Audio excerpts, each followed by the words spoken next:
Hi there and welcome to this preview show for today's action here at the MODUS Super Series, where it is Champions Week. We're a day down already. Chris Mason and Henry Deacon, our commentary team. We'll start with you, Chris. Graham Hall yesterday, the standout player, 4 out of 5, but not really with the kind of performances that, say, Chris Mason produced last Monday.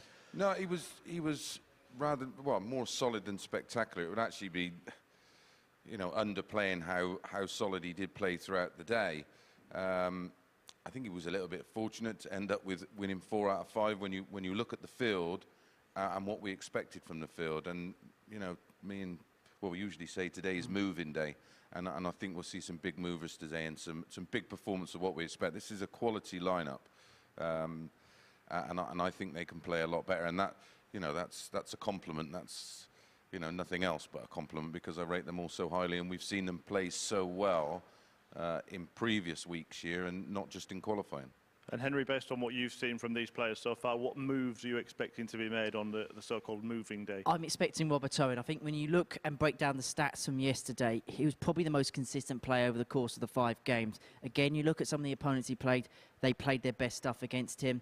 He said, I was speaking to Robert this morning, he said he changed the darts yesterday midway through just because he felt he needed to get a bit of oomph. He got that towards the end. He's gone back to the set he had at the start of yesterday today, and look, we know the quality he's got himself a tour card for next year, and a player like you're just expecting at some point to click into life. And we heard from Robert Owen on this show yesterday saying that the MODUS Super Series has been one of the key reasons why he has got his tour card. We mentioned during the show yesterday about the 3 players on the Challenge Tour winning titles as well. This really is helping players progress, isn't it?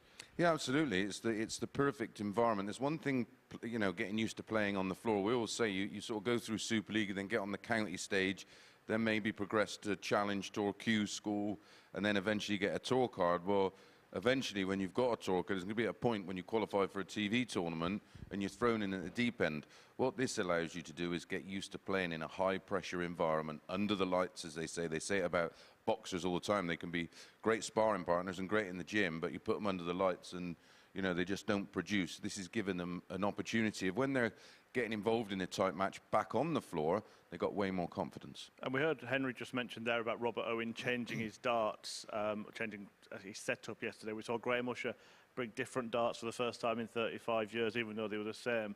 But as you said yesterday, no 2 dart sets are the same.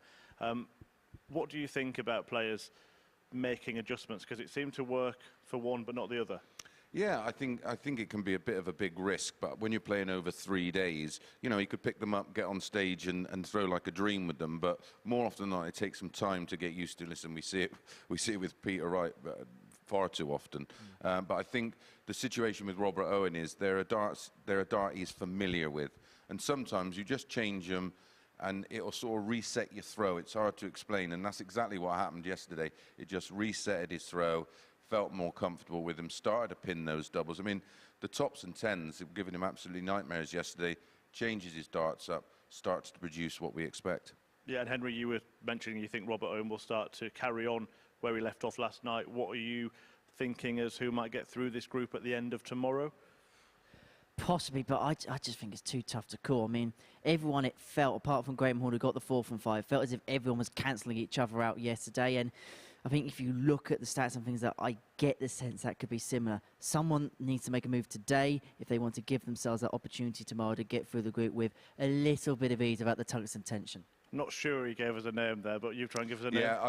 Yeah, we say it's moving day. I expect a big push today from Robert Owen and Chaz Barstow. Perfect. Well, it all gets underway from 9:30 AM live on Sporty Stuff TV and here on the MODUS Super Series YouTube channel. Do be sure to catch the action, and we'll see you in around 5 minutes.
Hill.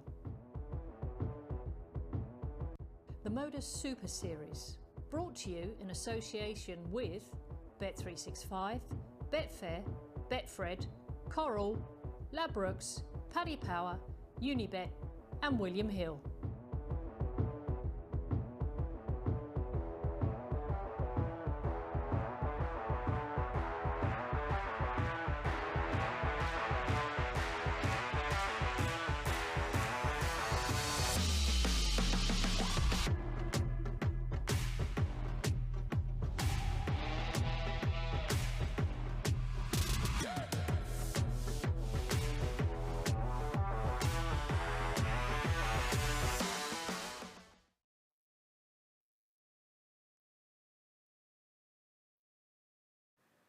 Hi there, good morning and welcome along to Tuesday's action here at the MODUS Super Series. It is Champions Week, of course, the players fighting it out for a record £20,000 first prize on Saturday. And it all got underway yesterday. All of the players in Group A actually bidding to get their highest career payday. Graham Hall in pole position after winning 4 of his 5 matches, and Henry Deacon reflects on yesterday's action. G-Man was the man on day 1 as he won 4 of his first 5 games to take charge of Group A.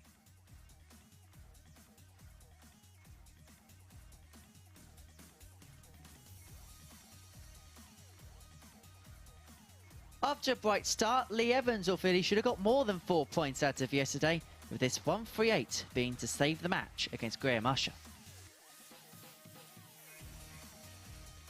Conan Whitehead showed flashes of brilliance on the first day of the group, but the Barbarian will feel there's more in the tank heading into day 2.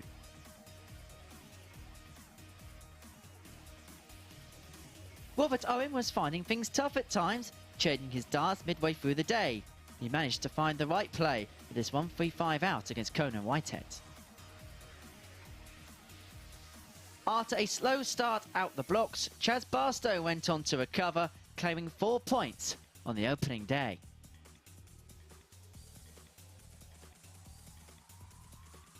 The highlights of yesterday came from Graham Usher as he lit the Champions Week blue touch paper with a big fish against Chaz Barstow.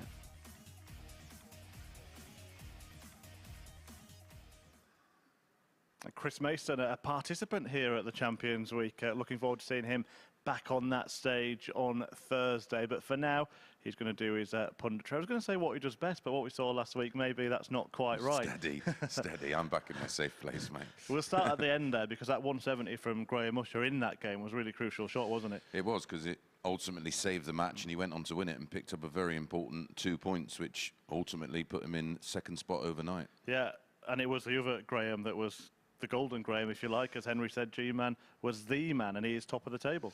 Yeah, and I think all the players have got a lot more in the locker and a lot more to give. I think they all looked a little bit nervous in the beginning, and that sort of stayed with them throughout the day. But like I said in our little preview show, that's a compliment, because I rate them all so highly. Yeah, the 2 Grahams at the top there, you see, but all of the other players on 4 points. This is what we're going to expect this week, isn't it? This kind of tightness. It's gonna be tight, and it's today we traditionally say is move-in day. And when you reflect on all the stats and you sort of break it all down, you can see Robert Owen having a real kick today. He was statistically the best player in terms of the highest running average for the day. He's on the bottom, but that was because his finishing stats was down at 26%. If he picks it up by 10%, he's right in the mix. Well, let's reflect on those stats. I know you like to crunch the numbers, and as you said, Robert Owen with that highest running average, but there's not an awful lot between them, is he? 5 points from top to bottom. Yeah, and again, yesterday we saw from Conan Whitehead, he's a real streak player, and when he's got his eye in, he can bang them 180s in, and again, that's going to be key today. Lee Evans definitely underperformed. He's a player that we've had a long look at and saw a lot of stats from and rate highly. Chaz Barstow, for me, although at an average, I think it was 87 and change for the day, I think he's got way more in the locker. How important is this first game then between those 2 players you just mentioned? Yeah, I think it's huge. I think it's huge for both, because you get off to a winning start, you get that winning feeling, get a bit of momentum. The pressure then goes on everybody else to try and catch you. If you lose that match, you're then playing catch up. He thinks it's big. Let's see how big they think it is. Both of them spoke to Phil Bars earlier. Commentators said yesterday, so important for all of you guys that you can't win Group A on a Monday, but you can certainly lose it. And the way the league table is, it's bunched and everyone's still in the mix. Yeah, it is. To be fair, I did think it would be really tight between the 6 of us in there, but it only takes one day. You could get a runaway winner if everyone else beats everyone else. So it's going to be a tough couple of days now. First match against Chaz, rematch from yesterday. Looking forward to it. And what's your thoughts on it? Well, I hope I don't play as bad as yesterday. I shouldn't do. I'll be all right. Maybe first couple of games. It was only getting a bit tired yesterday that made me come off the cliff a bit. But yeah, hopefully first game I'll be all right. So, Chaz, how would you assess day one? It was okay in the end. Didn't really start great. Struggled a bit with doubles really, but not a great first game. But got it back and started playing all right. Played your way into contention. And is that what Group A all about? Because you can't win it on day one, but you can certainly lose it. Yeah, you just got to keep composed and try and work your way through it. And if you're struggling, there's always another game, and you just carry on going. Yeah. Tough one to start, Lee. Today, looking forward to the battle. Yeah, it was a bit of a weird one yesterday against Lee because he didn't play great, I didn't play great, but I think it'd be better today. Yeah, looking forward to it. So neither player too happy with their performances yesterday, but still, as we saw in that group table, very, very competitive in this race for that top spot and a place at finals night. Will it be a good Evans today, or can Chaz Barstow get the job done in this first match, which could be a crucial contest? Let's find out. Owen Binks is the referee, and Chris Mason has joined Henry Deacon in commentary. Good morning, Chris. Good morning, everyone. Welcome along to day 2 here at Champions Week, the second day of Group A here at Champions Week. And we kickstart Tuesday in the vein that we finished Monday as Chaz Barstow takes on Lee Evans in our opening match of the session. Lee Evans, the 34-year-old from Ketsford, throwing a 22-gram data dart. A former Challenge Tour event winner is Evs. He's going to have to improve upon that nickname me and Mace agreed yesterday. As for Chaz Barstow, age 43 from Winchester, made the World Championships in December, nicknamed the Prince. They'll be hoping to be the king of the Super Series come Saturday night. Owen Binks is our referee for all of our 15 games today, and Chris Mason is alongside me in the commentary box. Thank you, Henry. Hope you're not too wounded about your team going down last night to Charlton. You look incredibly fresh considering the A3 was closed. But what a start this is from both. This is what we expect. I'm pretty sure we're going to see plenty of it today. Chaz Barstow won this one. It was our final tie of the session yesterday, so roles are reversed, as is who had the throw. It was Barstow with the darts, winning 4-1 yesterday with an 85 average, couple of 180s, 4 out of 9 on the doubles, and it was a disappointing day for Lee Evans yesterday. And we said yesterday that today, he's going to have to up his game because an 84 average for the session ain't going to cut it. Especially at Champions Week. 84 averages struggle on most weeks, let alone a week like this week, especially if Chaz Barstow is going to bring out the maximums once again. He got 11 yesterday. Yeah, only one player had more, and that was Conan Whitehead, of course, who went on that incredible run of maxes, didn't he? Barstow 115 for an opening leg break. Going to give Evans the opportunity to get it done within the so-called regulation 15. So treble 15 first up, 20 or treble. The bull. Oh, 35. Well, you can see the little hole that was left just above the wire. 16 for tops for an early break. And that 15 darter you mentioned. Lee require 50. Straight at it, mate.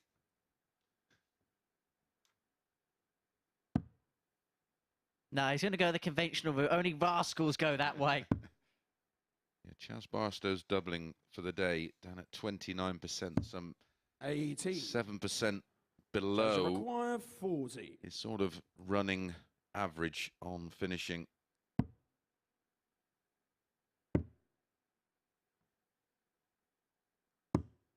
Game shot on the that first just bumped in off the previous start, which wasn't really a marker. A little bit fortunate there, but it is the early break we mentioned.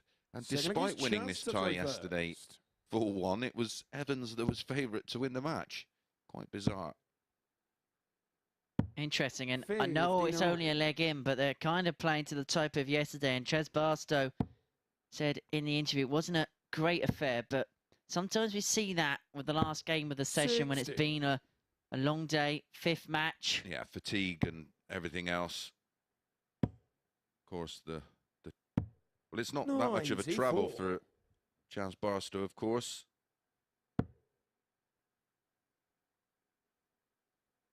But again, fatigue and pressure most definitely play their part. 78.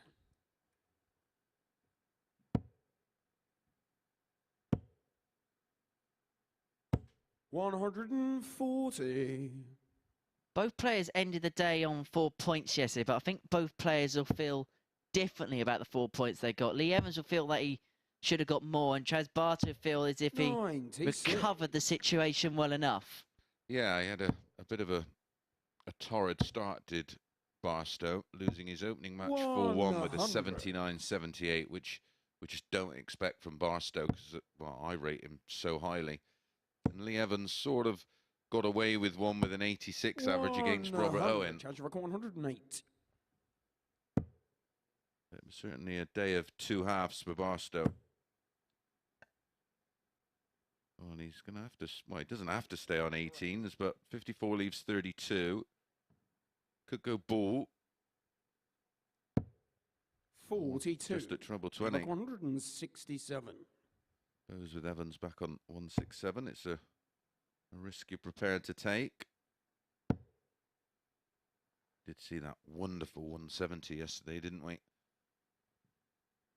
From Graham Usher. And it was a game-changing 170 against Barstow. The treble 20 would have gone in. You'd have seen Barstow swallow a bit. 66 to 2-0 to back the break up with a hold. 2 nines. Game shot on the second Nicely leg. does it for Chaz Barstow. 83.5 average thus far. 2 from 7 on the double, which has brought the average down. The scoring phase is quite nice. Yeah, you'll take anything in the mid to late 80s in your opening match of the day. It's a good settler and sends a little message out to the rest of the field. 57. Someone will put down a bit of a marker. It's just got that feeling. Maybe it is going to be Barstow. 140. Graham Hall got to 8 points, but you couldn't say yesterday that anybody particularly stood out. Well, what's put him in that position is the finishing stats. 44.74, which is, well, when I look down, I mean, his checkout percentage in qualifying for this was outstanding at 41%, which is a huge number, absolutely huge number. The pros would take, you know, those kind of numbers. 60. I mean, his overall of all matches played is 40.5%, and that's key. Might not be the biggest scorer in the world, but under pressure, and those one darters at doubles, or the final dart at a double, he seems to get. 25. Well, his average for the day yesterday was pretty much 89. 6 maximums, as you say, 44% checkout ratio. You're going to find yourself very hard to beat in this particular 41. format. Yeah, my only fear would be if he had a bit of a disaster on the doubles. You know, where does his average go? That's brilliant from Evans. 40. And like I said, I had a look across his Challenge Tour numbers, and 20. They require 121. they're not quite. Well, if they were matching that, he'd have been right up there.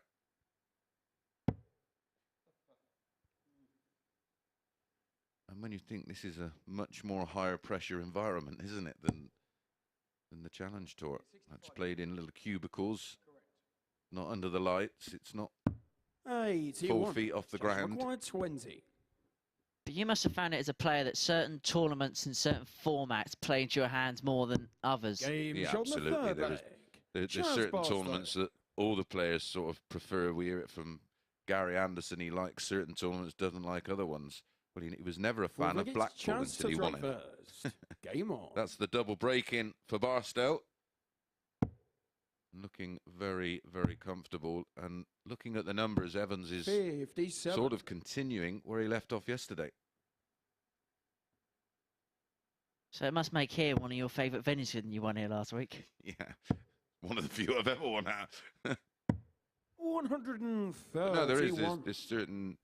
I used to love Vauxhall. I just loved that environment, and you know, and always seemed to do well there. 100. There is. It's just certain places or certain formats that you prefer. To be fair, I've heard a few players saying playing at Vauxhall gives you a bit of extra drive. Yeah. You nearly did a funny then. 100. Don't tell Murph, will you, please?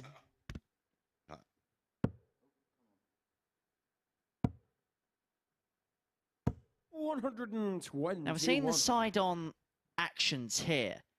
Just have a little watch of both of the players over these next couple of visits. Lee Evans does have a couple of technical issues. 60. The throw's fine, but obviously it's a grip thing with him. Very upright is Barstow. And he does have a little lean in on the last start, doesn't he? 70. It's not quite a walk, which we've seen from a few players. But again, there's the back leg's not planted. 75. That was a useful final dart, but this is all about this visit for Barstow, because the full nil would be huge in terms of the 44. leg He difference, of required course, 95. because he's currently on 0 leg difference. A full nil win would put him on 6 points and on +4 with Usher. 79. Judge require 1. And in the space of 2 games, would have put a 7-leg swing on the Evans if he can get this out. Well, that 4-0 now looks fairly 98. ambitious. Lee requires 16. Lee Evans, of course, is on -3. And a big defeat here would be a Game's bit on of a the full disaster, flag. but he's got one Lee back. Evans. And it is a 16-dart breaker throw. That will make him feel a whole lot better. Fifth gets the lead to throw Yeah, first. 16 darters has Game kind on. of been about the path of the course over the first day and a half. Yeah, more winning legs in 6 turns than 5. But not too many in 7, that's the main thing. 100. We've not had a leg yet where we're going up to double one after 24. Thank goodness. 57. Coming up next, another big, well, they're all big games now, aren't they? They're all big on a Tuesday. Conan Whitehead against Graham Hall. 57. Be interesting to see Graham Hall with the confidence of winning day 1, 58. topping the table after day 1. It was just the one defeat for Graham yesterday, where he averaged just 78 against Graham Usher, who averaged 96. over 90. And it just didn't happen for him in that match. 85. That can happen. They're not robots. And as Chris rightly alluded to, this is potentially their biggest payday ever, potentially one of the biggest weeks in one of these players' lives. Not potentially. Seriously is. 134. Financially, anyway. Just thought, if you win this, you'd want a big TV title more recently than Phil Taylor. 140. Lee Rock 114. That'll get the trolls snapping. Top to bring it back to 3-2. Game shot And the fifth possibly leg. this game is Lee changing in Evans. front of our eyes. That was a beauty. Sig Vegas chance to throw first. 1-4 out for a 15-dart hold, and now the pressure starts to transfer. 85. I think at 3-0 you play with absolute freedom. Not here. You just want to get over the line. Because the pressure is on Chaz to hold. There's absolutely no doubt about that, because this goes 3-3. Lee Evans suddenly from nowhere is installed as the favourite. Yep, absolutely. And this is some ragged stuff again from Barstow. 44.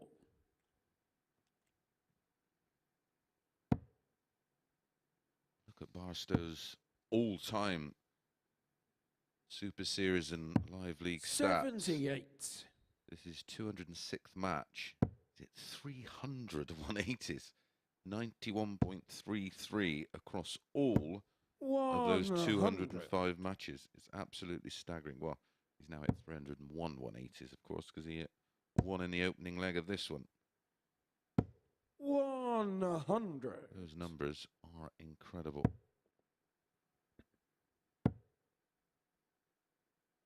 Gonna head downstairs towards the bullseye. Doesn't get it. And he's 182 after 12. Evans 100 back.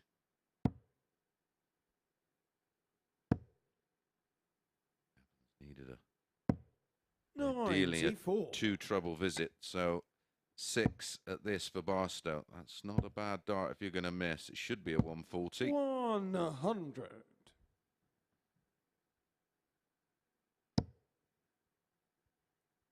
So to get over the line in the end, having led this match by 3 legs to 0, he looked comfortable, but credit to Lee Evans, that 114 was a springboard. Tops of the match. 62.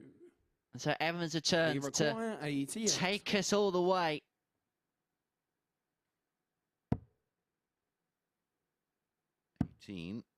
For ball. 63. Judge required 20. And so to get over the line, double 10. Couldn't get any closer. 10. But he's adjusted too much. 25. Oh, that's an absolute disaster for Barstow. 4 match darts in this leg. He's just about got the 9, and when that happens, they usually go in.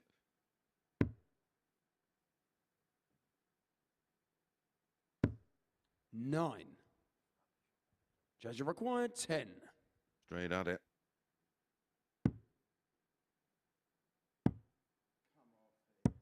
Six. But it's more mismatched darts for Chaz Barstow. That is now 6 16 to win this opening game. And so Evans returns for double 8 to send us a distance. Chaz Barstow is 3 for 19 on the outer ring.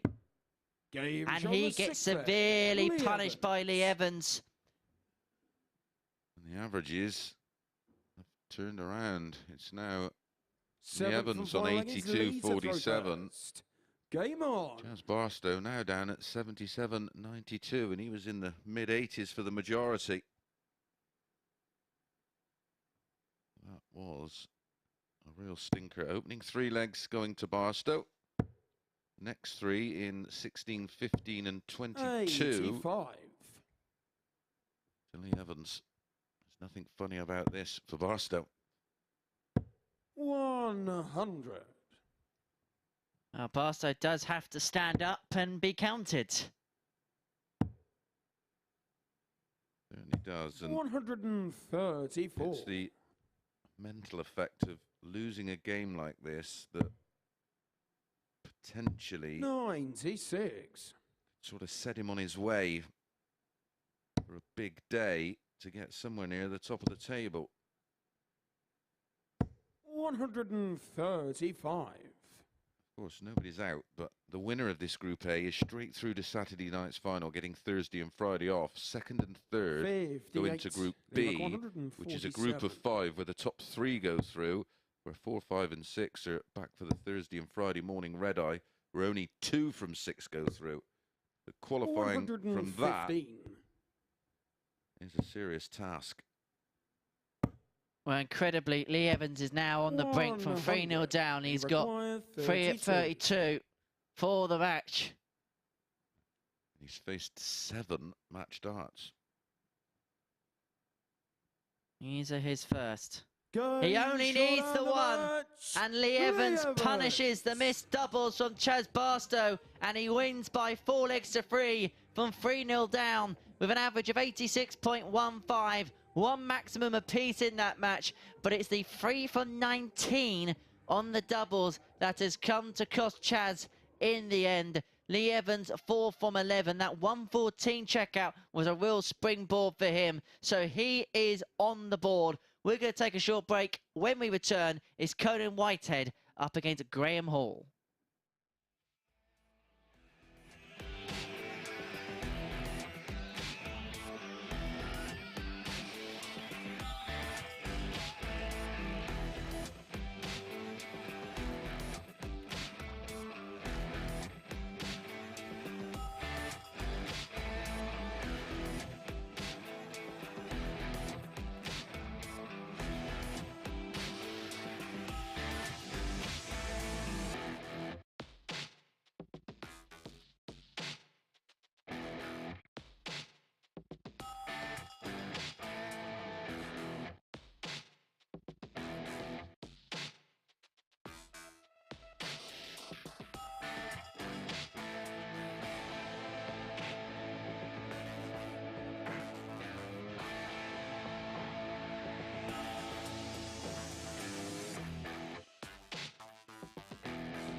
This is the MODUS Super Series.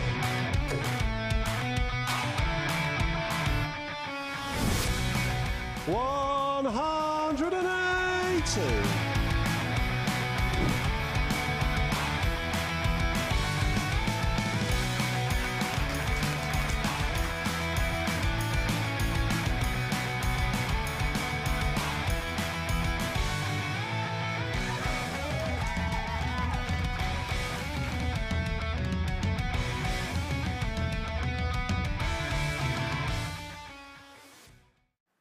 And you could be here for that grand final on Saturday night. Tickets available for free. All you've got to do is head to dartshop.tv and book yours. We are based in Portsmouth, so if you can get here for Saturday night, be part of a bit of sporting history here at the Super Series. The biggest payday for any of the players in this group, £20,000 to the winner. Well, will it be Lee Evans, that winner, on Saturday night? Because he has just completed the total tungsten turnaround, seeing off Chaz Barstow 4-3 from 3-0 down in that opener. Faced 7 match starts in that one, Lee Evans, but came back from the brink to get a victory in his opening match of the day. And we will take a look at how that affects the table, because it was very bunched up as the day began. Evans just getting himself level with Graham Usher in second place, leaving Chaz Barstow on 4 with just 2 wins from 6 matches now. A good start for Lee Evans in that one. Coming next, it is Conan Whitehead against the league leader Graham Hall, and Hall got the better of Conan when the pair met yesterday. He won 4 of his 5 matches, including this victory against Conan the Barbarian, who actually hit the most 180s yesterday, but it was Hall who hauled the most points, if you like. Fantastic day's work from him. He had the lowest running average for the day for Conan, but the most 180s. So if he can get that scoring going again, he can certainly threaten Graham Hall in this one and make things even tighter in this Group A on Champions Week. Let's see if that's what happens with Henry and Chris. Thank you, Murph. Yeah, his problem yesterday was the doubling, the lowest of all, 22.81%. And again, if he was up round the mid-30s, where he normally would be, the average, of course, would be way higher, and he probably wouldn't be on just the 4 points. But interestingly, yesterday was their third meeting here at the Super Series. Prior to that, Conan had won their previous 2 meetings 4-1. Interesting indeed, and you sense that Conan want to get out the blocks firing today. As you mentioned, a below par day for what we know and expect from him. 12 maximums all in all yesterday, and at one point he was threatening the highest average after 2 or 3 legs, and then it just completely dropped off and ended up being a 87. Yeah, it was one of those. He kicked off with that fabulous leg. Well, there was 3 180s in the opening leg. 100. That was against Lee Evans, wasn't it? Yeah. But yeah, he's the only player yesterday not to have a ton plus finish, but he had the best leg of the day in 11. 83. But yeah, if he can get his doubling 94. on point, along with the scoring he showed in spells yesterday, he could well have a big move up the table today. One of the players is going to do it. 180. Graham Hall is hoping to keep the rest at bay. He is the man at the top of the table overnight on 8 points. But you get the sense if someone's going to make a move, Conan could be one of those players that can just have a day where he can find something inspired and haul those points back. Well, if he matches the scoring from yesterday with the doubling of Hall, it could be him. 100.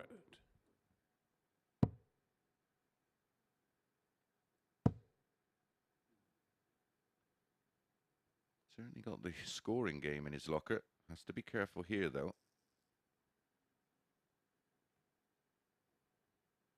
18s leaves 164. 79. Oh, 54 leaves 128.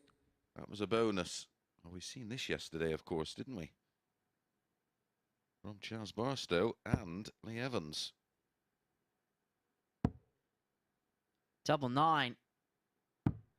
And it would have been the third time we've seen it by 3 different routes. Yeah. One was 57-24, and the other was the Delaware, 60-54-24.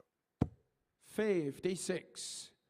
Graham, you require 9. Well, this is for a potential 14 dart breaker throw to open up his day. Double 4.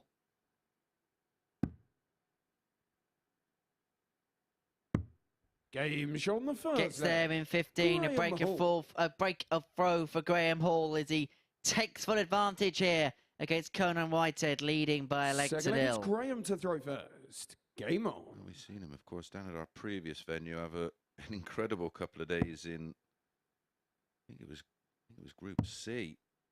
His averages were astounding, and he didn't get out of the group. 43. Again, we know he has a high level in the locker. 140. Graham Hall has played, well, this is his 53rd match. His average is just shy of 94. His high is 110.59. 100.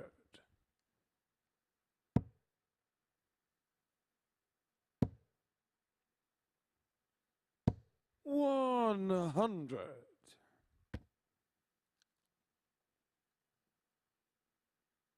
Now, if you are new to us here at the Super Series, first of all, a very warm welcome to Champions Week. So if you are new to us and you're wondering how the format works, these 6 players are playing in Group A. They're playing for the first spot at finals night on Saturday. So at the end of tomorrow, the top place player in this group will progress their way through. The players in second, third and fourth this 91. week progress their way through to Group B, or second and third progress their way through to Group B, where they'll be joined by some guy called Chris Mason, whoever he is, Kieran Tian and Dowell Pilgrim. And then the other three players will be joined by Gavin 180, Carlin, Josh Payne, 170. and Peter Jakes. Of course, it's the old format where second, third, and fourth in Champions Week would. 60. Graham, you require 44. Nothing stands still here at the Super Series. Oh, well, that'll do. Double 16. When it's your day, it's your day. That's not a bad marker for him. You just try and change the line of fire and slide it down the side of that 12. one. Conan, you require 110. That was almost a perfect leave. Whitehead wants 110. And across to the 18s. Surprised he didn't stay 50. there.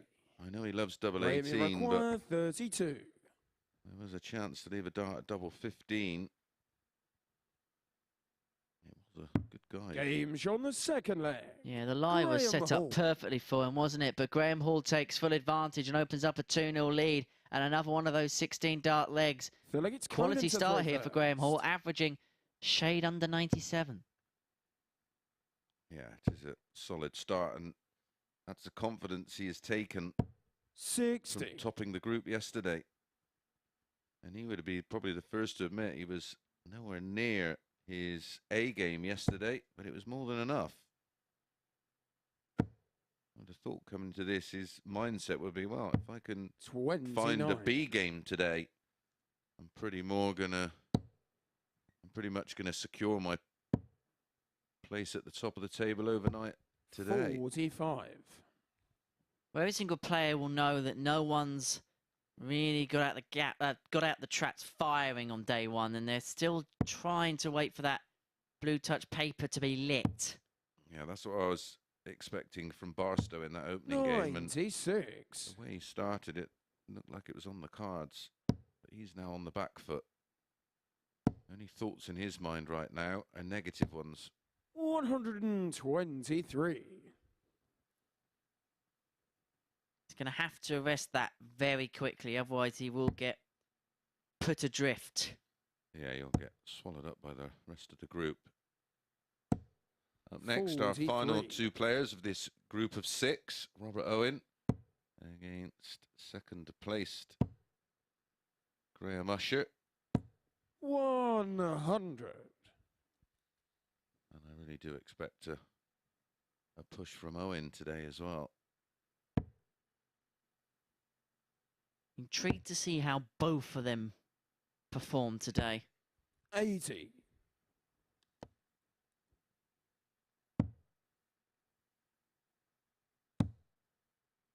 Well, Whitehead was looking for 133 there to 83. leave tops.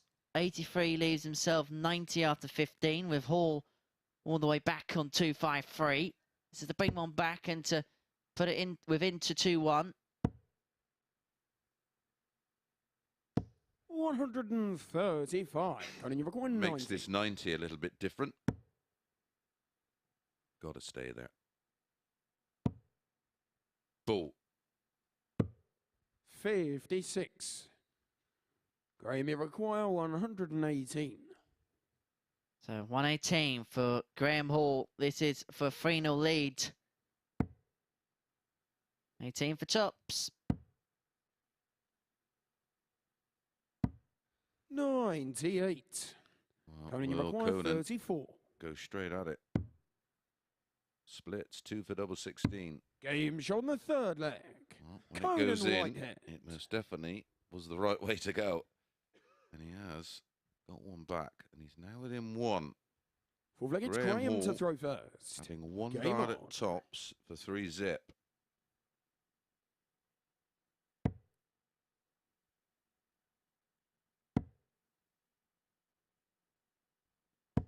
$95.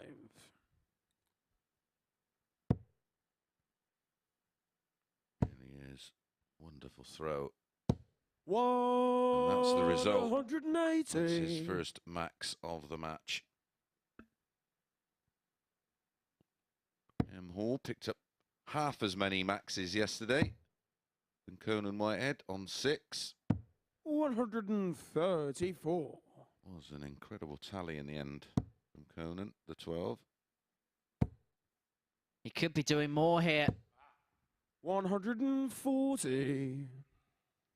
But you could see the cry of frustration as that 6th dart went underneath the treble bed. But what it has done in the leg is put him in a really good position to break the throw and to get us back level at 2 apiece. Or has he? 90. Graham, you require 132. Graham Hall now, on the back of that 140, may get a chance to put himself 3-1 up, to put himself 1 away. Another one of them. Went along for treble 14 for tops. 124. Conan, you require 91.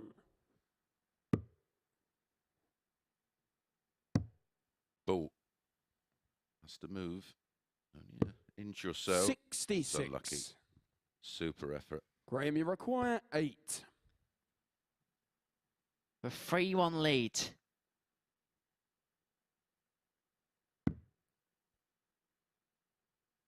Clipped the wire. Game shot on the 4th leg. And that Graham is Hall. another quality leg from Graham Hall. His 3 winning legs in this match have been won in just 45 darts. 15, 16 and a 14 darter. 81. It puts him on the brink of being the first player in this group to get on to double digits, and that is huge at this point of the Group A campaign. Yeah. It's only 6 matches played and potentially 1 leg away from being on 10 points. 140. By doing that, you already send out a statement to the rest of the group. Catch me if you can.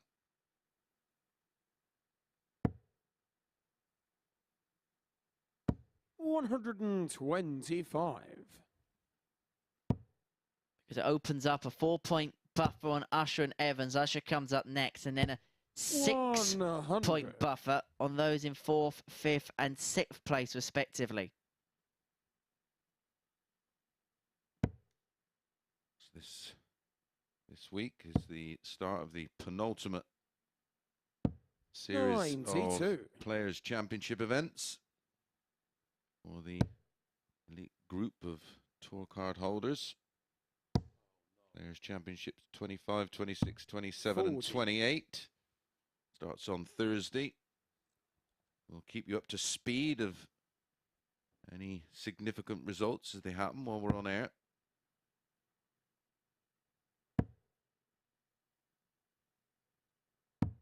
$99. Conan, you require 140. So we're back to 3-2. The Rob Crossway. 56. 54, 54, 32 was the attempt. 127. Won the World Championship on that, of course. Defeating the GOAT in the final. Bullseye for the match. 93. Conan, you But require it doesn't 84. go, and so Whitehead, 84 for 3-2. It would keep Graham Hall honest and make him serve it out. Conan Whitehead. And we saw in the last game a player take a lead and then get pegged back. We could see that story continue in this particular matchup. Yeah, Graham Hall led 2-0 and 3-1. The average at the moment for Conan, 89.16, and his average for the day yesterday, 84.65.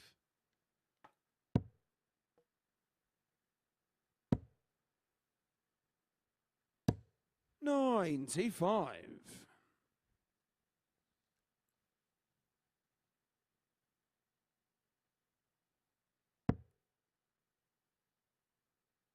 We're beginning to see Graham Hall starting to tighten up a little bit. And he'll know the significance of the next few minutes, what it could do for him, what it could do 100. to the group. And what could it do for his day? All about getting off to a winning start. PMA, positive mental attitude. 135. Get off to a winning start. There's no negatives, all positives. Needs another treble to leave 167. 99. And you in the position, weren't you, last week where you lost a couple of your opening games? What then was your attitude then going into game 2? Yeah, early on the Monday, you're not that worried. You obviously don't want to go through the card without picking up a win. I managed to nick a couple of matches 99. on the Monday, and then by the Tuesday you're sort of much more used to the environment, and you sort of know what your task is, and 97. just try to find another gear. 167. And then you just day 3, it's just the big push and hope for the best.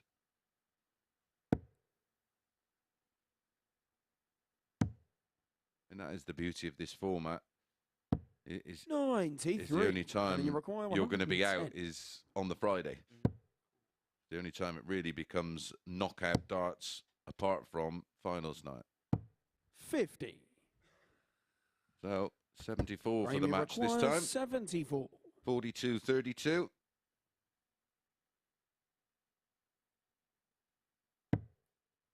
So 20 and tops. 1 dart tops to seal the deal 4-2. 54. Conan, you require That 60. one was a bit high, wasn't it? The dart to leave the tops. And that's awkward. He's got to work around it. Game shot on the sick But flag. he does work around Conan it. Whitehead. It's a 17 dart breaker throw. And we have a level game and our 7th second and final against Conan to throw first. consecutive last leg shootout. I think this is setting the tone for the day. This is going to be a tight group. This is going to be a congested group. 45.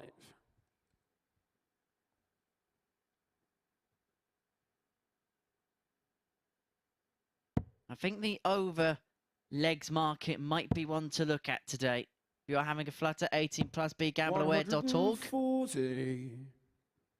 At 140 from Graham Hall. That's the difference of the mentality from 77. yesterday, because on multiple occasions he found those key visits in the key moments. And it gives you confidence to do it again.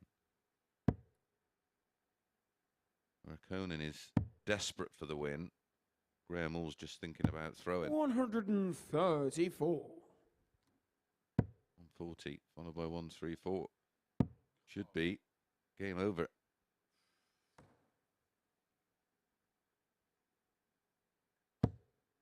$36. That face said it all. Sometimes you don't need words to describe what's happening. Yeah, and that throw, you just can't try with that action.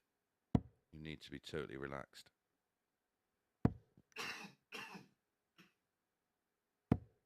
$60. There's nothing punchy about this action. It's all about the fluidity. And look at this now, because he thinks the leg's over. Pops in the max. 180. But it may not be over. Hall's going to get 6 on 167, but Whitehead's there to pick up the pieces if Hall cannot convert. Got to be a ton.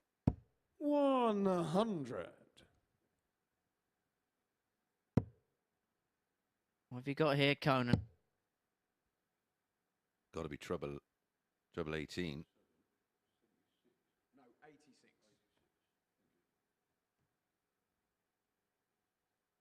131. Grammy requires That was an 67. excellent last start, but he may not get a He's asked go. the question, hasn't he?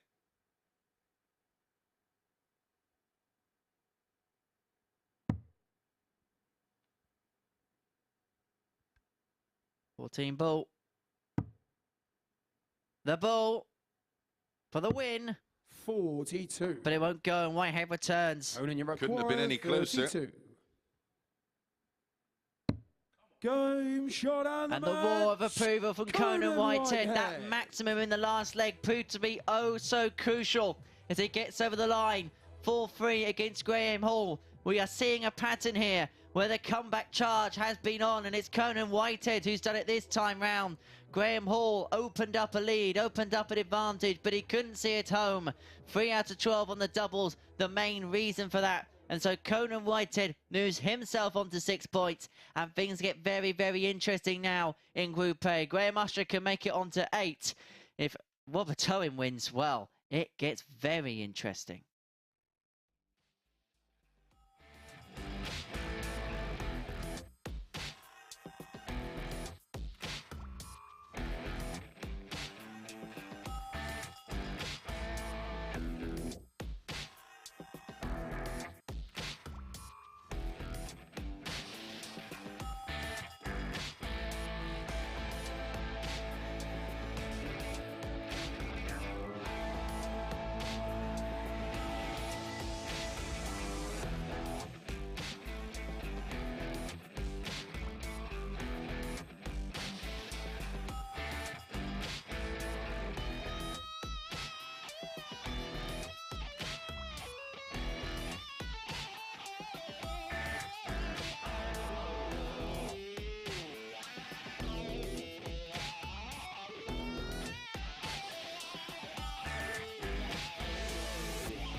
Welcome back to the MODUS Super Series here in Portsmouth. It is Champions Week, and another act of escapology in that previous match. An incredible turnaround once again. Conan Whitehead coming from 3-1 down in his win against Graham Hall after Lee Evans had come from 3-0 behind rather to win 4-3 against Chaz Barstow in the opening match. Graham Hall started really well, 3-1 up, averaging around that 92 mark. Conan Whitehead just got better, punishing Hall for missed opportunities here and there. 3 out of 12 on the doubles for Hall, 4 out of 6 for Whitehead. That's the difference in the match, really, isn't it? So a really strong start for Conan Whitehead, and it looks like we're getting a bit of a theme today. 4-3 wins and turnarounds, comebacks, great escapes. Here is how it makes the table look after that second match of the morning, and Conan Whitehead very much in the mix. We saw 4 players tied on 4 points at the end of yesterday. We've now got 3 tied on 6 points, but maybe most important of all, Graham Hall pegged back, lost just 1 game yesterday and has already lost 1 today. Well, next up it's Graham Usher, who was actually denied being joint top by Robert Owen yesterday when Owen beat him in the last match that pair played. A nice 88 checkout from Owen during that one helped him get the better of Graham Usher. I think we're going to have a quick look at that checkout. And here it is, Robert Owen producing the goods early in that match, going on to win. And as I said, had Usher won that match, he would have had the same record as Hall yesterday, 4 wins out of 5. And it was quite an interesting day of tungsten tinkering between the pair, because Graham Usher, I knew I'd get them mixed up at some point, He changed his darts for the first time in, he said, about 35 years, and then he went back to the old ones, whereas Robert Owen, after losing his first 3 matches yesterday, changed his set and then won his last 2. So all eyes on the equipment. Chris and Henry will cast their eye over it. Thank you very much, Chris. And so we complete the first round of fixtures on Tuesday here with a meeting between Messrs Owen and Usher. Owen ended a 3-game losing streak against the Gambler yesterday in a 4-3 success. And many are tipping him to be the man that could make the charge on Tuesday here at Champions Week. The 36-year-old, no, that's not Robert Owen. But Owen, who qualified for his first ever World Championship, incredibly, by virtue of the Challenge Tour Order of Merit. Plays Graham Usher, the 49-year-old gambler from Scarborough, former World Masters quarter-finalist. And just took a look at the stats for Graham Usher from yesterday. Now, he's a man associated with big scoring and power scoring, but only 3 180s to his name yesterday. Did stagger me when we had a look this morning. Yeah, I was quite shocked at that. He was the lowest of all the players in terms of 180s. With only First, 3. Robert to throw first. Yeah, Game on. Graham Usher, his return rate on the 180s, he's played 159 matches, 186 180s. So maybe we're going to see a lot from him today. But you mentioned that end of 3 successive wins 100. prior to yesterday for Usher. The final meeting of those 3 wins for Usher, it was a cracker. It was Champions Week in Phase 4. 180. And Usher won 4-0 despite Robert Owen having an average of 100.89. Graham Usher 105.47 and 4 out of 4 on the doubles. We'll have a bit of that, won't we, Mace? Oh, yeah. 88. Robert Owen will be enjoying a bit of this. 93 after 9 in the opener.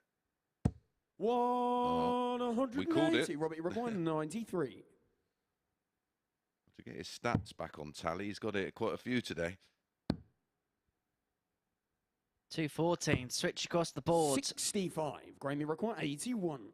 He may not get another go because Usher leaving 81 himself after 9. He's going to get 1 dart at the bull. 56. Doesn't go.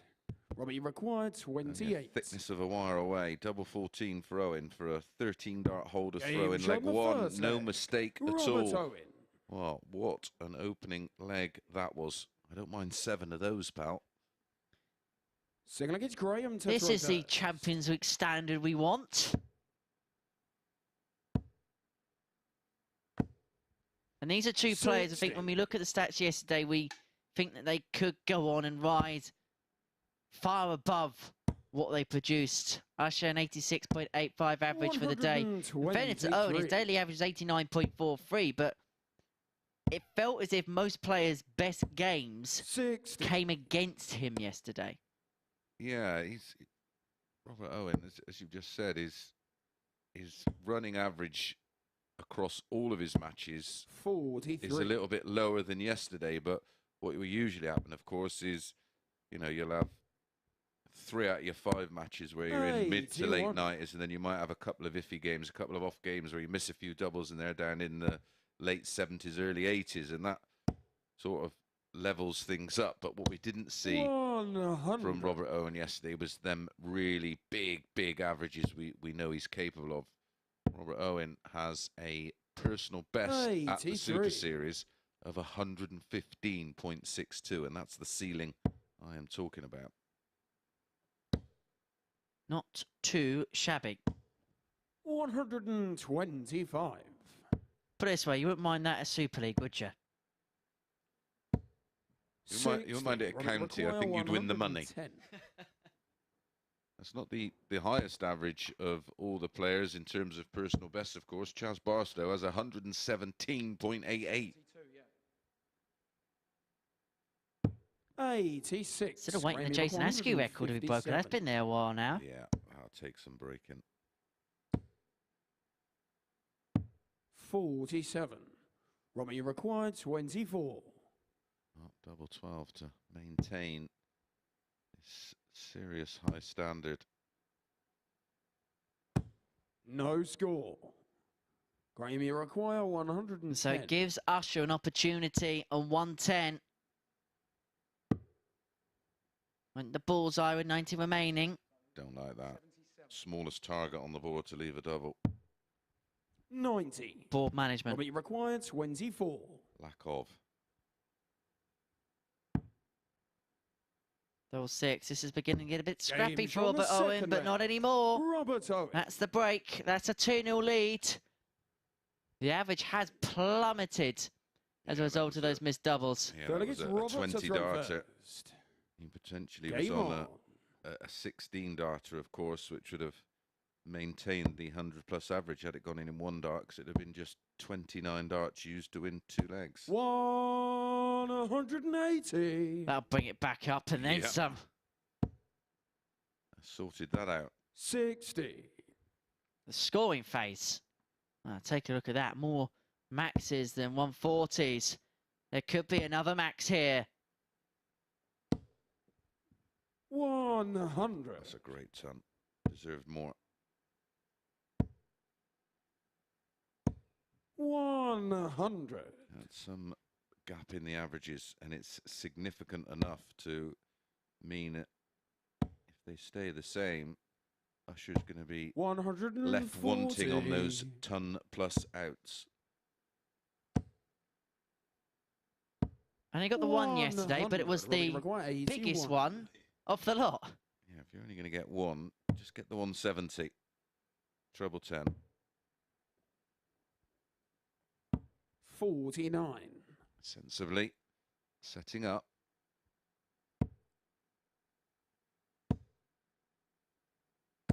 $140. Robbie Now there's McFly, double 16 for 32. 13 dart leg and a 3-0 lead. It's under some pressure from the gambler. That's not bad for him. Game shot on the third leg. Robert That's Owen. a 14 dart hold, so winning legs 13, 20 and 14, an average just shy of 96. Finds Well, himself it's Graham 3-0 to up throw now. first. We know what happens from here. 135.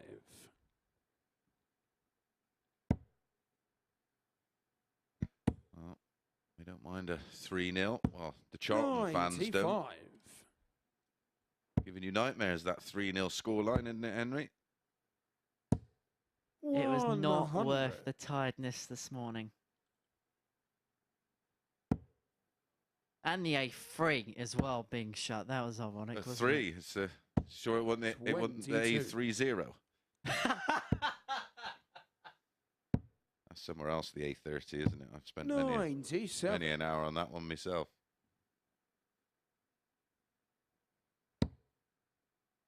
That's good. Luckily, they did decent food in the Charlton press box, so, you know. 41. Every cloud. Well, I didn't get food poisoning, so.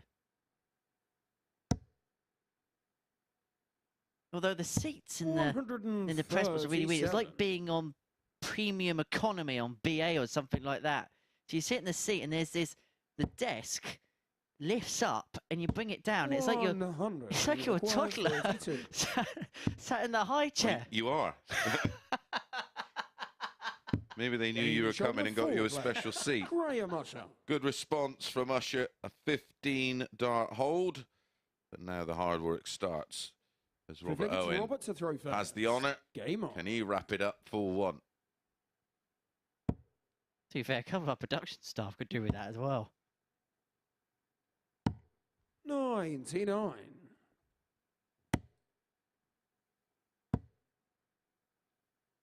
81.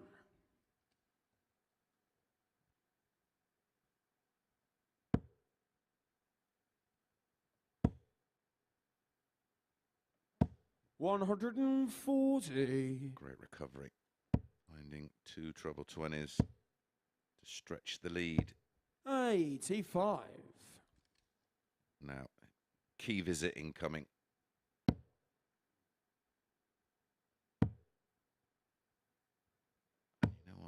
often remark 39. about overcomplicating a relatively simple game in terms of the counting. 100. Let's just open the door for Usher to get back in the leg.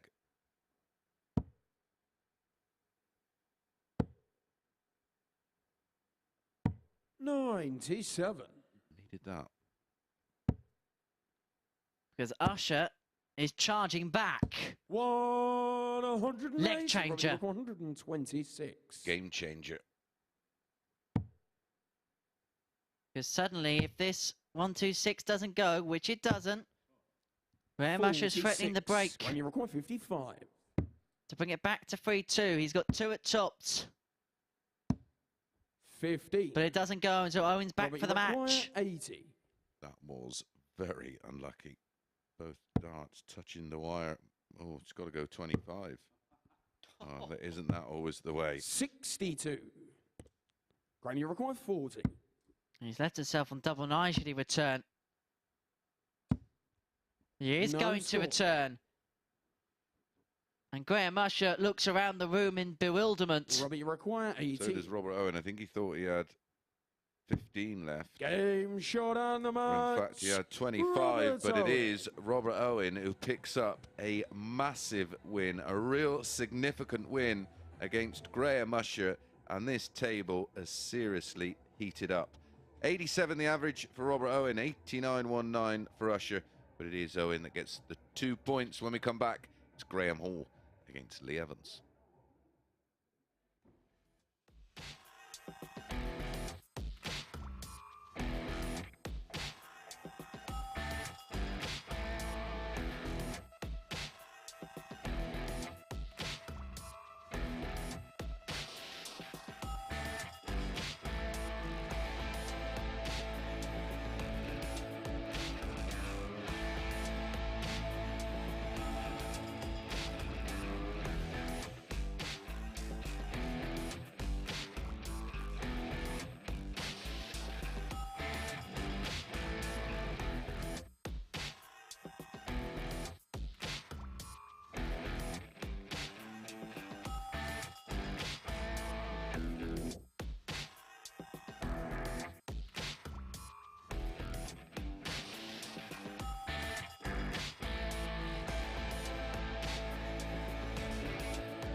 Welcome back. When it was looking like it was going to be a day of comebacks, Graham Usher almost started to threaten that against Robert Owen, but he went down 4-1 in that previous match. Usher missing 5 darts to save the match and make it 3-2, and Owen would have been under pressure. You can see there, 1 out of 9 on the doubles. That the problem for Graham Usher in that one, and Robert Owen getting over the line, beating Usher for the second day on the spin, and that means that Robert Owen is starting to climb the table. 3 losses, followed by 3 wins. I think That's an old table. Yeah, that's the table from the end of yesterday. Panicked me a little bit there. I'm sure it panicked Robert Owen as well, but I can confirm he has won his last 3 matches. There we go, up to 4th place in the table now, and we have 4 players tied on 6 points. Nothing really to choose between them, is there, ahead of this next match between Graham Hall and Lee Evans. Graham Hall did beat Lee Evans when the pair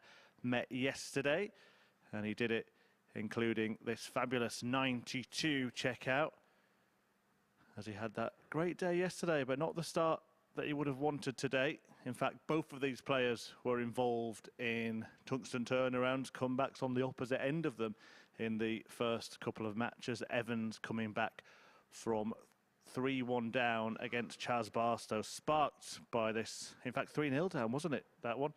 Sparked by this 1-1-4 finish.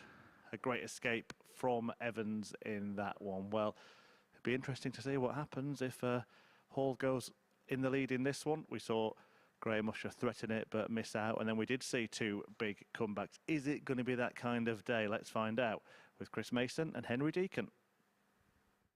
Cheers, Murph.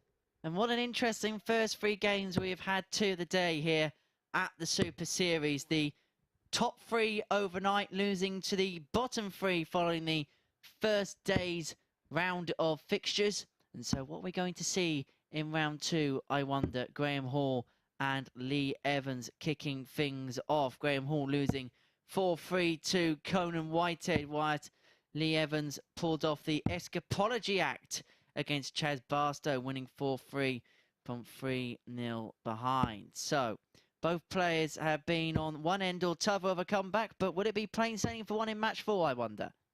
Well, Graham Hall's been installed as the 8-15 favourite for this tie.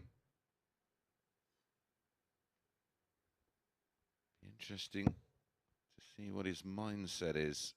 Okay, first leg, it's He did win Graham this to throw tie first. yesterday.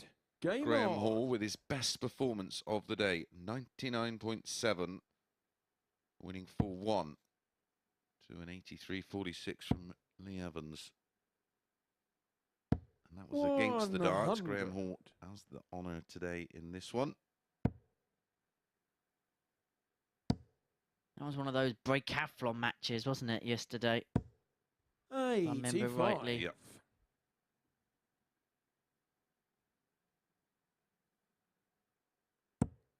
Evans, who did win 2 from 5 yesterday, 59. had a running average of 84.88, which is well below where we all expect to see him. 59. His all-time stats sits him at 89.16, a high of 105.47 in his 100 previous matches. 96. Now, if Evans wins this, he will join Graham Hall on 8 points. He has to bridge a significant gap to him on the 45.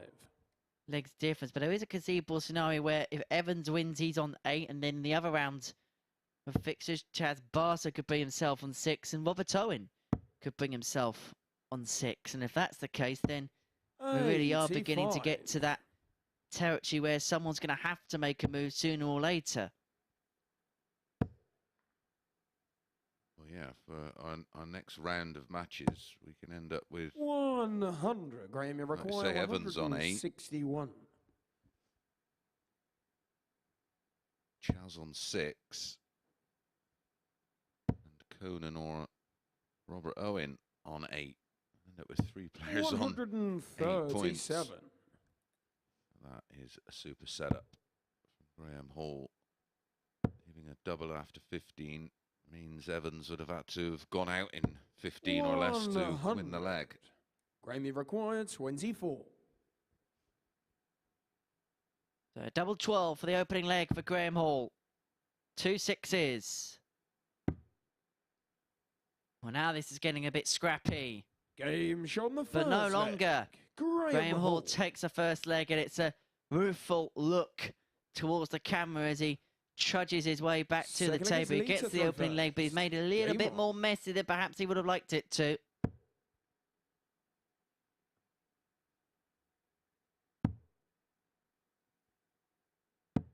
57. The woes continue for Lee Evans.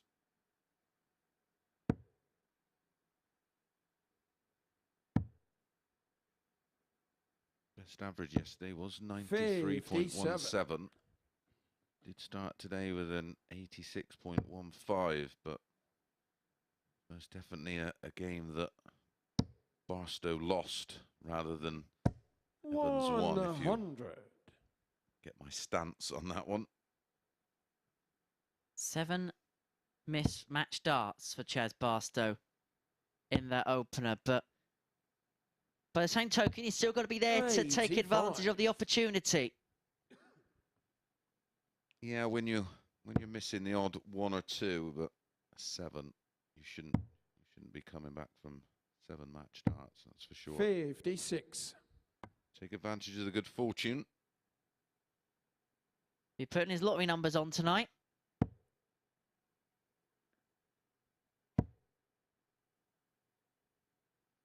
How much is it worth this evening, I wonder? 180. Don't know, mate. Don't really do it.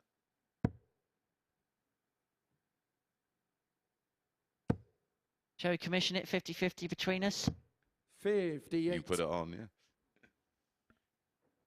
We're not here tomorrow, we're in the Bahamas or something.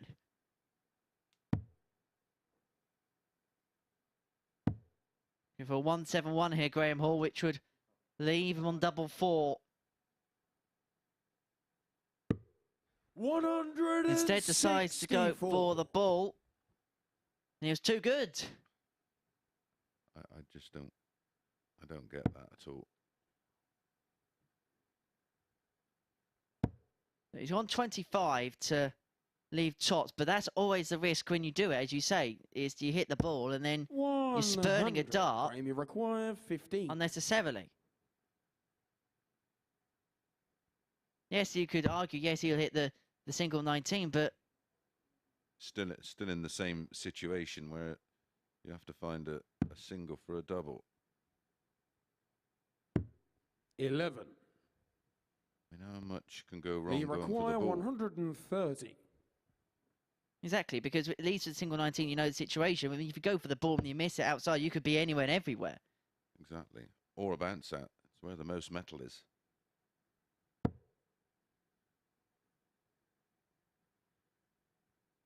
When he won the first leg on 47. double 3, Graham, you require could he win the 4. second on double 2? Will he win the third on double 1?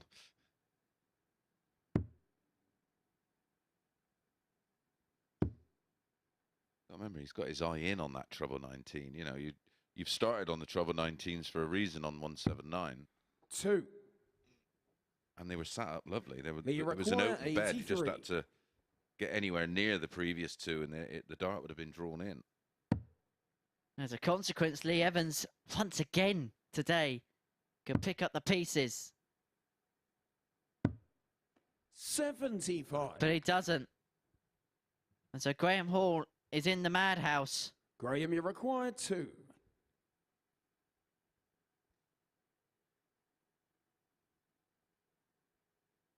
Game shot To win this leg. bizarre and bonkers Graham second Hall. leg, and a shake of the head for Graham Hall. It is a breaker throw as he Gonna get walks straight Graham back to down the throw off key. That signal of intent of, Game yeah, I've broken you, mate. And he's now looking to open up a 3-0 lead. No more gags, please.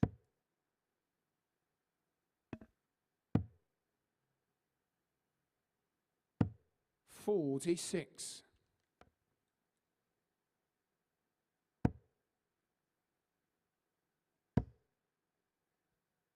Lee Evans will be 125. more than aware that he should be well in this match.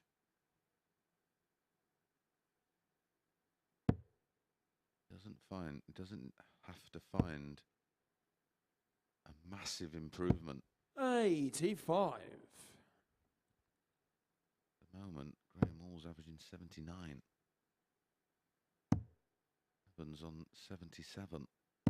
96. puts 10 points on that, he's in the game if all remains the same. But it feels as if we're having the same conversation that we had yesterday in the respect of we are waiting for someone to spark. And we've seen moments and flashes, but we're waiting for someone to really take this week on. Yeah, someone to go through the gears. 125. He put down a big marker, a statement of intent. 90. I mean, Graham Hall's the favourite. Did win 4 out of 5 yesterday, as we've mentioned, but you'd expect him to sort of dominate proceedings. 78 left, yeah. 95. Graham, you require 145. Maybe this is that moment, Henry.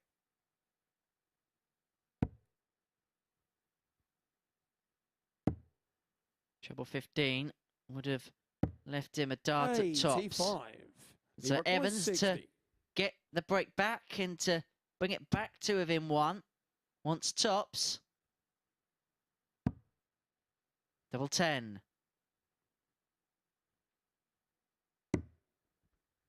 40.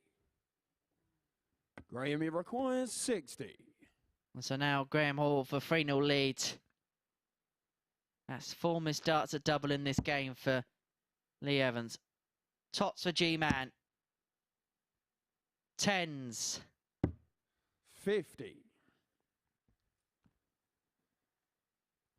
Lee required 20. He's going to get another 3 darts at a leg. None from 5. Game shot on the third leg. Eventually finds the double 5 and gets his first chalk on the board. It's a break back, an all-important break back. Fourth leg, it's Lee to throw first.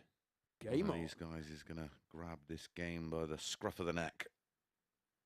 The Evans today has just been picking up pieces, hasn't he, everywhere he's gone. 135. He's like a jigsaw thief.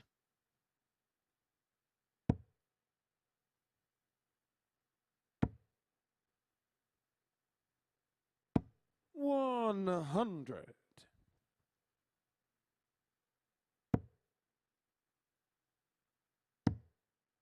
The pressure of the situation, which is 134. why the Super Series is such a great school.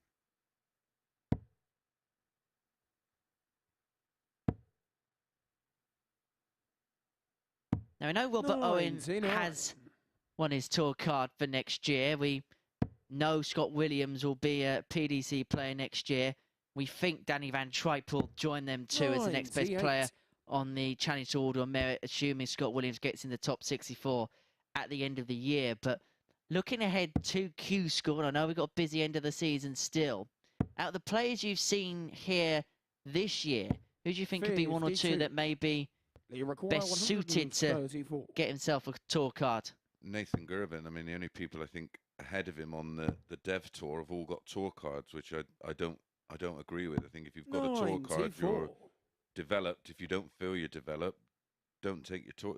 Don't take the card. In a way, I hope he doesn't get a tour card because I'd like to see him develop for another year, have another year, and playing on the Super Series and on the Challenge Tour and the Development Tour to really develop his game. He's been mightily impressive, as that was from Lee Evans, because that's back-to-back legs, and that was a 13-dart hold. Fifth leg, it's Graham to throw first. Yeah, Game on. We've seen many players. You know, there's a few playing here that if they find their A game during Q School, because it's all about timing. 100. It's all about the prep work going in and just holding things all together for that lengthy period. Of course, we're going to have a lot of players losing their tour cards from that established 128. Some big names. You think of Max Hopp, who was tipped to be the next big German superstar. His cards He's going to have to go back to Q School. 45. John Henderson, Steve Beaton. Jeffrey Desvan. Yeah, there's a long, long list. Their loss is our gain, of course, and that's what the beauty of this. You know, 50. the players that have just lost their card, like, for example, a Robert Owen, can come back here, regroup, reevaluate their game, and then go again. You know what it's done to the likes of David Pallett and Josh Payne this year. There you go. Two perfect examples. Pallett now winning Challenge Tour events, one on the WDF circuit this year. Josh Payne seemingly gets through to 95. Saturday every single time he's here. Precocious talent. Seeing him knock in some staggering numbers during his time at the Super Series. 140. Just get the sense if he can piece everything together again, Josh. My word, have you got a talent on your hands? Still a very young man. 100. Still not the Graham finished Recoil, article. 156. And the thing is, he knows that there's more gears to go and he's willing to learn and put those hours in. Yeah.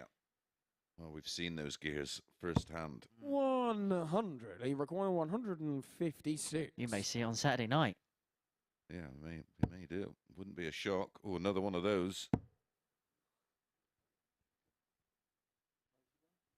So to arrest the slide, Graham Hall has 56 82. for a 3-2 lead. Graham require 56. Get himself back in front to take hold of the game once again.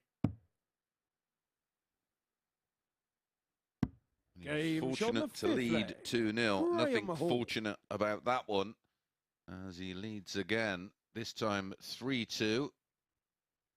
Sixth leg is lead That to was throw a first. 17 Game start on. hold. Now the pressure back on Lee Evans. Averages very little in it. 83.75 Hall.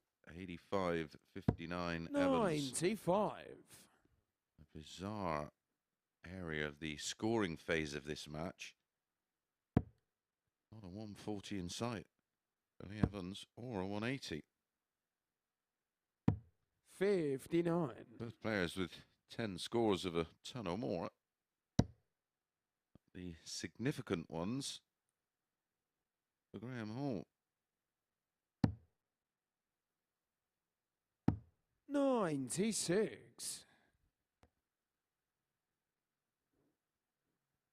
After this, we're going to see Chaz Barstow back in action. He's going to take on Graham Usher. That'd be a nice, fast-paced affair. 59. Usher won that tie by the tightest of margins yesterday. All three, both players averaging over 89. There was 5 180s in the match. 140.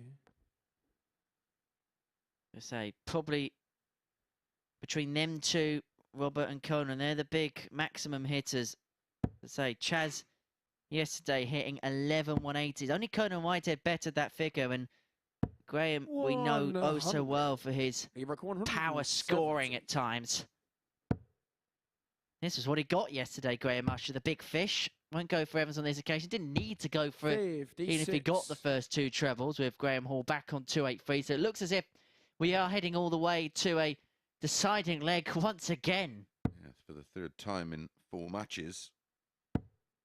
Although a 180 here would make things interesting. 180. Timing. They require 140. Sheer timing. Treble 18. Oh, double 17. 80. Graham, you require 103. Interesting. So 103 for the match for Graham Hall. He's seen Evans miss the 114. He's going to get 1 dart at tops for the 103. And only needs the 1 dart at tops for the 103. And that seals the match for Graham Hall. And we're talking about players making charges in this group. It looks as if Graham Hall is the man to be doing exactly that. That moves him on to 10 points in Group A with an 86.24 average, 2 maximums to his name, 4th on 13 on the checkouts, and that 103 high out to win the game for G-Man. Well, we're going to take a short break. Upon our return, it's Chaz Barstow in action. He takes on Graham Usher.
Welcome back to the action here at the MODUS Super Series on this Champions Week, and a strong showing once again for Graham Hall, bouncing back from an opening defeat to beat Lee Evans 4-2. Evans did miss that double 17 to stay in it, and then Graham Hall taking out that match, winning 103 to get his first win of the day, having been beaten by Conan Whitehead in his opener.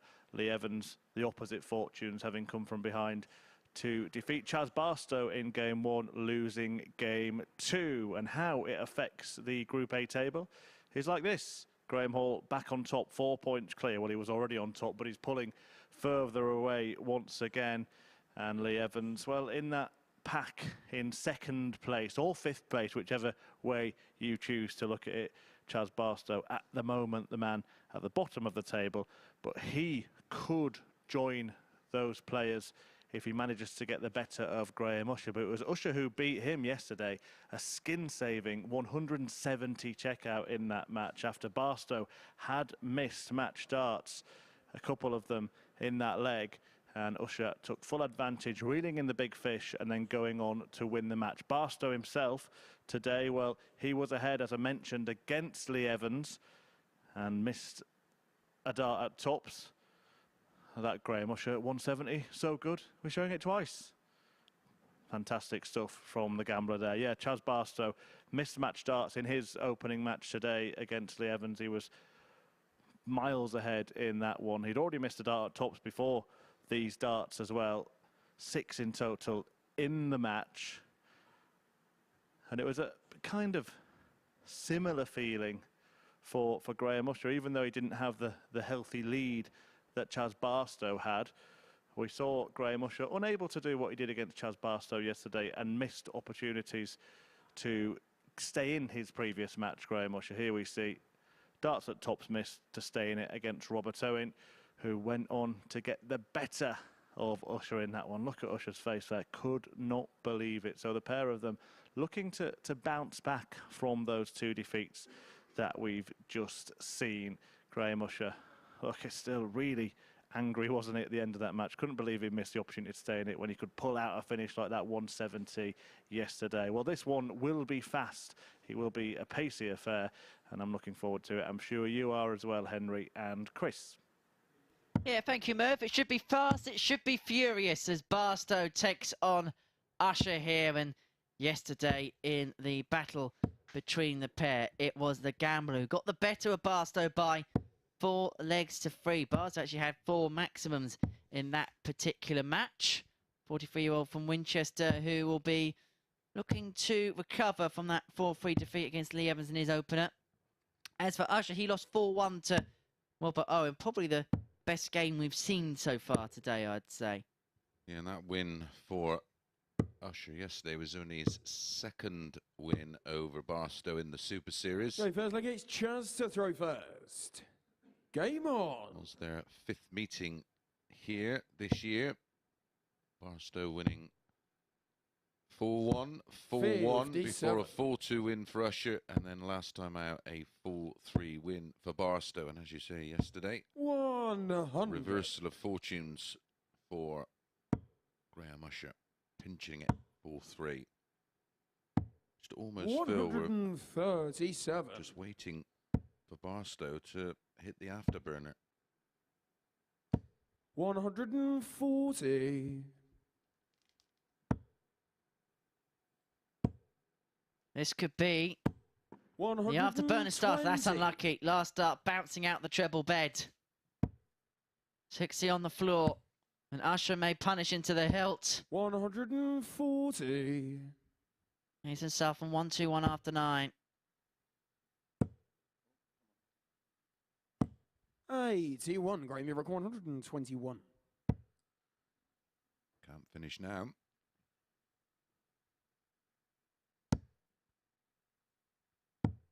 $75. recovery. Record 106.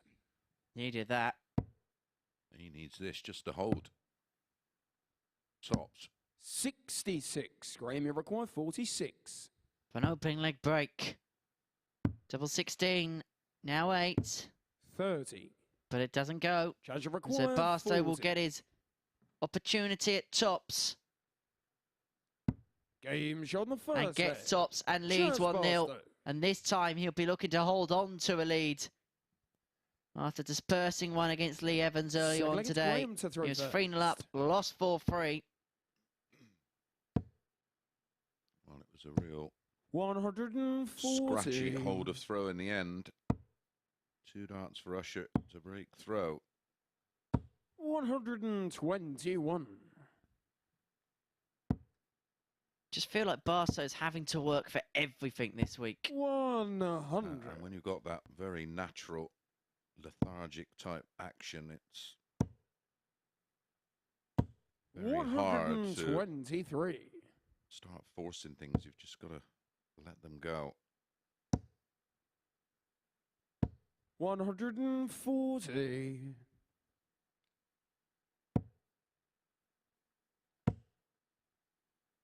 Both are throwers 180, rather Graham, than you record aimers. 121. But this is more like it from Barstow. Ball. 96. Judge requires 77. Loves those sorts of finishes, but this is for 2-zip plead. Barstow's been here before.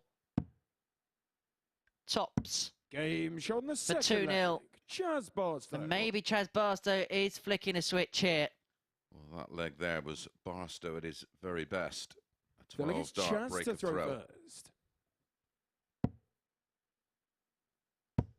It's some start to the match. 140. From both. There's an indication of what a start it's been from both. 100.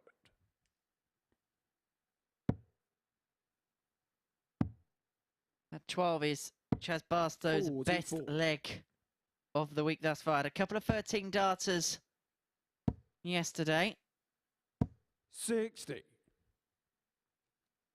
But this pace and this quality is just so watchable. 97. Well, both have throws that are very easy on the eye. Like you say, the tempo is stunning to watch. 43. I'd love another max here to leave tops after 12. 100. We'll have to have a chat with Chaz afterwards. I wonder whether we'll be playing in the tournament in Southampton this evening. I know he likes to 96. play a lot of Judge stuff record midweek, but 120. maybe tonight would be advised to have a little bit of a rest, get away from the board as he aims at tops for 3-0. 100. We'll come back for 3 more, double 10. But it's going to be under severe pressure.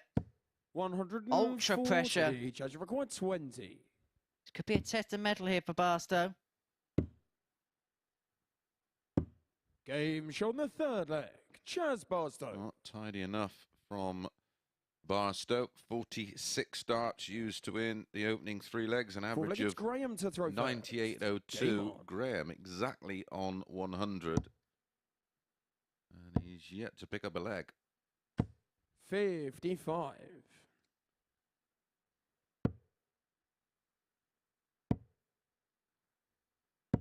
81. I do believe that tournament in Southampton will be seeing some of our crew at the Super Series participating. I'm not sure they'll be doing that, mind. Yeah, I went to the one in Portsmouth a couple of Wednesdays ago. Really 69. nice tournament, nice group of people. Some familiar faces. Josh Payne down there, Simon Whitlock down there. Had a nice little run to the semi. 96. Won 4 games and then came up against a really exciting young prospect, Wayne Weaning's son, Brandon Weaning from Australia. 81. Graham record 170. Who was over to play in the World Youths. 145. He took it on. He's not going to do it again. Against him. 125. You'd be hoping that there's not a deja vu in the fact that Barstow goes 3-0 up and could be pegged back again because Usher gets a leg on the board. But for Chaz, this is his leg. This is his chance to secure victory with the darts. Chance to throw first. And pick up his first win of the day. A defeat here. 98. And you would think his chances of winning this Group A are all but over. 85. Going to be a long way adrift.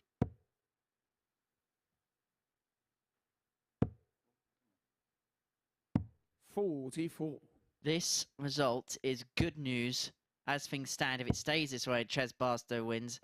It's good news for Graham Hall because it keeps Usher at bay on 6.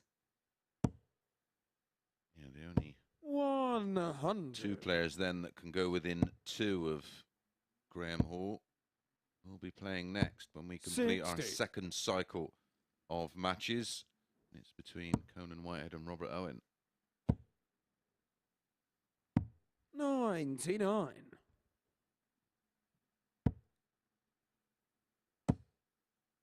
Just had a lovely text from a member of our production team. They're still rubbing the salt in. 160. 3-0. Ooh. Would have been a nice way to win it. 100. Graham, you record 160. And a little bit of revenge for the 170. 43. Should get 2 darts at tops here to wrap it up 4-1. Tops it is. Double 10. Open bed to aim at.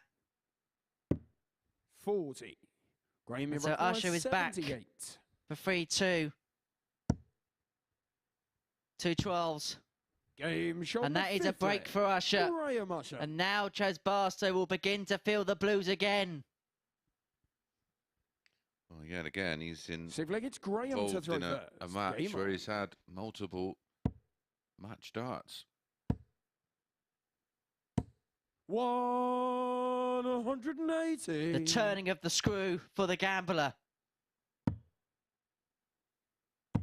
96. is where the negative thoughts start to creep in. You think, 59. here we go again.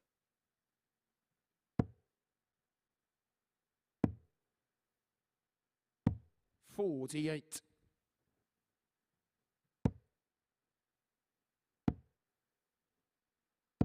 56. Well, I don't know why he's trying to leave 170 when his opponent can't leave a finish.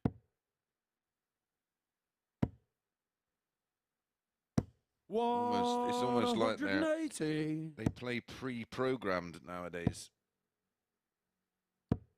45. Windows 7. And there's a perfect example of you know, what's the chances of him hitting, you know, 45. a ton? They're far more than switching around all over the place, and he wouldn't find himself back on 161. Ball. Game shot. Beautiful finish. Flag. The 161 for a level game, a 15-dart hold. And guess what? We're going to yet another final decider. chance to throw first. And once again, Graham Usher finds a barnstormer against Barstow. 57. Well, it's a 170 that was a game changer yesterday. 60. And that 161 could very much be the same. The 170 yesterday was to make it 3 apiece. The 161 today 83. was to make it 3 apiece. Yep, and he went on to win the match, of course. 140.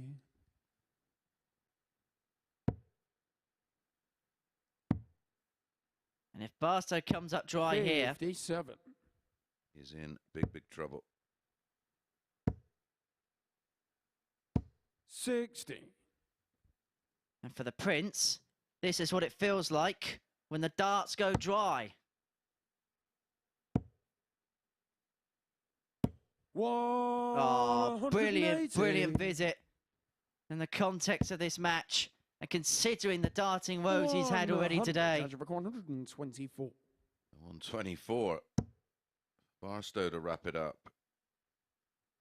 Come on, is he contemplating not even going? Yeah, ball. Game shot out of the match. And it is a ball for Barstow to beat Graham Usher by 4 legs to 3. Usher threatened to come back again with a big finish to beat the man from Winchester. But with a 93.5 average, the quality game of the week so far, you should argue. 5 maximums in the match. Both players had decent 90 averages. 4 out of 10 on the doubles, 3 out of 7 on the doubles, a 1-2-4 and a 1-6-1 checkout. That was a proper game of darts. And the Prince is the victor. Barstow moves his way on to 6 points. And while Graham Hall now has a 4-point buffer at the top of the table, that will be restricted to 2 when Owen and Whitehead go toe-to-toe after this short break.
Welcome back to what has been a thrilling Tuesday so far here on Champions Week at the Super Series, perhaps highlighted by that previous match. Chris Mason is here to talk us through what we've seen so far, and that one, the standout game of the day so far. Yeah, that's the kind of match we've been waiting for, and that one truly did deliver. You just didn't know who was going to win from start to finish. Barstow making a great start, but Usher threatened another 170 and then another big finish, the 161, to get it back level, and you were thinking, oh no, Barstow's blown it again, but fair play, the 124 was seriously special. Yeah, what is he thinking here? Because we see Graham Usher take out this 161 finish. Not only had he been in this position yesterday with that 170, but of course he'd lost his first match from 3-0 up today as well. Yeah, well, for Usher, he'd be thinking to himself, well, I've done this before, and I've done it on a higher finish. And when sort of things like that happen, you think, well, I can do it again. You have the confidence to do it again. And of course, on the opposing side, you've got the negative connotations from Barstow, but it was just a thrilling end to a proper game of darts. Yeah, credit to Chaz taking out that 1-2-4 to get over the line in the end, because certainly you'd be thinking it's one of those days if you let 2 3-leg leads slip. We'll have a look at the group table now to see where the land lies, and well, yeah, five on 6. 5 on 6, and Graham Hall somehow finds himself with on 10 points, 1 win today, 1 defeat. But yeah, he's in a great position. Of course, Conan and Robert Owen are up next to complete the second cycle of matches today, so match number 7. So one of them's going to move within 2, and one of those may be the ones that start to chase Graham Hall down. Yeah, Robert Owen is the one that seems to have been moving. He did beat Conan Whitehead yesterday with the aid of this 1-3-5 checkout, but he lost his first 3 matches, changed his darts, and he's won his 3 since. Yeah, he didn't need to go for this, but he was at that point where he'd been missing so many doubles. I think he just wanted something to give him a little bit of a boost. Sometimes you can be in that situation where you think, I'm just going to go for my shot, just give myself a bit of confidence, and well, it worked for him yesterday because he did sort of bounce back well towards the back end. I'm not even going to ask you for a prediction. It doesn't seem to be any point today because anything could happen. Let's see how it goes. Chris will go and join Henry to talk you through this one. Owen v Whitehead.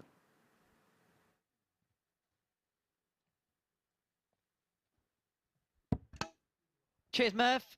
And so the end of round 2 of fixtures for the day. Robert Owen up against Conan Whitehead. This is a crucial one because someone's going to get onto 8 points. Someone is going to keep tabs with Graham Hall, who at the minute is the outright leader on 10 points. As the lads rightly mentioned, up on the balcony, 4 points clear of their closest challenger. But someone here can reduce that gap in half. But who will do exactly that? Conan Whitehead and Robert Owen won both of their opening games. Whitehead with a 89.73 average and a 4-3 success against Hall, whilst Owen an 87 average and a 4-1 success against the Gambler. So who is going to make it 2 from 2, and who is going to pile the pressure on the man at the top of the pile? 60. Yeah, fascinating little tie. Will Robert Owen continue to kick on? 100. Finished the day well yesterday, of course, with a 4-3 win over Usher with his best average of the day, a 96.11. 218 is 50% on the doubles. And started today impressively with a couple of 180s and a 4-1 win over Graham Usher. That last game was a proper game of darts, wasn't it? Well, that's what we've been waiting for, and the boys delivered. Had everything, didn't it? High finishes, plenty of 180s. Did it have in there? It's 5 or 6 180s? The 161, the 124. 140. And we often see one game like that followed by another. They usually go in patterns here. Yeah. Well, the players are lifted by that, of course. 120. Both players down to 120 after 12. Yeah, just try and work around that. Unfortunate. 41. Robert, you require 120. Over-rotated on that final dart, hence it ended up in the 1. Ooh. Single 18, 80. leaves tops, You require and 79. 79. Plenty can go wrong with this. Oh, was that in the way? It is. Game shot in the first leg. Well, that made a Conan Whitehead. hell of a noise, didn't it? It was like it clattered into the dart before it found its way into the double. I'd like another look at that one from a different So angle. it's Robert to throw first. It was Game like a dodgem, wasn't it? Where it's just bumped into the first dart, and instead of, or the second dart, and instead of bouncing out, it's managed to skew its way in. Yeah. Ultimately, though, it's a 18 dart hold for Conan. More importantly, a lead in the match.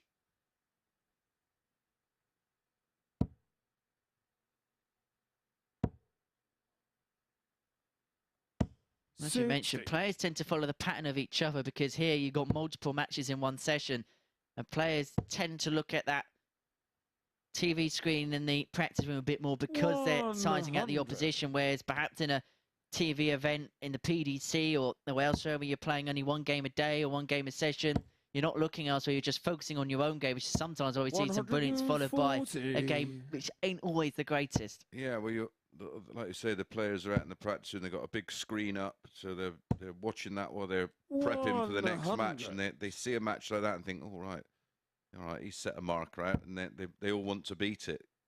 You know, it's all about bragging rights in the practice room. You see a big average go in, you go, right, 83. I want to get a bigger one. Especially if you're there for 5 days. Yeah, as Dubby did with me last week. I put the 103 in and he popped a 105 in. Nice 118. Still waiting for the 10 to be beaten, though. Double 19 for Owen. 15 would have done for him there. And so Conan Whitehead has the opportunity to break and open up a 2-0 lead. Went treble 15 for double 18. No surprise, because he loves it up that part of the board. Yeah, his favourite double. So treble 17's the shot. 43. Robbie, you require 19. 3 for double 8.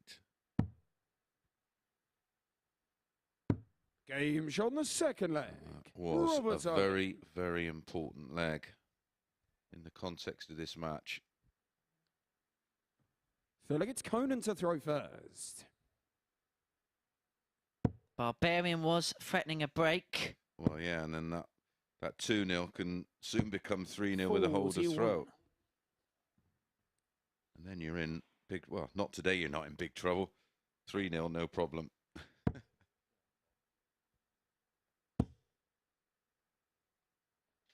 $140.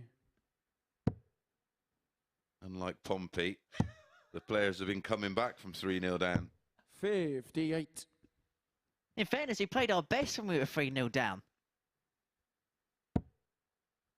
Just couldn't hit a barn door with a banjo. Well, Robert Owen here threatening. The breaker throw, 140, is followed up with a max. 123. Well, I'm glad Chris Murphy didn't chirp up, because Sheffield Wednesday can't shout any more about their start to the season.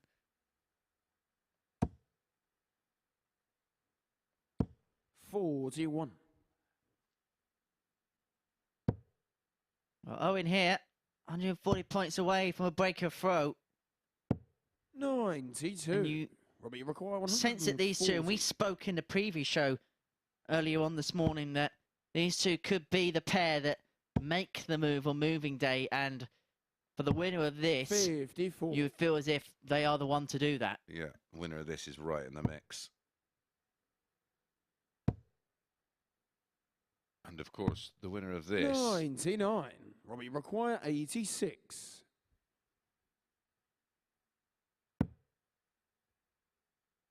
If it's Robert Owen, still has Graham Hall to play. The third leg, Robert Owen. It's a lovely little bull finish on the 86. That will make him Full figure, it's Feel a Robert whole to lot throw better. first. 15 dart breaker throw on the Game ball. on. Blink of an eye, leads 2-1. What do you make of the Robert Owen change darts and then revert back to tight situation? 140. Yeah, well, it's a set of darts that he's used in the past for a lengthy period, so he's very, very familiar with them. 180. And sometimes just the change just resets the throw because you sort of remember how you threw those particular darts, and then 140. once the throw's back to normal, you just go back to your old darts and they feel comfortable. I've done it many times. 22. Sometimes you feel like the action's too short or you're not getting a full extension. And like I say, it's just totally resets the throw back to where it is, 100. or where it should be, or where it was. Another strong leg. He's got to come down. 139. Robbie Rook 121. He's himself on 160. Owen on 121 for the 3-1 lead within the space of 12. But that's a 41. poor Only dart. require Leaves him 160. on 80 should he return, because he may not return. Tops of Whitehead. 120. That's unlucky. Robbie That would have been a 80. game changer.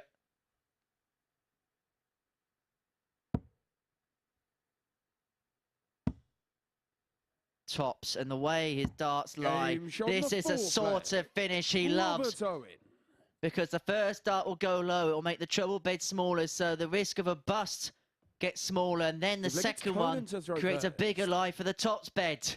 I've seen Darryl Gurney develop a throw that will make the dart almost lay flat. And when he wants 60 now, he'll implement that action and get the dart to lay flat.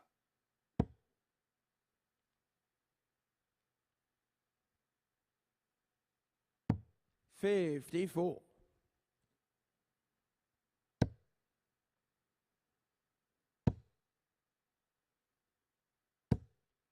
Back-to-back 140. 140s.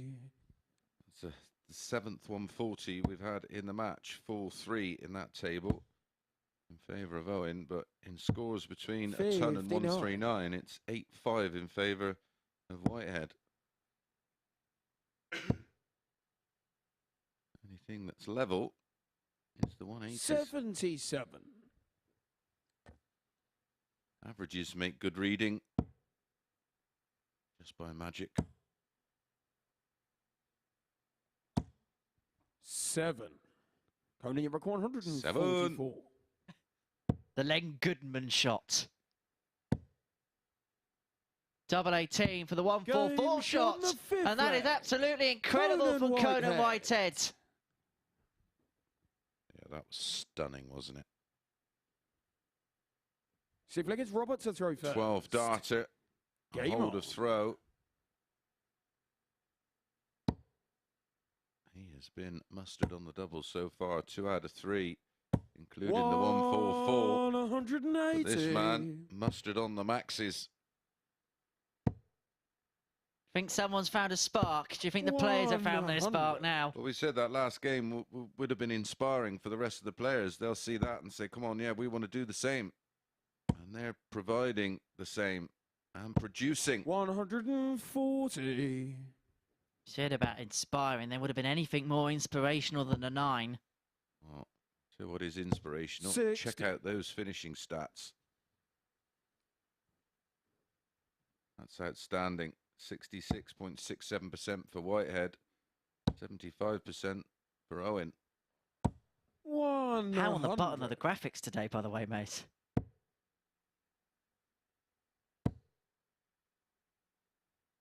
A maximum to leave 161. That is incredible from Whitehead, but it may be in vain because Owen wants 81, wants double 12, now double 6. 69. But it doesn't Only go. require 161. Well, this would be a sickener. Treble 17, or would have left the ball. 97. Oh, Owen, Robert, you 3 in require hand 12. for a big 4-2 win For 13 darter. One left. No score. But it doesn't go. And Whitehead returns to send Only us the requires distance once 64. again. Yeah, Robert Owen giving that a long old look. Single 16. Tops. Game show on the 6th flag. Conan Whitehead. You can see what that meant to Conan Whitehead, and he takes us all the way.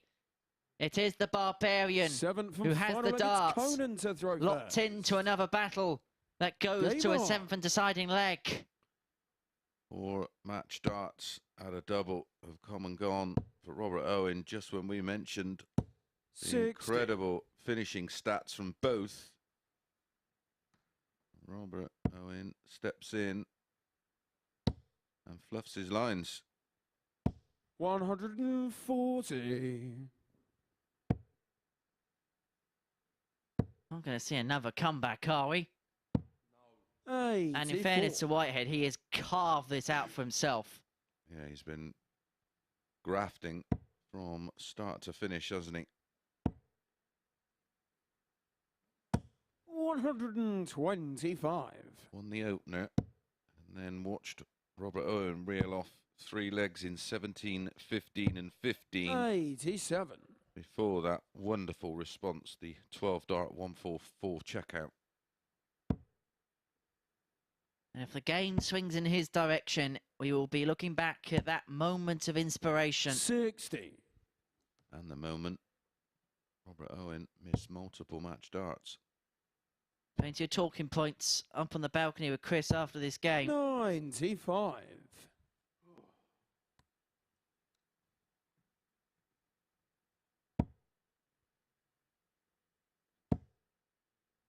Love another one of them. 140. Oh, that is superb from Robert Owen to leave 36 after 12 against the darts in the decider. And was under it. 97. Robert, you require 36. For the match. 2 18s.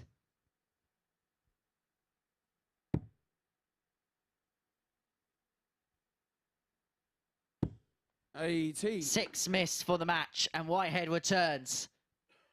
Conan, you require 78. Absolutely no luck for Robert Owen in this one. And so Whitehead gets 1 dart at tops, 58. but it doesn't go, and Owen returns for double Robert, 9 you require to 18. put himself onto 8 points to go within 2 of the league leader Graham Hall. Double 4. Possibly his last 10. chance, might be his last chance. And he's had more than enough chances to win this match. And the chances into double figures. It's now missed 11 darts at a double. Game 10 shot of them and the match. For the match Conan as Whitehead. Conan Whitehead finds a way to win and rides his luck to a 4-3 victory and a place in 2nd position in the table, an average of 93.99. The highlight of that one, of course, that incredible 144 checkout. Well, that completes the 2nd cycle of matches. 3rd cycle of games up next, starting with Usher against Hull.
This is the MODUS Super Series.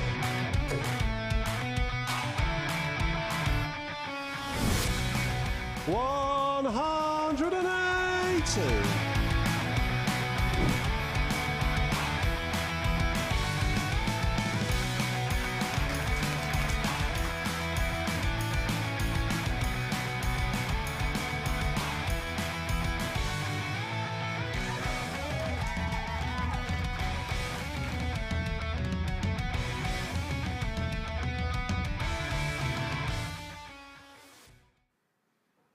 Yes, and you could be here on Saturday night for that grand final. Tickets available for free from dartshop.tv. Go there for all the information. And yes, I did say free. You can see the Champions Week finals night in person here in Portsmouth. But who will be there? Well, we're getting a little bit closer to finding out as we reach about the halfway stage in Group A.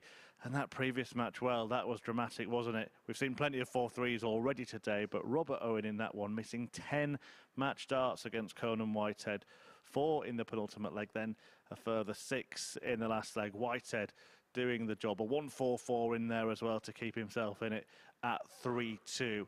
And from where I am on the balcony, I can always hear Conan Whitehead reacting to every single dart. I'm sure you can hear that at home as well. A lot of no's, but certainly it was a yes for Conan at the end of that one. And we'll see how it affects the group table, because Robert Owen has just had that little winning run ended. 3 games on the spin. Conan Whitehead, though, stopping that. It should have been more. Owen will be thinking, kicking himself in the practice room now. But it is Whitehead who moves within 2 points of Graham Hall at the top of the table. And Graham Usher is looking to do the same here. Hall, though, has got a win under his belt today. We can see here the 103 checkout that earned it against Lee Evans earlier on, having lost out himself to Conan Whitehead in his first match. Good stuff from him. But it was Usher who got the better of Graham Hall when the pair met yesterday. Usher taking out this 64 finish en route to victory. He was the only man to defeat Graham Hall yesterday and can, as I said, move within a couple of points of the league leader, despite a couple of defeats so far this morning. So it is Graham Usher against Graham Hall, Henry Deacon and Chris Mason in commentary. Let's hope it's a Graham cracker. Thank you very much, Chris. That was actually quite good, actually. Excellent lead there into that one, Murph. And don't forget, Pompey is the place to be if you want to enjoy darts. Don't forget, Saturday night, you can get your tickets for the MODUS Super Series Champions Week Grand Finals. They are free on dartshop.tv. And there's another big event taking place in Portsmouth in December as well. It's the Untouchables, featuring the likes of Michael van Gerwen, Fallon Sherrock, Raymond van Barneveld, Simon Whitlock, Vincent van der Voort. We've also got hometown favourite Andy Jenkins, Corinne Hammond, Charlie Large and Bobby George will be supplying the entertainment. That's at the Portsmouth Guildhall on Friday the 9th of December. Head over to dartshop.tv for more information on how you can get your tickets for Night at the Darts in Portsmouth. And don't forget, that's on the Friday night. So why don't you enjoy your Night at the Darts, watching MVG and RVB and all the rest of it on Friday. And then Saturday night, why don't you come to the Super Series at the MODUS Live Lounge? A perfect weekend, mate. It is the ultimate weekend. A darting extravaganza. Going to see extravaganza in this one. 177.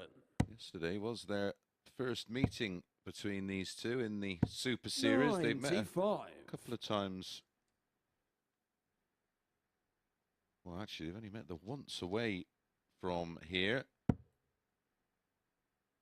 And it was a 5-0 win for Graham Usher in Challenge Tour 18 in Leicester this year. Not too long ago, actually, in the round of 32. Graham Usher with a 97.6 average. Yesterday, he did the double, defeating Graham Hall 4-1. The only player, of course, to inflict defeat on Graham Hall yesterday. So in 45. 10 legs of play, Graham Hall has won 1 leg against Graham Usher. 125. I think he might be getting a few more here. You certainly would think so.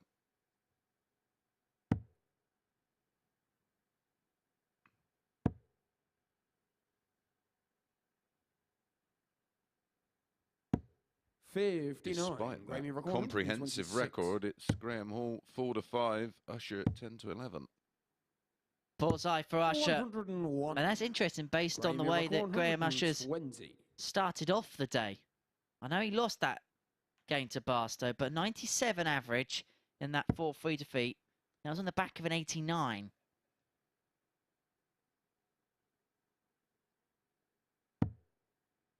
Good recovery.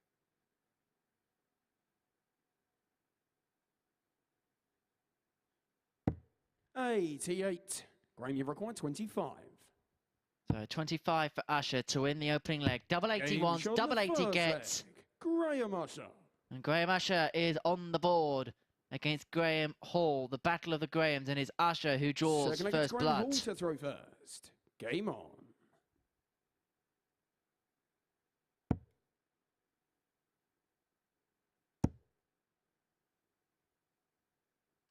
$140.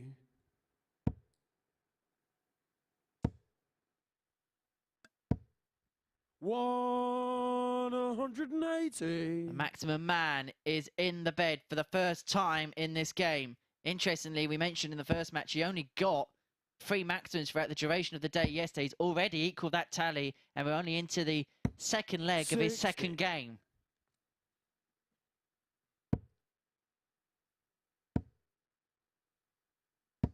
$100. No, he's actually... That was his 5th for today, wasn't it?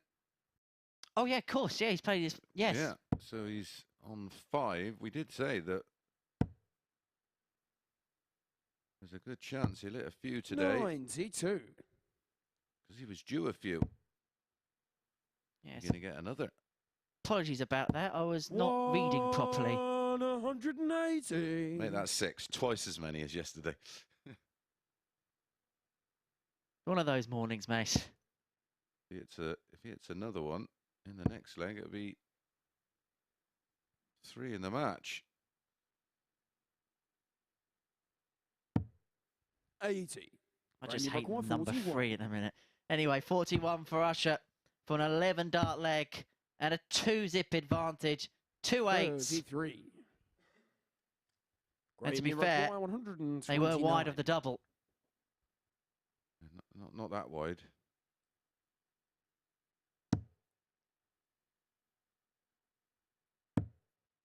And across for treble 16. 89. Graham, you require 8. Double his lead. Game shot in the second leg. Gets there Graham eventually. With a 15 dart breaker throw. Felt like it's Graham Usher to throw first. Game on the charge.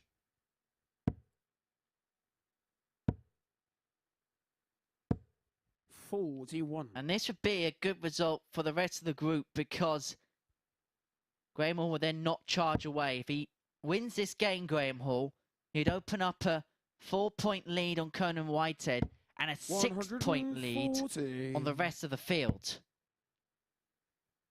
Leeds if Usher wins, the gap is back to 2 100 from him and Whitehead, and then the rest would only be 4 points behind. That is still recoverable in this position. Yeah, especially with a day and a half to play. 58.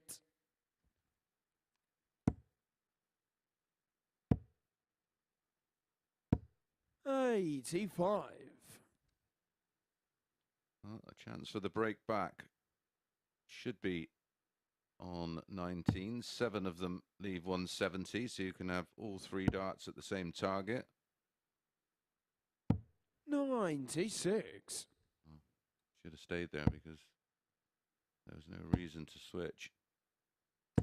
140. He may be in trouble now as a consequence. Don't feel like a ton's enough.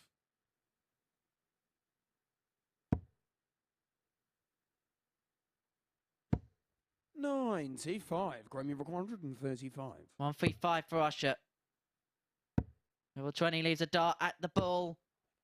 110. Just needed to be the other side, didn't it? Graham, you require 112. Saw Robert Owen take that out yesterday.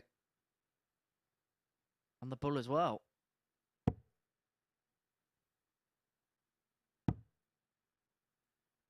Tops Game for the breaker throw-in to bring it back to 2-1. And that's another crucial ton-plus outshot for Graham Hall.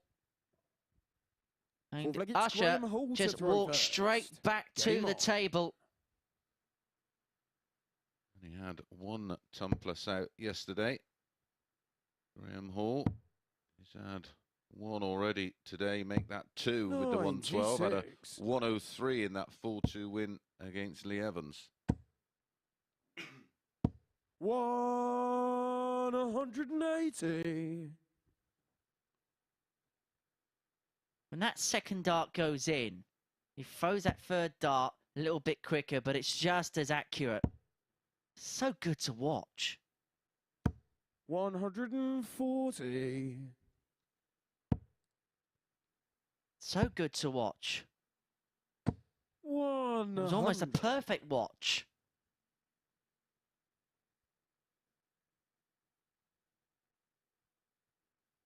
Last time out, Graham Usher was involved with an absolute cracker. The best game so far of Group A, and Graham Usher is continuing in the same vein. 100. Been a good response this from Usher after leading 2-0 and then being broke. Who wins this Saturday night? It's not going to be broke. Graham, you record 121. Going to be taking home 20 grand. 85. Yeah, at least double 18 after 12. All Graham Hall can do is apply whatever pressure he can, and he's going to apply some. Well, he's going to apply a heck of a lot. 134. Oh, that's excellent to leave himself on top. So this has got to go, Graham. Game shot on the 4th leg. It does. Graham 13 dart breaker throw. This has been outstanding from both. 5th leg, it's Graham Usher to throw well worth a look. Game on. Shade under 99 for Usher. Graham Hall, 94.6. 3 maximums. Well, last time out, Usher was just shy of 98. Had some serious scoring power. 13 scores of a ton or more in 4 legs. 180. 4th max of the match. Graham Hall's first. 140. What a reply. Back-to-back 140s in this 5th leg for Usher.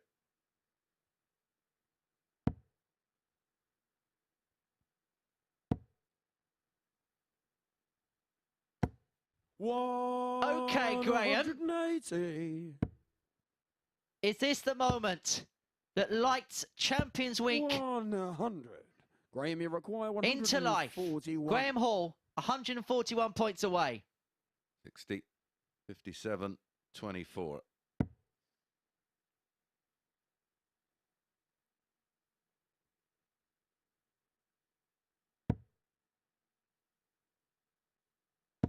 Well, 121. Graham, you require 121. Double 10 for a 10.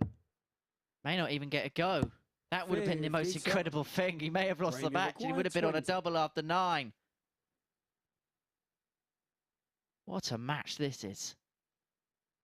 Double 10 for a 10.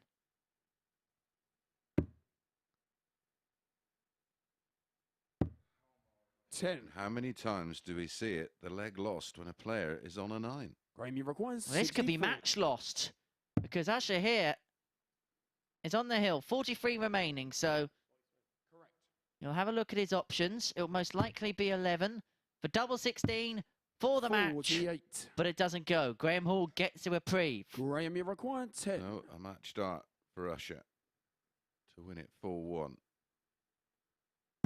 Game show on the 5th leg. Graham Hall won't be denied. A 13 dart breaker throw keeps him in the match. Sixth leg, it's Graham And in Hall fairness, to throw first. he deserves that crack, that opportunity to stay in the match. That was an excellent last leg. Under the sorts of pressure he was under, to produce what he produced. Speaks volumes. The back-to-back 84. 180s when he really needed to as well, because Usher was with him. 60. I mean, let's get the power pack up again. I mean, 4-4-2 for Graham Hall. Back to the football. 140. Goalkeeper's out, midfield. 121. Edison's in goal. Yeah, it's been a super game of scoring so far, and that's relative to the averages, which is still absolutely outstanding. 100. And as we said, that one match between Charles Barstow and 100. Graham Usher seems to have kick-started this Group A into life. This was what we were expecting from Champions Week. The best are coming up to the boil. We're still a few days away from finding out who'll take the spoils, and you can join us, dartshot.tv, for your free tickets. You may even see the man sat next to me in the commentary box involved. Well, I'll be here. 100. Graham, you require 80. Send us the distance for another potential comeback. 15 and ball, treble 15 for double 10. Bullseye. Game shown the That's sixth an leg. excellent, Graham excellent Hall. bullseye. And when his back's been against the wall, Graham Hall has come up with the answers, because the Seventh gambler final leg, it's has Graham Usher posed to throw questions first. at every single juncture. This has been 140. absolutely outstanding performance from both. Those big two treble visits continue to rein in. 140. Can we play win by 2 clear legs, because the quality of this game has been so good? 140. Let's have one last look at the averages before we head down to the finishing zone. Well, we are 6.5 legs deep, so they're now relative to the quality of this contest. Quality personified. It forces the issue of Graham Usher. 100. And a ton may not even do here.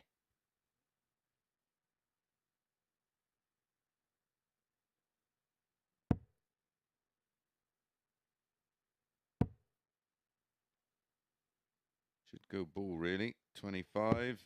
145. Graham, 36, and not for the first time in this match. He's on a potential 10-darter. He may not get a go. Bullseye. 96. That would have been incredible. Would have been incredible. Yeah, the line was Graham, you require perfect. 36. Slightly overpitched. This dart could change the whole complexion of the group, because Graham Hall pins the double 18 to secure a comeback win against Graham Usher and go 4 points clear at the top of the table here in Group A with an average of 103.93. It's the biggest average we've seen so far this week. It's the first 2 ton-plus averages we've seen so far in the first ever Super Series Champions Week. 6 180s, split 3 apiece. It was 3 from 11 on the doubles, which came to cost Graham Usher in the end. The Hall, it was 4 from 7 on the outer ring, and that 112 finish was huge as well in that match. So he moves on to 12 points, 4 clear of Conan Whitehead, who we see in action after this short break. He takes on Lee Evans.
Well, have you got your breath back after that one? What a game it was between the two Grahams. Graham Hall coming out on top in an absolute thriller. The first two ton-topping averages that we've had so far at Champions Week. Hall, 104 almost in that one. He was on a 9-darter at one point. He won it with a 10-darter, but only after Graham Usher had missed a dart at Bull for a 1-2-1 in the decider. It would have been a heartbreaker for Hall. In the end, it's Usher who must be wondering what he has to do to get a victory today. And I think we saw, didn't we, in that last leg, just why Graham Hall is top of the Group A table. We can see here he is putting distance between himself and the rest of the field. Conan Whitehead on 8 points and the rest of them all on 6. It is Whitehead who seems to be making moves so far today, and he's taking on Lee Evans in the next match. We saw him come back to beat Rob Owen earlier on. That included this stunning 144 checkout using the 18 segment for that fantastic finish. And Conan Whitehead is the man closest to Graham Hall, sitting in second spot. He also did beat Lee Evans yesterday as well. Whitehead cleaning up 96 in the first leg before going on to get the better of Lee Evans. He won it 4-3 in the end, and Evans actually missed 21 darts at double during that match. So we'll get the game underway. Can Conan conquer Evans again? We'll hand over to the commentators. Mace the ace, and after how he felt last night, it's Deacon Blue.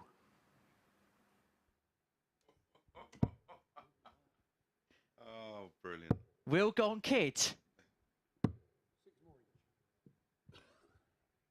Thank you, Murph. So, Lee Evans up against Conan Whitehead. I'm not going to entertain that comment. In our next match, and you sense this is a crucial one in terms of the tide in this group. If Lee Evans wins this, it's a good result for Graham Hall. Even though Evans would go on to 8, it would mean that 2 players would be restricted to 4, and Whitehead wouldn't go within a win of him. And you just get the sense now that Graham Hall could make a crucial move, could make a crucial power play in this group, and a couple more wins. He may see himself close to qualification before we get to Wednesday. Well, he's got a tough run in, hasn't he? He's playing Robert Owen in match number 11. And then Chaz Barstow in our final match of the session. 60.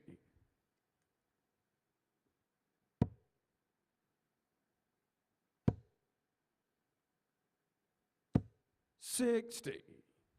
Incredibly, a running average of over 95 for Graham Usher today. As Murph mentioned, 134. yet to find a win. He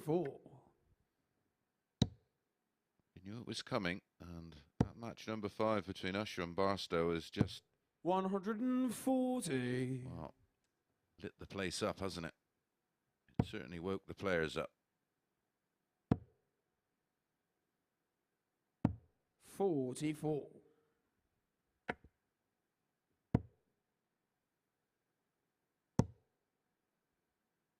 Graham Usher's last 80. 3 matches today, just shy of 90, just shy of 98, just shy of, and just over 100.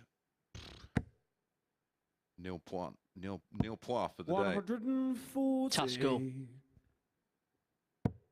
Certainly is, especially when it's being played at this level. 60. And these two follow suit. 123. Conan Whitehead did last time out, of course, with that 94 average and a very 43. narrow win Conan, you've got against Robert Owen, 161. 4-3. Trouble 17. Bullseye. 136. That would have been an incredible way to start for Conan Whitehead. 80. We've already seen him nail a 144 today. 20 for tops. Went high. He's got the right side of the doubles bed to 60. aim at, but it goes Conan, below. 25. And so Conan will get his chance on 25. Always going to be awkward, that visit. Can Whitehead punish? Game shot in the Sure first can. leg. A lovely Conan final dart. Whitehead. And an 18 dart breaker throw to get this match underway very nearly. The 161. Second leg, it's Conan to throw first. Game on. Also almost. These two just waiting to light up the blue touch paper in this game. Well, this could be the spark. 140.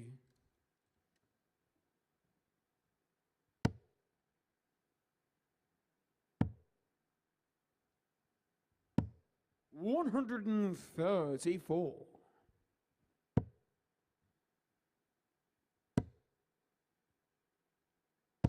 140. Ton 40 start for Whitehead.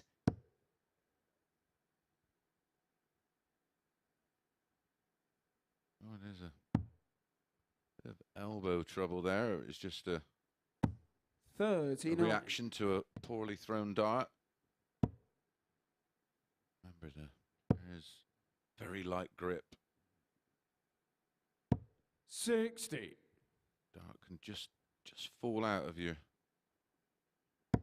throwing hand mid-throw. 94. Conan, you're recording Good cover. 161. Time on the side of Conan Whitehead. Could go ball. 99. The advantage of going ball there is you almost guarantee 2 darts at a double. If you hit the 25, you're on 56, 16 for tops. Where going the more aggressive route at the treble, he now has to hit a treble to get 2 at a double, which he's done. Beautiful dart, right in the middle. Game show on the second it's not in the middle of the double 16. But they all count. They all do count the same, and it's a 2-0 lead for Whitehead. Game on. And he'll feel much better about that 14 darter, that is for sure. After the first leg, he thought someone is going to up the level somewhere. 140. That's exactly what the Barbarian has done. Well, he narrowly missed the ball, of course, for a 15 darter and the 161 in the opening leg. 81. Already 3 140s to him in this particular match. 2 back-to-back at the start of leg 2. 82. And just having a look at his results for the day thus far. He beat Graham Hall by 4 legs to 3. Got the better of Robert Owen by the same scoreline. So the games involving him so far today have gone close. They have gone tight. 89 in that success against the league leader before an average of 93.99 against Owen.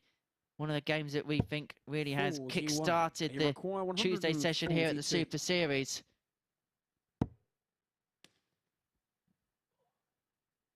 $82 left. I think he's just dropped a dart on the floor, so he's going to pick it back up.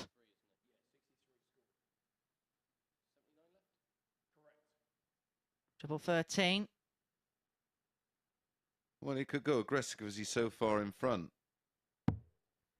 120. And although that's a fabulous dart, the double 11, of course, doesn't break down. You go outside with your first 2 and then inside, then you're left on 11. Game shot on the third leg. All irrelevant. And that's a beautiful 13 dart hole to throw. He's got the leg, but the approach to it probably wasn't the right one. Like it's Conan to throw first. It's hard. Game on. Yeah. If it hadn't have gone in for a start. It is one of those. It's what you like, I suppose. Some players have no fear of those doubles that don't break down. But of course, it's all about percentages. 180. Another level, and a level that we expect from Lee Evans. And there is an example of the level. 102.33. For Lee Evans, it's all about the release. He brings it back and he throws it cleanly, and it's a nice release. It's good, but I mean, when I stand back, I'll have a look at the scoreboard now, and in my head, I know exactly what I've got left. 140. And that constant pause to look across is going to cause him problems because it upsets the rhythm. And he is all about rhythm. Again, having another look. He doesn't need to have a look. Surely you can take 20 off of 264. 56. And it's not a critique, it's more advice. 100.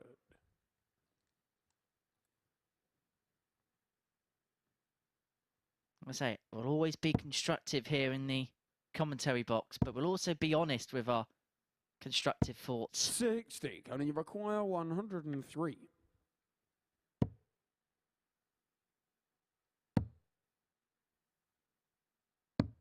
87. It's for a 15-dart hold and a Lee 3-1 require lead. 148. Only Evans has to take out the 148.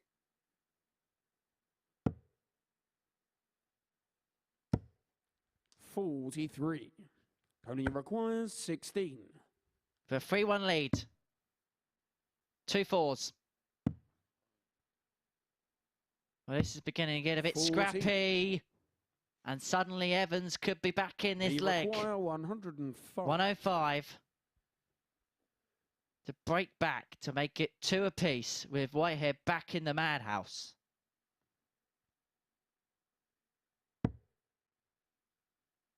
$90 left.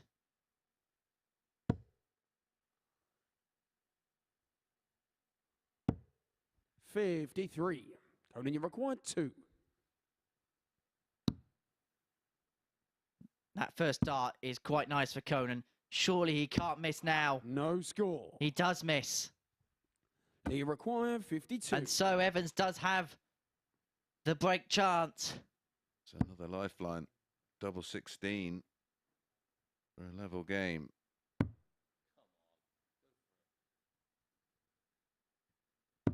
Game show on the 4th leg. He left Lee it late, Evans. but in it goes. It's a 21 dart break of throw. 5th leg, it's Lee to throw first. Game on. It was interesting. When he missed the first dart at double, you could hear Lee, and I think it's probably the first time I've heard him this week vocally voice his frustration. You could hear a "come on, Lee" or something, words to those effect. And then just went straight at the double eight. Didn't step back that time. Well, he 100. understands the importance of this match and the importance of picking up the 2 points. 140.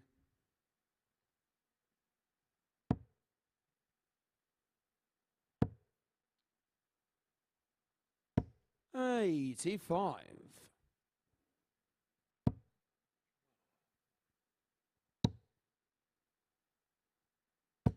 140. Back to back. We say as one. We're getting to know each other too well in the commentary box, mate. 140. Well, that's a great response from Evans. Just about doing enough with that 140.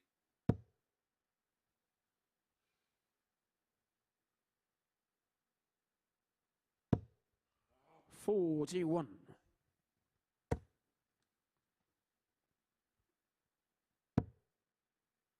Conan Whitehead still in this match despite just 2 from 11 on the doubles, just 18%. 60. Far more efficient. Lee Evans 2 from 4. He'd love another 140 in the leg.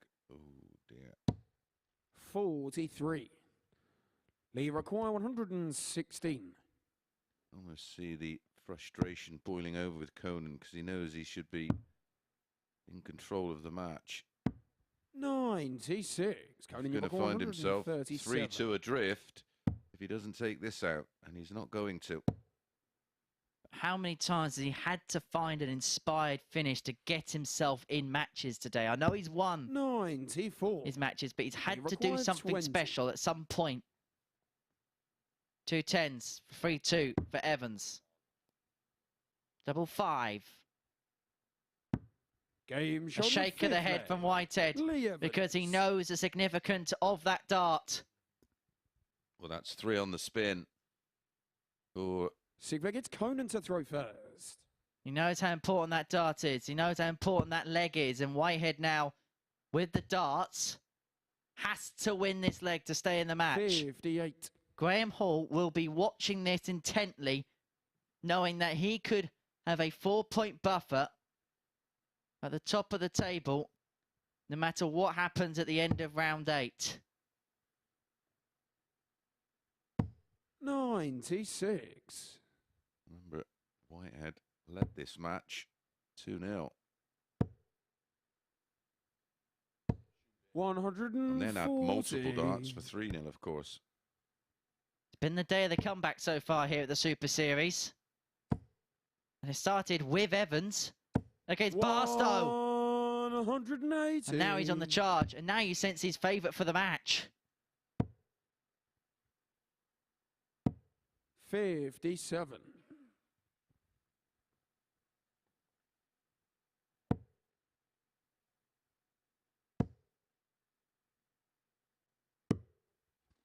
$96.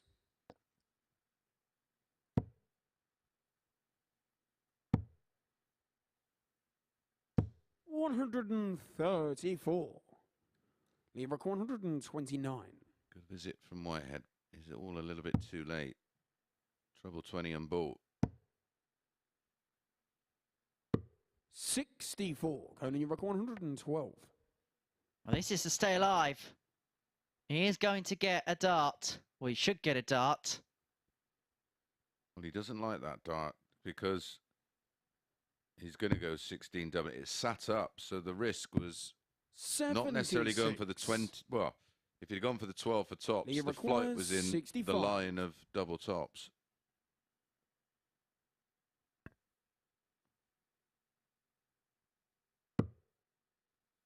Correct. 10 or a 6. Double 18. 47. Conan, you require Pulled it. 36. Game And we shown go sixth the flag. distance Conan again. Whitehead. Conan Whitehead goes all the way again. It's been the day of the 4-3s here at the Super Series. 7th and final leg. It's Lee to throw first. And it's Game Evans on. who's got the darts. A crucial leg in terms of the complexion of this group. And I wonder if Graham Hall not playing for a couple of games, whether he is 58. just sat in the practice room on a chair watching this unfold. And he'll enjoy these two just putting themselves through the ringer. It was Conan Whitehead who won this tie in the 128. deciding leg yesterday, but it was Conan that had the darts.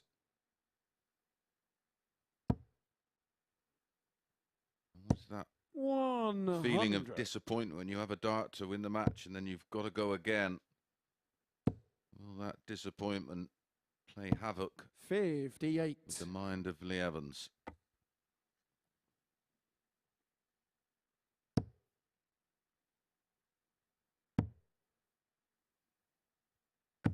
$134. We're talking about how this may be a test of Lee Evans' character. Well, that 2-trouble visit there speaks volumes of that. 56. Again, we don't need words to describe how Conan's feeling. Very much a heart-on-sleeve 100. character is the Barbarian. Big fan of Welling United. The Wings. 99. Lee require 109. But Evans here wanting 109 to seal the win. Significant for him, but also significant for Graham Hall.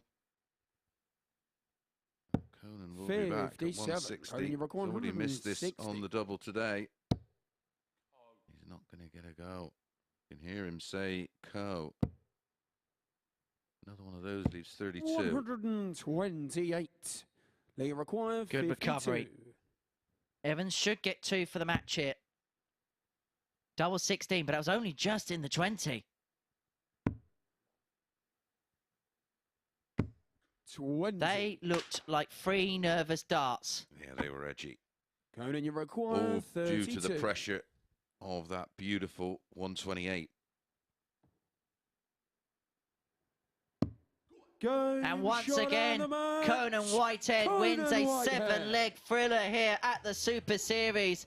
And it means there is still pressure on Graham Hall at the top of the table.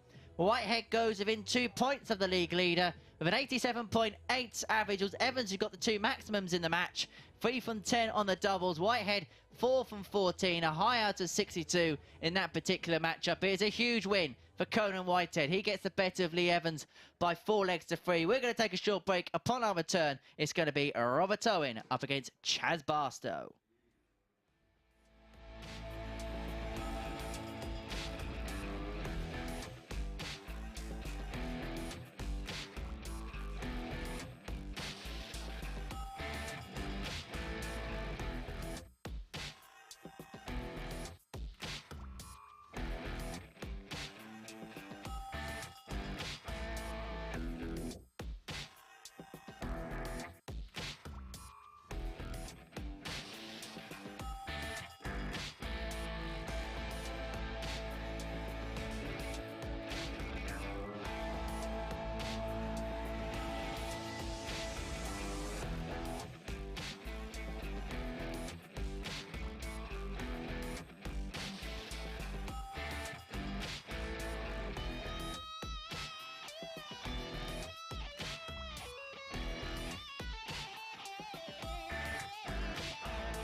Welcome back to Tuesday's action here at the MODUS Super Series, where it's Champions Week, and it seems to be the day of tight tungsten tussles. Yes, 6 of the 8 matches have finished 4-3 so far, including the last one as Conan Whitehead got over the line against Lee Evans, again surviving match darts before holding his nerve to win for the 3rd time today by 4 legs to 3. And Conan Whitehead, well, he's the man who is making moves on moving day here on Tuesday in Group A. He's 2nd in the table, now 4 points clear of his nearest rival in 3rd place. In fact, 4 points clear of the rest of the field. They're all in 3rd place. Graham Hall still on top, 2 ahead of Conan Whitehead. It's starting to look like it could be a 2-horse race for that coveted top spot and the place at finals night from this group. But action now turns to Robert Owen against Chaz Barstow. And Chaz, well, he was 3-0 up in both of his first 2 matches. Lost the first one 4-3 to Lee Evans, but then won this one 4-3 after Graham Usher came back with this fabulous bullseye finish for the 1-2-4. And Chaz Barstow did get the better of Robert Owen yesterday as well. A 4-1 success for the Winchester race in that one. Owen won 3 games in a row after that yesterday, but since has lost to Conan Whitehead. So can Robert Owen get going again, or will it be back-to-back wins for Barstow? Let's find out with Chris and Henry. Should be a barnstormer. Thank you very much, Murph. So following the conclusion of this match, you would have completed the third cycle of fixtures for the day. And so let's see what we're going to get from Robert Owen, the 38-year-old from Ogmore Vale in Wales, the former UK Open semi-finalist. He'll be a Pro Tour card holder come the start of next year up against the 43-year-old Barstow from Winchester. Played at the World Championships in December, gave Michael Van Gerwen an almighty scare. But who will scare Graham Hall at the top of the table at the minute? Conan Whitehead looks like the most likely candidate to depose of him as the group leader. Yeah, he won that opening set against Michael Van Gerwen. Hey, first leg, it's Robert to throw first. Pleasure of the travelling army of fans who were there to support Charles Barstow. Remember it well. I actually did that match for TalkSport. 59. We were thinking, hello, this could be a big upset. And then Michael just found another gear.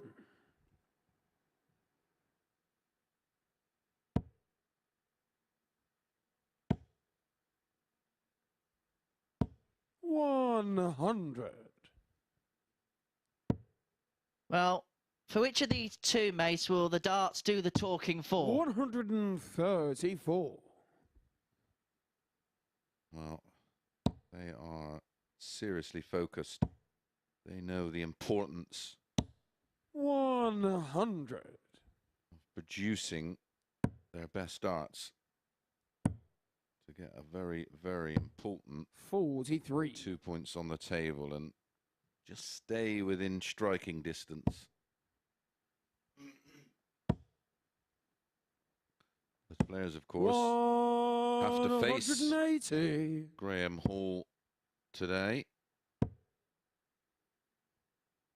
97. And this is where the group could change. 62. Absolutely.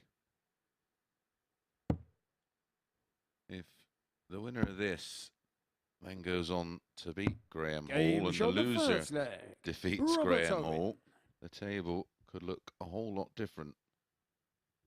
As Rob Owen produces a 15-dart hold with the chance to throw first. 62 checkout in leg one.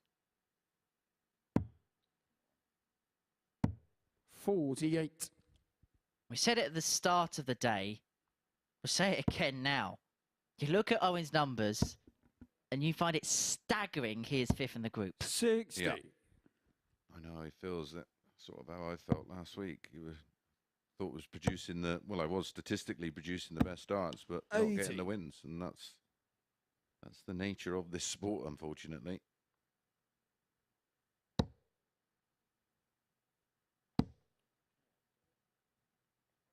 $121.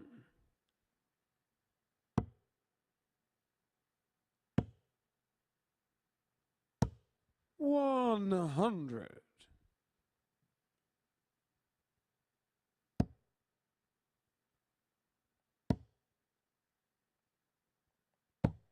85. We spoke about Robert getting his tour card for the start of next year. How much do you think the 99. environment that we have here, the behind closed doors environment on Monday to Friday, will help him on the floor circuit, the Pro Tour events, which obviously in Barnes, I know he's played a lot of this year as an alternate reserve, but it's helped him kind of settle into that kind of environment, doesn't it? And then you get the big stage on a Saturday night. Yeah, exactly. But he will, of course, already have qualified for the UK Open next year. So this has been the perfect environment to prepare for that. And, of course, he's got fond memories of the UK Open, having made the semi-finals there. Ironically, in a similar environment to this. Yeah. Yeah, it was that year. 7-7. Game show on the second leg. Charles Barstow. Absolutely nowhere. Charles Barstow producing a 1-2-2 checkout. And that perhaps sums up Robert Owen's week so far. He's played well, and then someone just finds something at some point to derail him. Yeah. Poised on 92 to break throw and lead 2-0. And in steps Barstow. The big finish. 83. Now, around about this point yesterday, Robert Owen changed his darts. Just get a little bit impetus, to get a little bit of oomph. He's decided today, to stick 100. with the same setup, and it may be the case he'll do it throughout the duration of the day. Yeah, the way he's playing 46. doesn't need to. There's nothing wrong with the action. Nothing's falling short.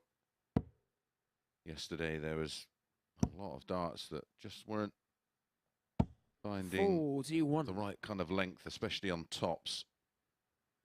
Not just sort of low by a centimetre. They were a good inch low. 123. Well, he's got the sort of action, hasn't he, where it's got to be pitched right, otherwise they could fly either side of the 20 bed. Yeah, and he's just got to get that full extension, which we've seen there in two of the three darts. Got right to the end of his throw. The reward, a 140. 134. Robbie, require 80. Well, potential 14 darter. 15 will do. Had a 15 in leg one. 60. Judge of Won't in require leg three. 115. May not even win leg 3.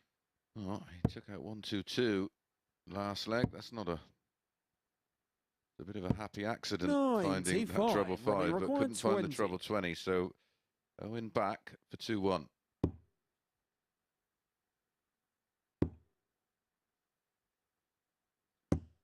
Game show on the third leg. And it Robert collides Owen. off the first two and then in with the third. And Robert Owen has a 2-1 lead against Chaz Barstow. 2 legs Well, away it's from Chaz putting to himself throw onto 8 first. points and within 4 Graham Hall at the top of the table. That could be a crucial passage of play because 59. Barstow left himself on double 10 to get the break. And it would have been him in full command of the match. And he's only kicked off of 59. And Owen 121.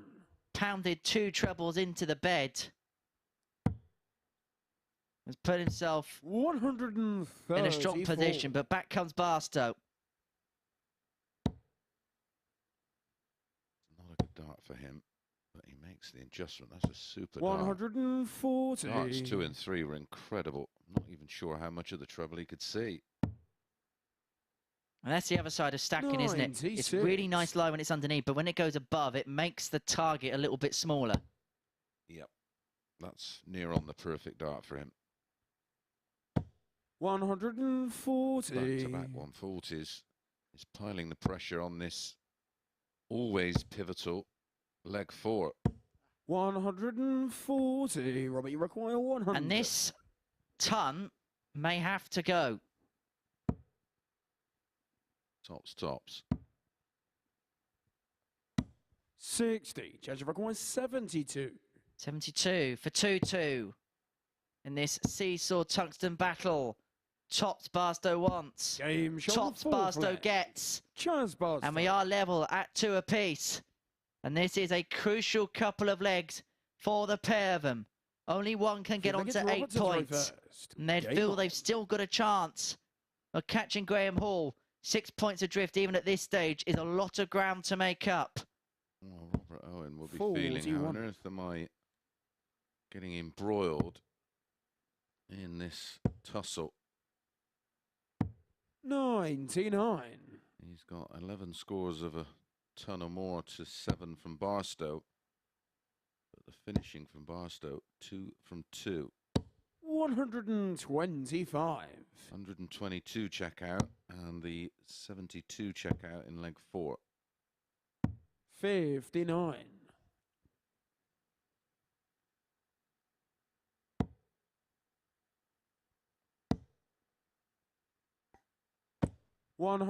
140. Superb last start. 180. What a response from Chaz Barstow. Yeah, his first of the match. May stay there. 100.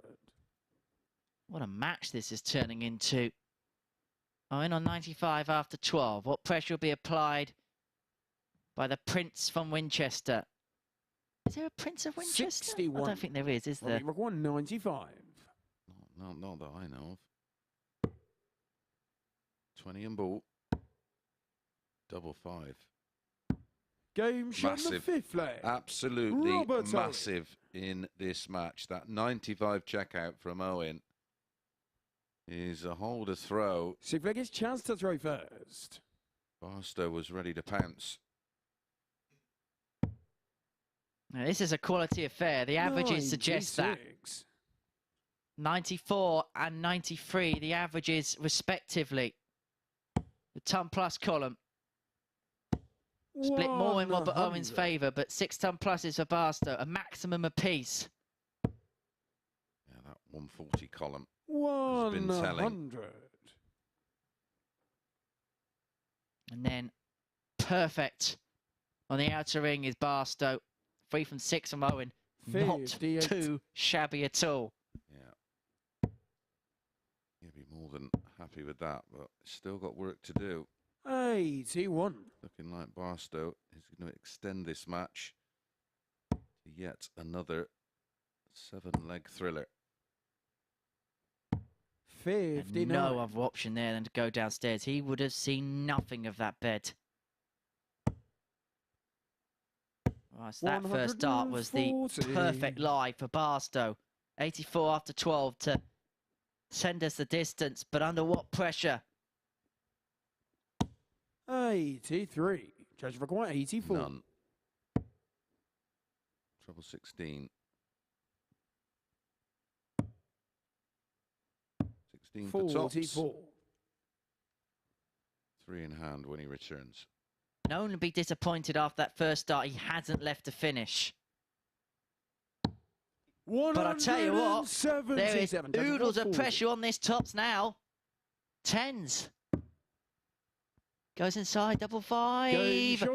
That is a big last start. And Barstow was up to the task with Owen ready and poised on double 12 to win the match. From final leg is Roberts. And it is Stack Attack who has the honour in the 7th and deciding leg. Yeah, a 6th consecutive holder throw in this match. 83. My goodness, didn't Barstow leave it late? 42. Better late than never. Yeah, absolutely. Robert Owen, after that beautiful 177, was waiting 140. on 24 to wrap it up 4-2. Again, that continuous 42. barrage of 140s, 7 now from Owen in the match.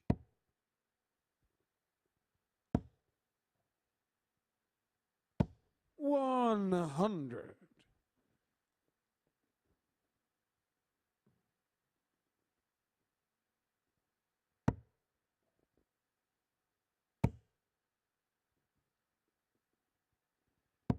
$140. So 6 starts for the match for Robert Owen to get over the line, seal a 4-3 victory. And it will put him within 4 of Hall. 92. And again, really important final dart, taking him down to 86. 97. Robbie require 86. 68 left. Doesn't have to worry about the bullseye with Barstow back on 180. And so double 16 to seal it. 54. Barstow ended a run of 5 consecutive wins here at the Super Series for Robert Owen yesterday. 43. About to restore that winning streak here.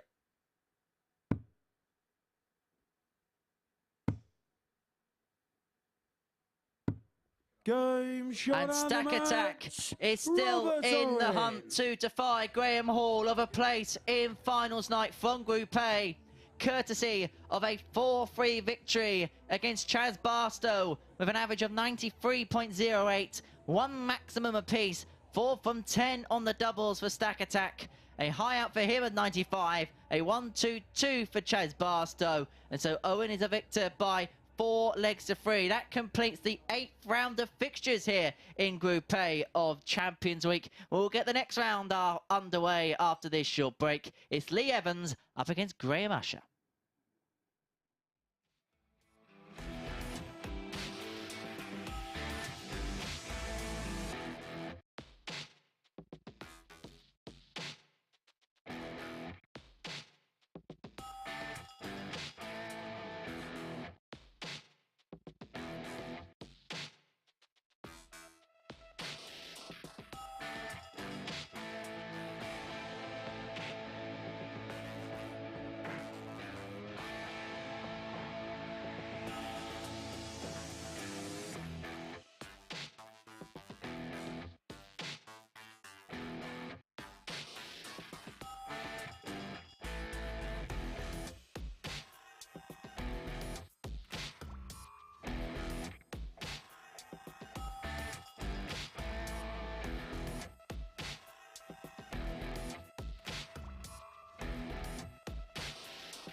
Welcome back. It continues, doesn't it? Another match going the distance, 4-3. 7 out of 9 games so far going to last leg deciders. Robert Owen coming out on top in this one. Sack attack getting the better of Barstow. An average of 93 for Robert Owen in that one.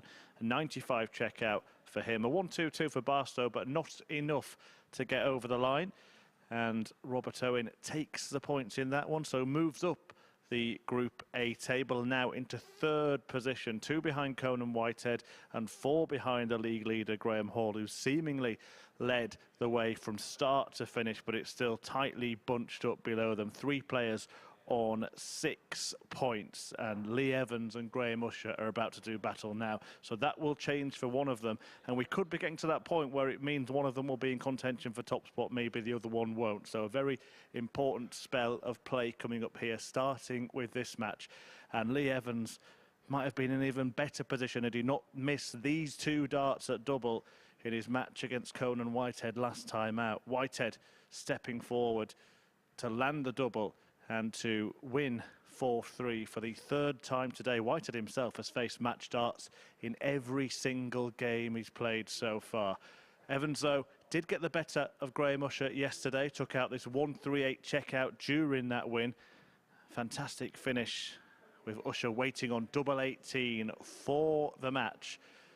And it's been a very difficult day for Graham Usher. He's lost all of his games 4-3 so far today. Lee Evans won his first game 4-3, but has lost the last 2, so something is going to change for one of them. So far, plenty of near misses, but no winnings yet for the gambler. Will that change here? Let's find out with Henry and Mace. Thanks, Murph. Yeah, fascinating tie, this one. As we've just seen, Lee Evans finding that show-stopping 1-3-8 to deny Usher the win.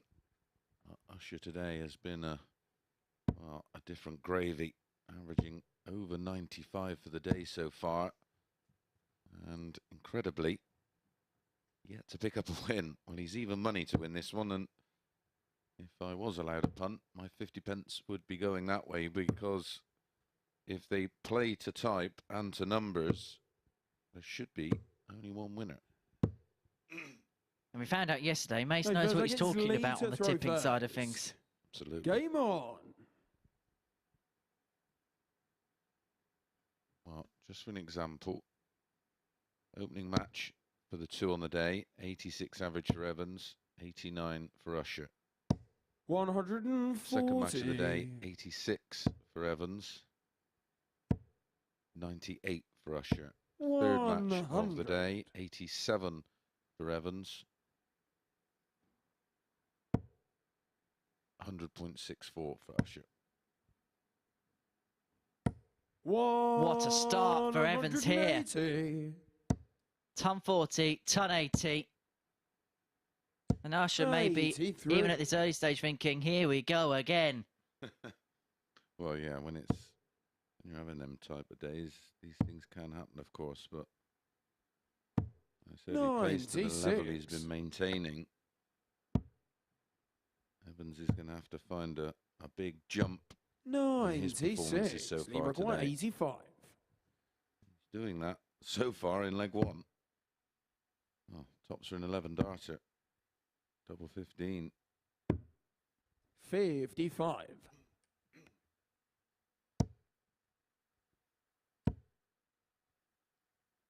$121. Just keeps Evans honest. Lee require 30. Double 15. Yeah, sure won't be too phased. It's just a hold a throw in leg 1. 26. Interesting party now, mind. And this is more than makeable. 81. One dart for the steal. Lee require 4. And we've seen those sorts of finishes taken out by the gambler all too often, and this is awkward for Lee Evans. He knows the significance of this dart, and he beds the double 2. First time of asking to hold in the opening leg. He opens up a 1-0 lead on the gambler. Second leg, And it's if Graham Evans to can win throw this, he will first. join the party on Game 8. And Usher, who overnight looked as if he could have been the one to challenge Graham Hall, would have had, well, a disaster day at the darts. Well, it's 41. unthinkable that he's going to go through the day so far, full played and full defeats. 96. With the averages he's put in, it feels inconceivable. 81. Does happen. I now know firsthand.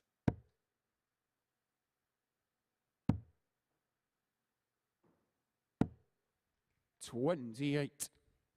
They call it the Mason, don't they, these days?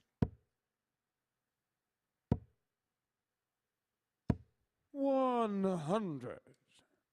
Yeah, this is a really important leg for Usher, even this early on, because it's very easy just to have that mindset of, right, just not my day. 96.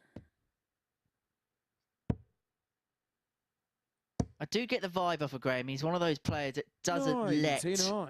outside influences get to him. He just goes up there, throws it out. He's one of those types of players. Very old school in that thinking. Yeah, he's not got too many tells, if any at all, 93. where you know when Evans is beginning to get flustered and frustrated. 60.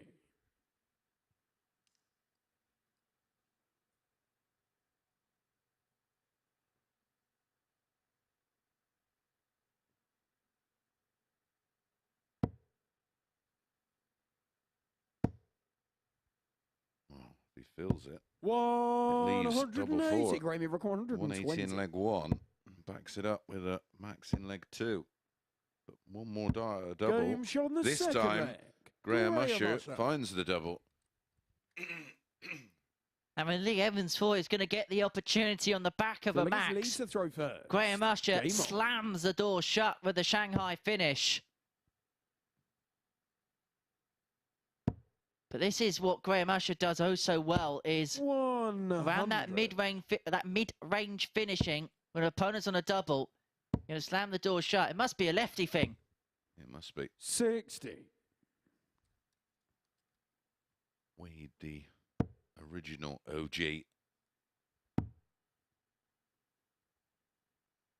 Who's going to be the G 57. at the end of the week? It's the G-man who is at the top of the table and could have the first opportunity to get through to Saturday night. 37. Yep. Graham Hall is in control.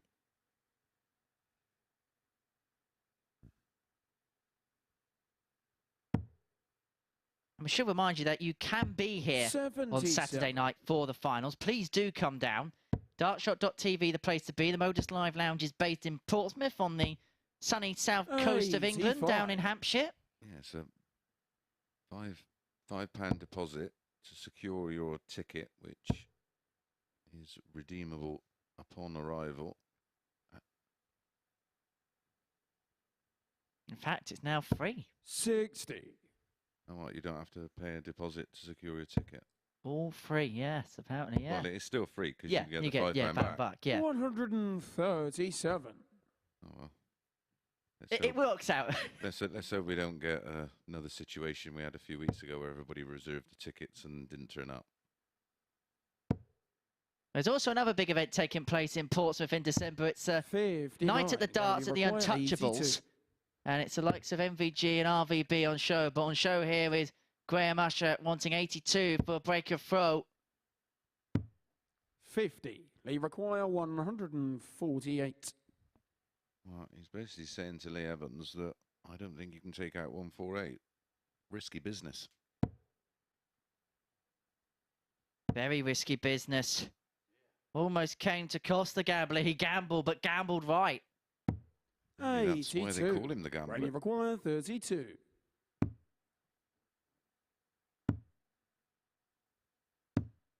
$24. But he didn't play his cards right He there. requires 66. And Lee Evans will be laughing if he can obtain this break of, this holder throw, double 12.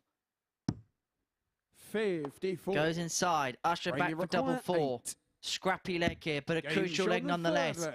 Because Graham Usher Usher. gets the breaker throw, and you can see on the side of your screen how frustrated Lee Evans is. He knows he had the opportunity there. He knows he's been broken, and he knows that Graham Usher, when he gets the opportunity, by and large, doesn't pass him by. Well, it was such a good opening dart, wasn't it? Finding the 42 to leave 24. 125. And a leg, he was left stranded on 148. Just adds to the frustration. 41. Here we see the side on actions. And And the actions 180. speak louder than words. And for the gambler, it is the huge sound of 3 words. Well, actually 4 words from Owen Binks. 55. 180.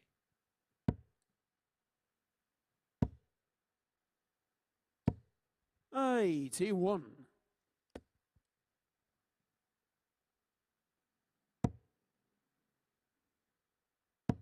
So 115 for Usher for 3-1. 100. Graham, you rock 115. Well, Usher only wants to hear 2 words here, and that's game shot. And it is game shot for Graham. And he's a leg away from defeating Lee Evans and to claim his first rubber of the day. 5 leg, it's Lee to throw And that was a first. pivotal 115 in the fact that that's his second ton-plus finish of the day, of this particular game. Well, the runner legs have started with 97. that fabulous 120. And remember, he missed tops on the 101 in leg 1. This could be done and dusted. 81.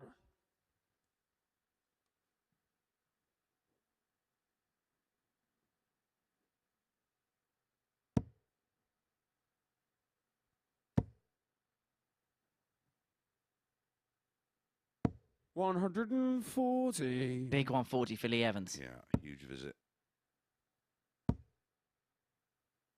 You will just want to try and 42. make Usher or force him to win it in the next leg with the darts, because if he can hold and break, he has the darts in the decider, of course. We know how much we like a full 3 here on day 2 of Group A. 77.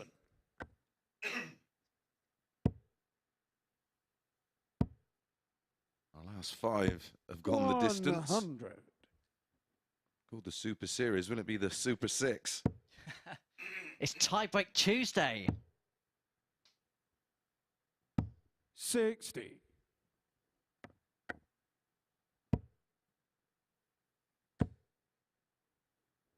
Graham Usher will be hoping they can get it done and dusted right here, right now, and that Max will help him on that particular path. 127 for Evans. 17 and ball. Treble 17 leaves double 8. The ball for 3-2 doesn't go. Graham in rock 198. Well, he's already had a couple of big finishes. Can he hit double 19 to sew it up?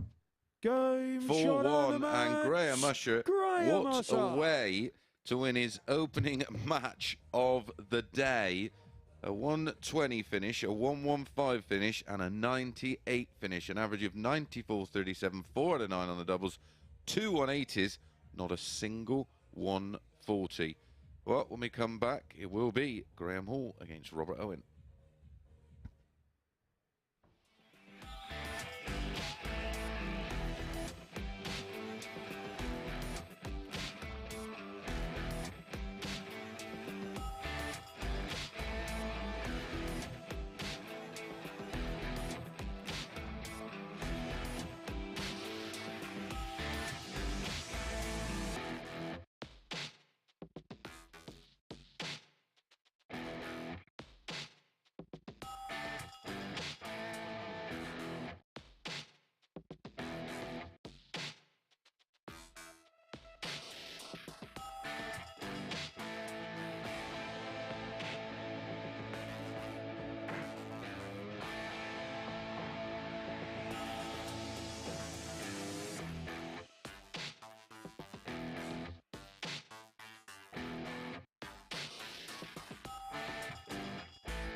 Welcome back. Breath of fresh air, that last match. Chris Mason has come up to the balcony to reflect on it. A 4-1 win for Graham Usher, and no more than he deserved for his performances so far today.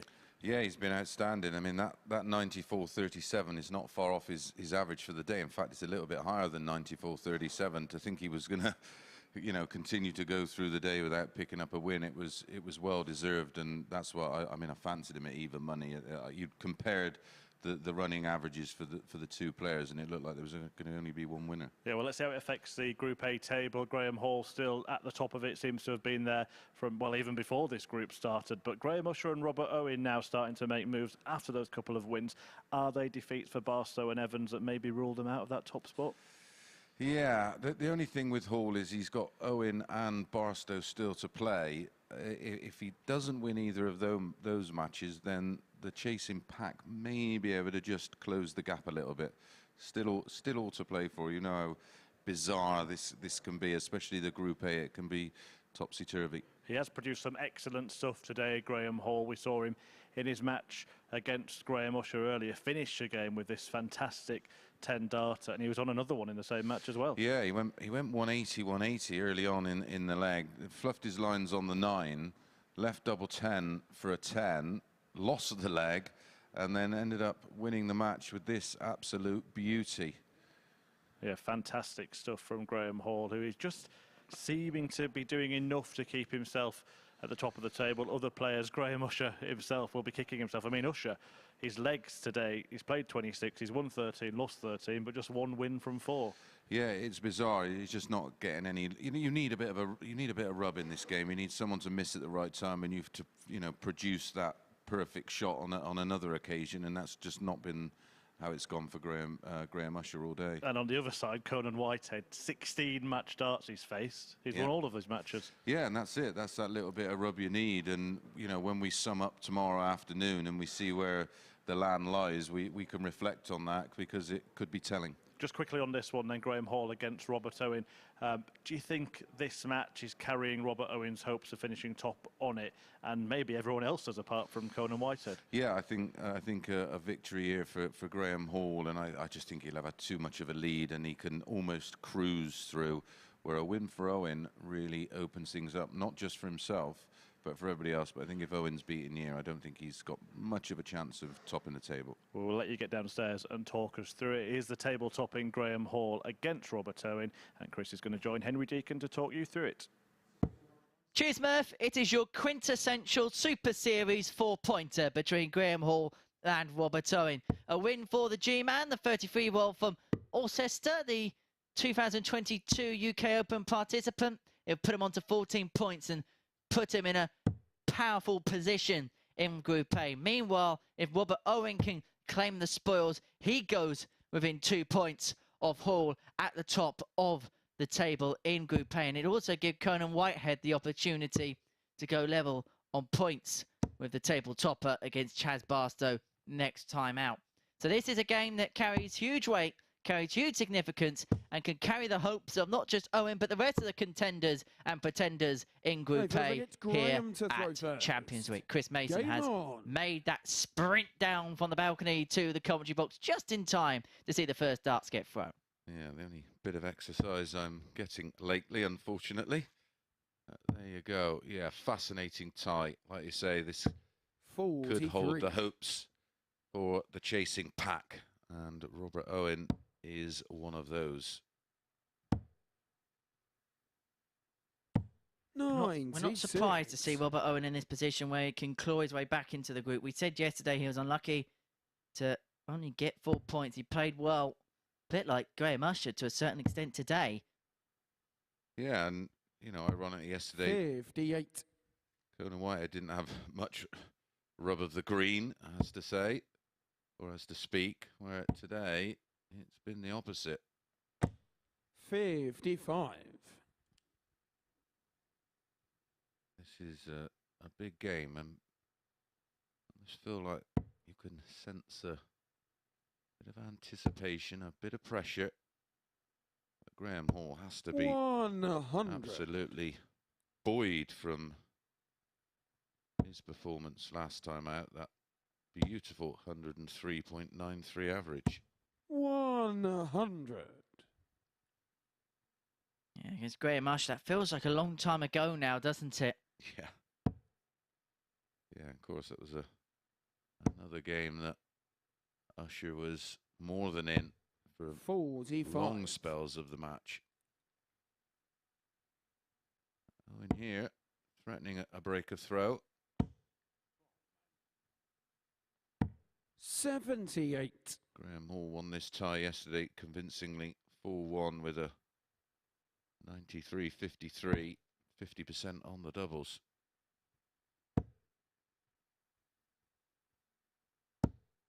$60. But when you put in a performance like that, you always feel a little bit of trepidation going into your next match because you're trying to 83. reproduce. And more often than not, when you have an average like that, the only way is down. Unless you're Michael Van Gerwen or Phil Taylor or Probably You're right, disappointed or with that Kessie kind of Price. performance, isn't they? 33. Robbie require 89.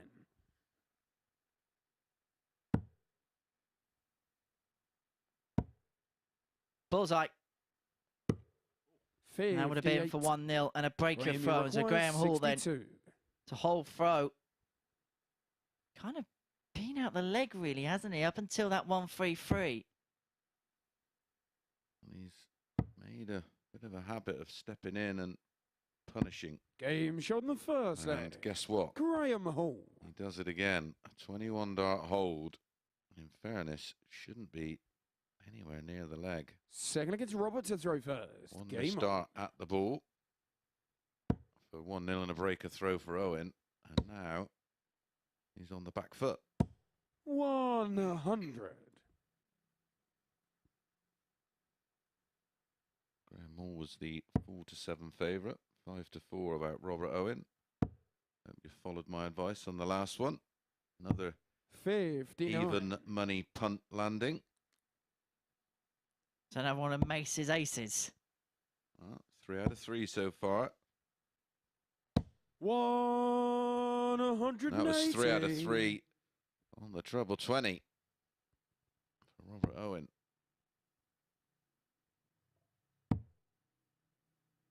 I'll give you a little tip in the next match. As we're heading against 57. Barstow. I'm going to be a bit ambitious here. I'm going to go the over 2.5 180 market in that one.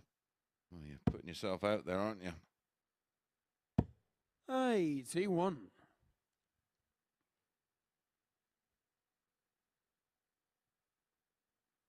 Well, they go over 3.5, 6-4. No, I'm not going there. I'm not that ambitious. 121. Robbie require 140. So 140 for Owen. Yes, I was back there. He's got 6 at this juncture. He may only need the 3 if he can bend the Game shot double on the 10 second leg. for a 12-dart Robert leg for Owen. Robert Owen. Stunning leg and a stunning response. The disappointment of not Well, breaking it's through Graham with to the throw dart at the ball in first. leg 1 Game on. was a 12-darter.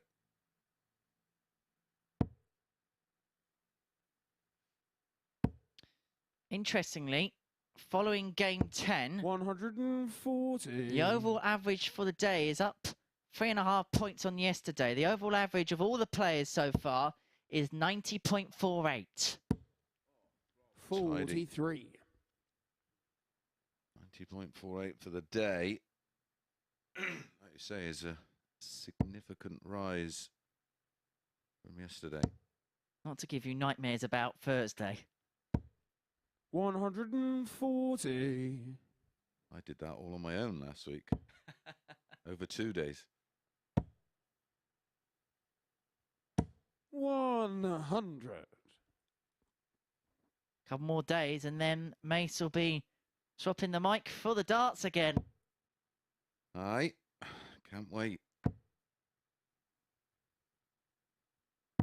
57.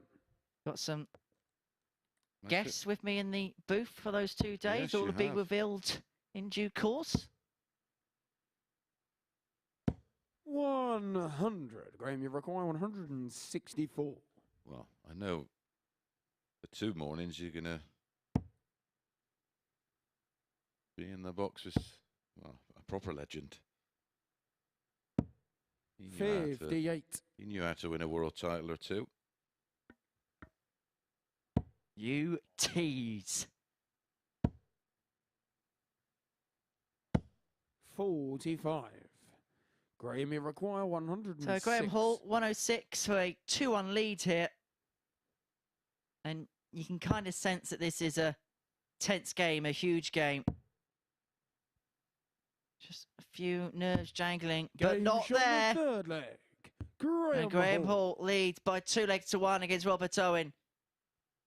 And these two are exchanging power play after power play. It's Robert to throw first. Game on. We had a total of 7 ton plus outs today. You mentioned that the averages have been trumped from yesterday. 59.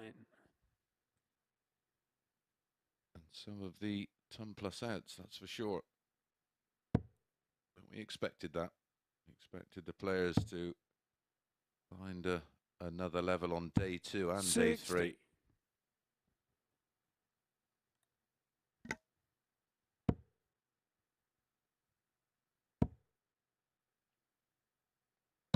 $140. Huge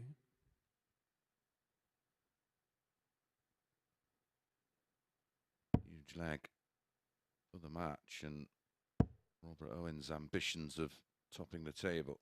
100. You feel the whole of the practice room is rooting for Robert here. Oh, absolutely. They'll know the significance of 58. this match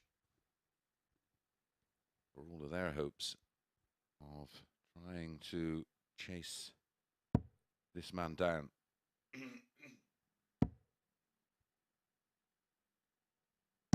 $121. If he gets to 16 points at the end of today, he wins his final 2 matches, he is in an incredible position. But Robert Owen is trying to stop him in his tracks. Leaving 64 after 12. And he needed it. That's what makes that shot of the highest quality. It was required. 60. Robbie requires It's easy to do it when the arm is relaxed, but when it's under this kind of pressure, takes incredible amount of steel. 32. Graham, you require 160. Double 16 doesn't go. And if this 160 goes, this is a group changer, let alone a game changer.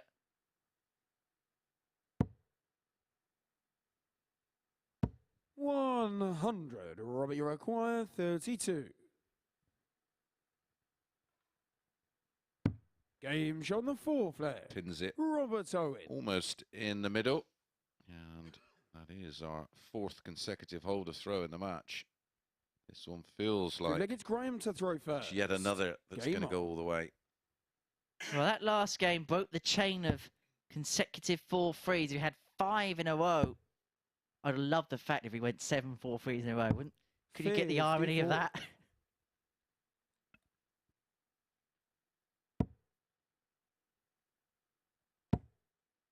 Robert Owen won't care how the result comes about if he can get over the line. At the moment, he not only looks the better player, he is the better player in terms of averages. 91.48 Owen, 82.57 for Graham Hall. And this could be a massive moment in the match. 36. Because Owen has stolen the darts. Will throw first in the next. 99.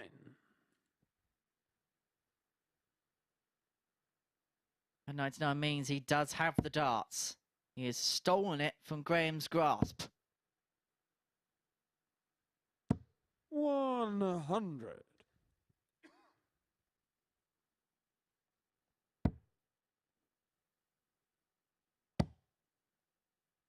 He'll stay there. 162. And does for a fabulous 9 count on the 18s for 162 to leave 140. And 140 no good there, of course, because it would have left 162. 134. Robert, you reckon 140. 6 at this. Already taken it out once in this match. Won't take it out a second time, and that second dart is a bit of a disaster. 78. Well recovered. Didn't he need it? Because I almost feel it's inevitable. Graham Hall's going to leave a similar, if not lower number. 137. Robbie requires 62. And that's what Graham Hall has done so well today. And there's a bit of a pattern. The player misses and he steps in. Game shot in the 5th and leg. nicks it. Not Robert now. Owen. A 15-dart break of throw means Robert Owen has the darts in the necks to wrap it up 4-2. Super gets Robert to throw first. 3 out of 5 on the doubles. In fact, there's only been 2 doubles missed in the entirety of the match because Graham Hall is 2 from 2 on the outer ring. 140 to start for Owen. Graham Hall has got his back against the wall.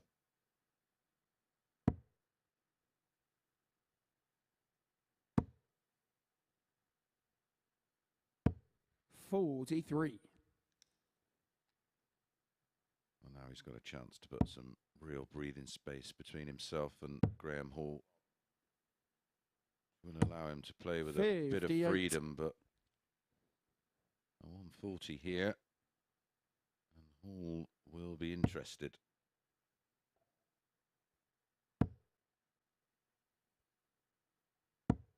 $100. Ton just keeps him interested, although it is still for the advantage Owen. Very much so now. He'll stay there. 95. Just missing the 7 count on 19s to leave 170. Still a 150-point lead minus these.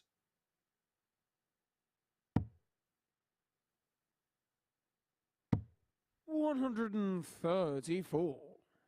But that's a huge dent into it. Just keeps Robert honest. 140. That's a beautifully measured 140.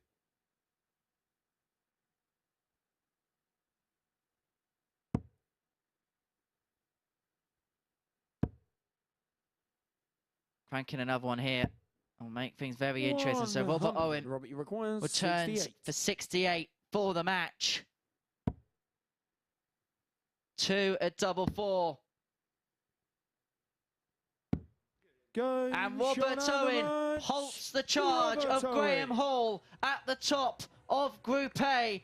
He pegs him back to within 2 points of the league leader with a 94.16 average. 2 maximums to his name. 4 out of 7 on the doubles. A high checkout of 140 as well. And so for Graham Hall, his charge has been halted for now. He stays on 12 points. Owen and Whitehead are now both on 10, which means the Barbarian has the chance to go level on points at the top of the pile if he can get the better of Chaz Barstow next.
So Robert Owen has just blown this group wide open with victory against Graham Hall in the match before the break. A 4-2 success for the Welshman, an average of 94 and change as well. He was certainly good value for the win, restricting the league leader to just 2 darts at double in the entire match. He did hit them both, to be fair to him, but Graham Hall has been beaten for the second time in this group, and Robert Owen has made it not only more likely for him to clear the hall, if you like, and get to the top of the table, but for other players as well, because both he and Conan Whitehead are just a couple of points behind, and Whitehead has this game in hand coming up against Chaz Barstow, the pair of them just warming up behind me.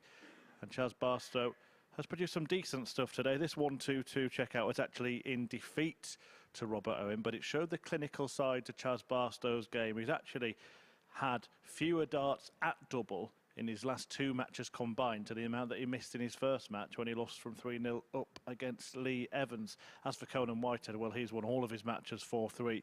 Did beat Chaz Barstow yesterday. This actually the only game that he's won that didn't go the distance 4-3. He's faced 16 match darts today, but when they've missed, he's been there to hit, and that is a good plan if you're going to win games of darts. I'm sure Chris Mason will testify to that.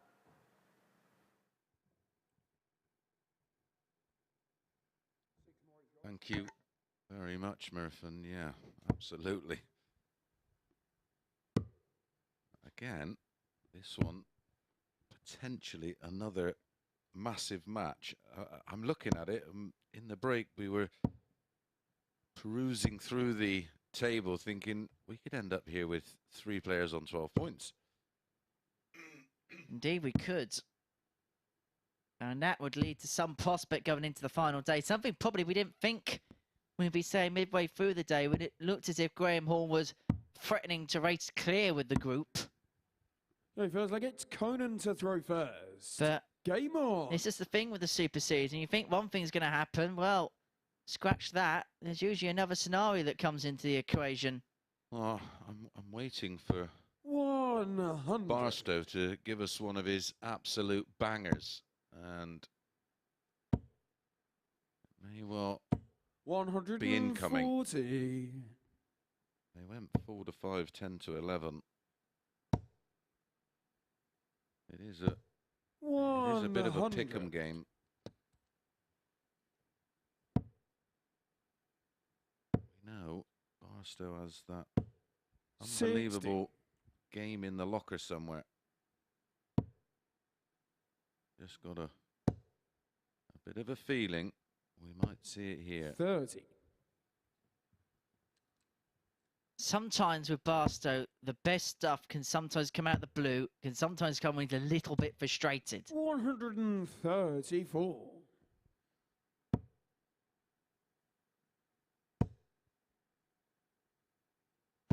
$140. Judge of a 167.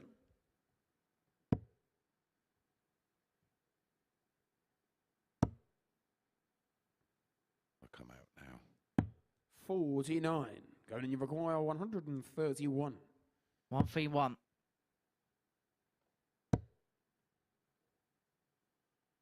So 54 remaining, so 14 for tops. 91. Judge of 118. So 118 for Barstow to break the throw in the opening leg. We'll stay there. 58. Conan, you require So Whitehead 40. tops for 1-0. Game shot on the first leg. Barstow Conan Whitehead. will feel like that's one that's got away. Second leg is Can't just say he didn't really have an opportunity in that leg, can he? Well, it was 43. It was the approach play from the 167, wasn't it? Yeah. You know, he's had 6 starts at 167, not one of them at a double. Don't know about you, but I just feel there hasn't been a time yet where 58. Barstow's felt fully comfortable on this stage. No. That could well be a massive factor. 85. And remember, he won week 2, so he played at the old venue in Southampton to qualify here. 100. Yeah, which was a totally different environment to this one. And again, he'd played there multiple times. He was used to the throw. 140. Used to the environment, the lighting. Place totally different. It's actually incredible how 60. different Coming it in is. 196.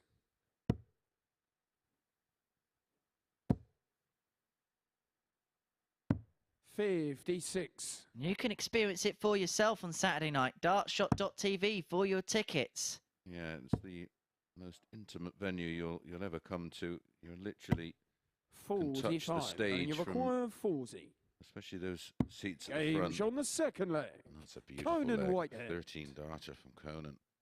I was expecting Barstow to find another gear, and it's been Whitehead. Feel like it's Conan Yeah, you get a to throw chance to first. see all the players up close and personal. Really enjoy a unique atmosphere. It was absolutely jumping in here on Saturday night. 100. And if you like that old school type of play where you can have a party in between 95. throws and sit back and actually enjoy a proper old school game of darts, this is the place for you. 100. I said it the first couple of stints I did here. It feels like the Circus Tavern, doesn't it? Yeah. 100. Yeah, it's just got that intimacy about it. Talk about the Circus 100. Tavern. You're going to be there in Yeah, February. in February. Yeah, the hotels are being booked up fast. If you want to go, tickets are available either direct from the Circus Tavern 99. themselves by their website or by dartshop.tv, but be quick. 100. Get your hotel books. The very local hotels are already being booked up. Well, they're fully booked. 60. Got a lot of friends who 101. have already tried to get their hotel sorted and having to stay a couple of miles away. Yes. 53. Charge of require 147. Right, Chaz just needs something to go, doesn't he? Because Whitehead is averaging just underneath a ton and is 59. Coding you require racing his 48. way through this match. Well, it's the performance I Game shot on the expected third is leg. gone Conan completely Whitehead. the opposite way because it's Conan averaging 98, Barstow some 21 points adrift. Look, it's chance to throw 77. first. Normally, this time of day is where Barstow usually goes on a bit of a blitz. Well, he's getting 45. blitzed. Conan's just put the hammer down here, hasn't he?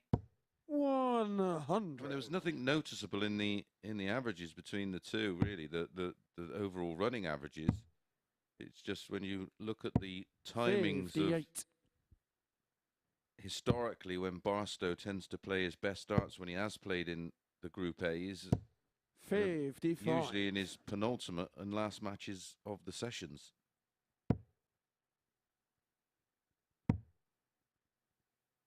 If you're Chaz tonight, do you put the darts 134. away for a few hours, just maybe get a bit of sleep and just forget about it, then maybe have a little practice tonight, or 98. No, if you have a routine which you normally do that works, then stick to it. But he needs to get some confidence from somewhere. So it, 85. you know, listen, if he was topping the table and looking at $1 million, then I'd probably say no, don't go out and play in the local competition tonight. Sit back, enjoy it, 140. and get ready for tomorrow. But the way he's been playing, he needs to go out and for something to spark for him. And that can happen, of course, with just a run of good wins and some high quality play. 55. Conan, you well, if require he gets 108. HD in the first round, he'll definitely get a confidence boost. Oh yeah, you're going tonight, aren't you? 60. Judge require 124. It's a big confidence boost, and it may have to go. Triple 18. And so Whitehead returns to 48. Correct. And if he gets it, it'll be 58. Conan, you require 48. A result which puts him level with the league leader, Graham Hall. And he has company at the top of the table. Conan has made a charge on Tuesday, and he is now joint top of the Group A table with an average of 95.43, one maximum to his name. 4 out of 4 on the doubles. He didn't miss one in that particular match. The 48 being the highest checkout. He gets the better of Chaz Barstow by 4-0. We're going to take a short break. Upon our return, Robert Owen could join the dozen-point club if he gets the better of Lee Evans.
This is the MODUS Super Series.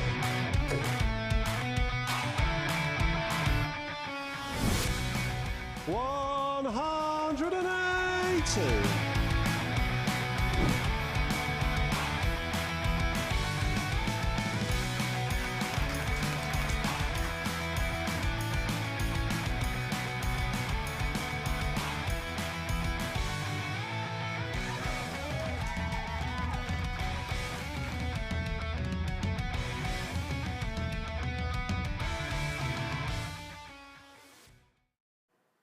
Yes, this is the MODUS Super Series, and you can catch every moment live here on Sporty Stuff TV and the MODUS Super Series YouTube channel. Of course, you can attend on Saturday night as well for the grand final, the VIP party in Portsmouth. Head to dartshop.tv for tickets, and guess what? They are absolutely free. And Conan Whitehead is absolutely flying in this group. A 4-0 win against Chaz Barstow, an average of 95.43. Whitehead whitewashing Barstow with a dominant display in which he hit 4 out of 4 on the doubles to make it 4 out of 4 in terms of wins, and it's a win that sees him go joint top of the Group A table on a dozen points along with Graham Hall. A big leg difference in Graham Hall's advantage, but that could change in the last couple of matches today. And Robert Owen playing next, well, he could join the pair on 12 points as well. Owen took out a 140 finish against Graham Hall in his last match, and that was the win that got his hopes up but also the rest of the groups, defeating Graham Hall there, the league leader, to just reel him in and get this group very tight at the top once again. Lee Evans did, though, beat Robert Owen yesterday, took out this 66 finish. I like this weight.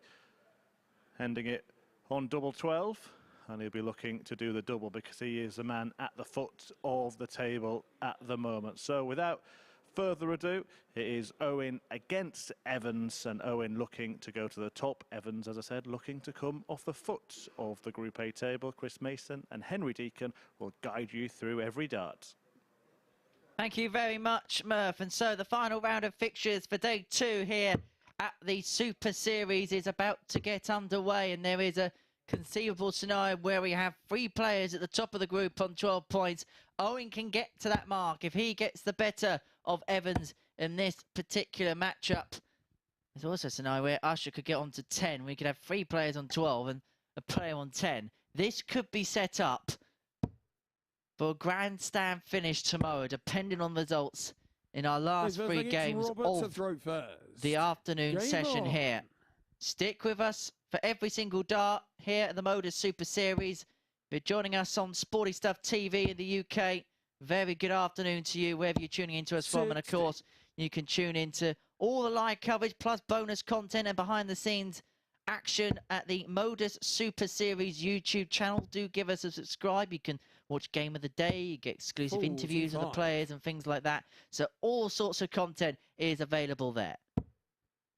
Yeah, and our social medias at MSS Darts, Instagram, Twitter, and Facebook.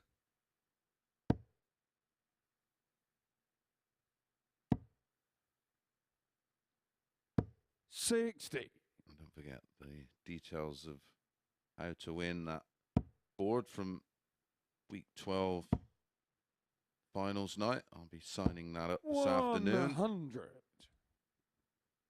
All the details will be on the Twitter page for that, and the Instagram and the Facebook. 44. Robbie Rick 161.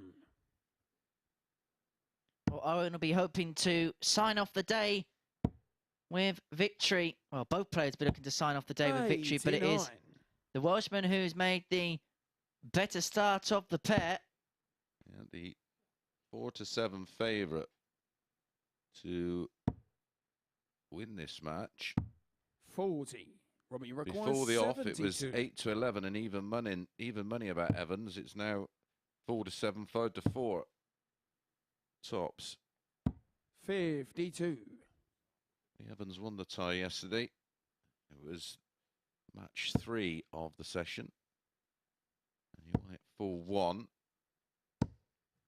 140. Robbie Well, Rick it bridges 120. the gap because for that visit there was a mountain and an ocean between these 2 players in the opening leg. No score. But Owen still cannot win it. Double 10 has been a absolute nightmare for him.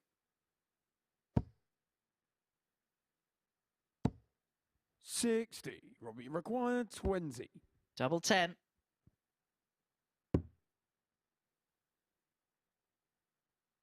Game shot in the first Gets leg. it in the end. Robert Owen. You won't mind about that. It's a hold of throw. He's up and running. Just like Second I say, against Lee to want throw first. pick up them Game 2 on. points. Join Conan and Graham Hall on 12. And he won't care about the circumstances he does it in, Robert. Just get over the line by hook and by crook. 31. Well, it's not an ideal opponent for Robert Owen. He likes to get on with it. He's not super quick. Certainly 140. a fast player who likes a good tempo to a match.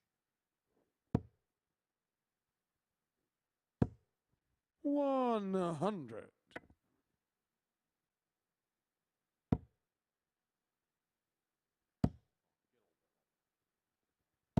121. Good talking to there.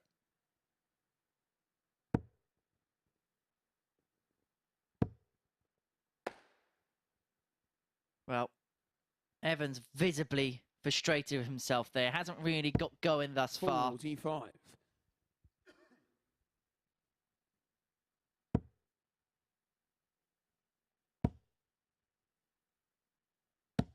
$100.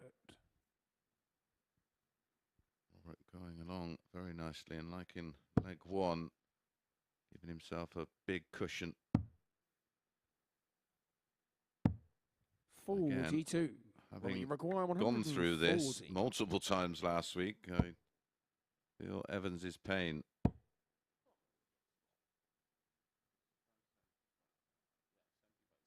Left, yeah.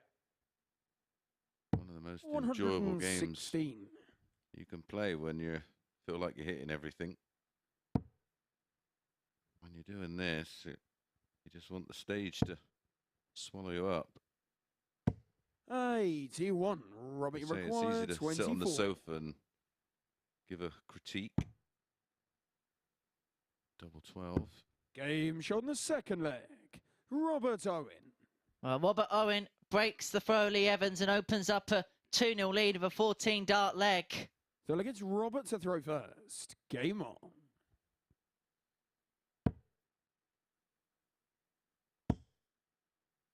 And he is 100. in a procession-like state at this present moment in time.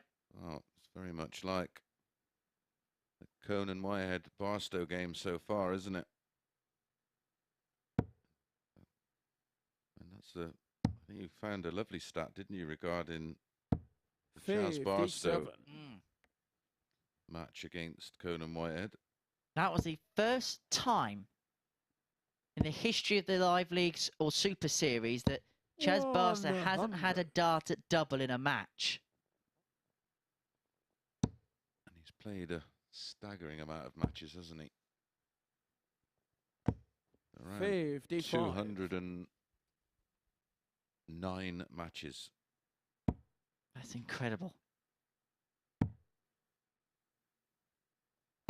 96. And at the moment, Evans is yet to have a dart at a double in this one. 100.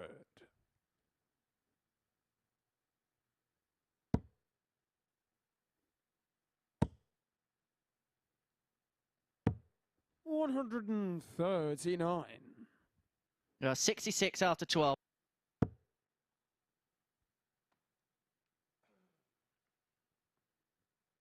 $36 after 12 to make it 3-0 and next to no time at all. Yes, 41. been solid from Robert Owen so far, averaging 66. just shy of 94, 2 out of 8 on the doubles, double 8. Game shot in the In third it goes, leg. back to back, Robert Owen. 14 dart legs. Well, Owen is fully focused on the charge and the job ahead, and that is to get himself onto 12 points.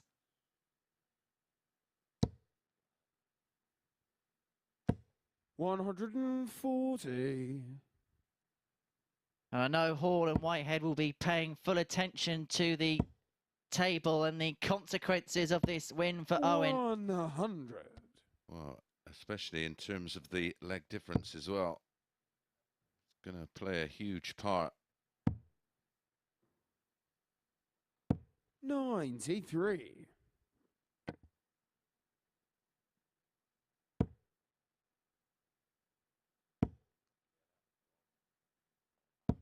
$60. But he can't afford a lapse in concentration.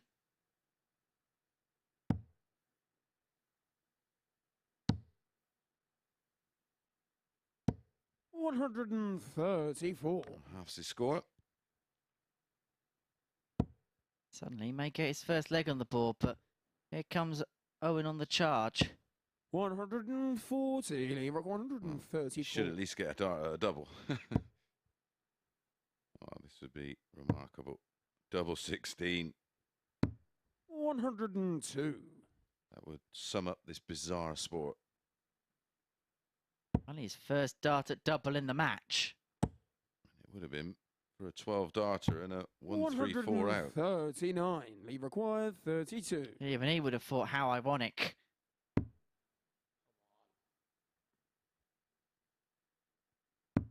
Game shot on the 4 flag. And he's on the Lee board. Evans. Avoids the whitewash. That's 3 consecutive 14-darters we've now had in the match.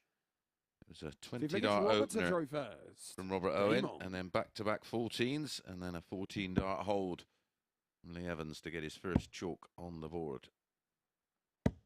83. Owen here with the opportunity with the darts to seal the deal, finish the job, end the day on 12 points, and it will put him right in contention to qualify through Group A. Remember, only the winner qualifies through this particular group. 58. Second and third will go into Group B, and then fourth, fifth, and sixth will play in Group C on Thursday and Friday, respectively. And then we will work out the 6-player lineup for the grand finals of Champions Week here at the Super Series on Saturday night.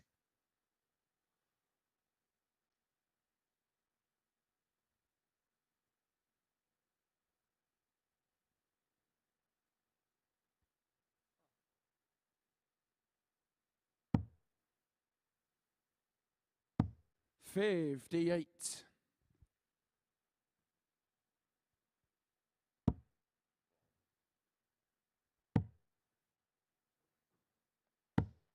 58.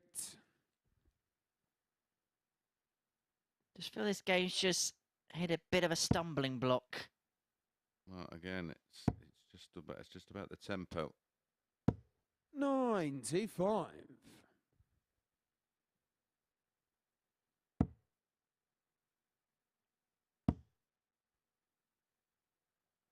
132.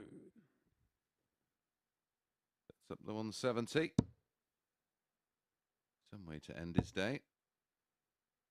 On 12 points with a 170 out. Robbie, you record 170.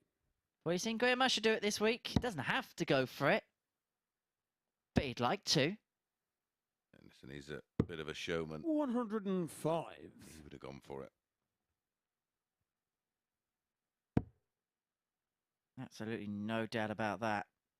But this would finish off 58. a terrific Tuesday. Robbie requires 65.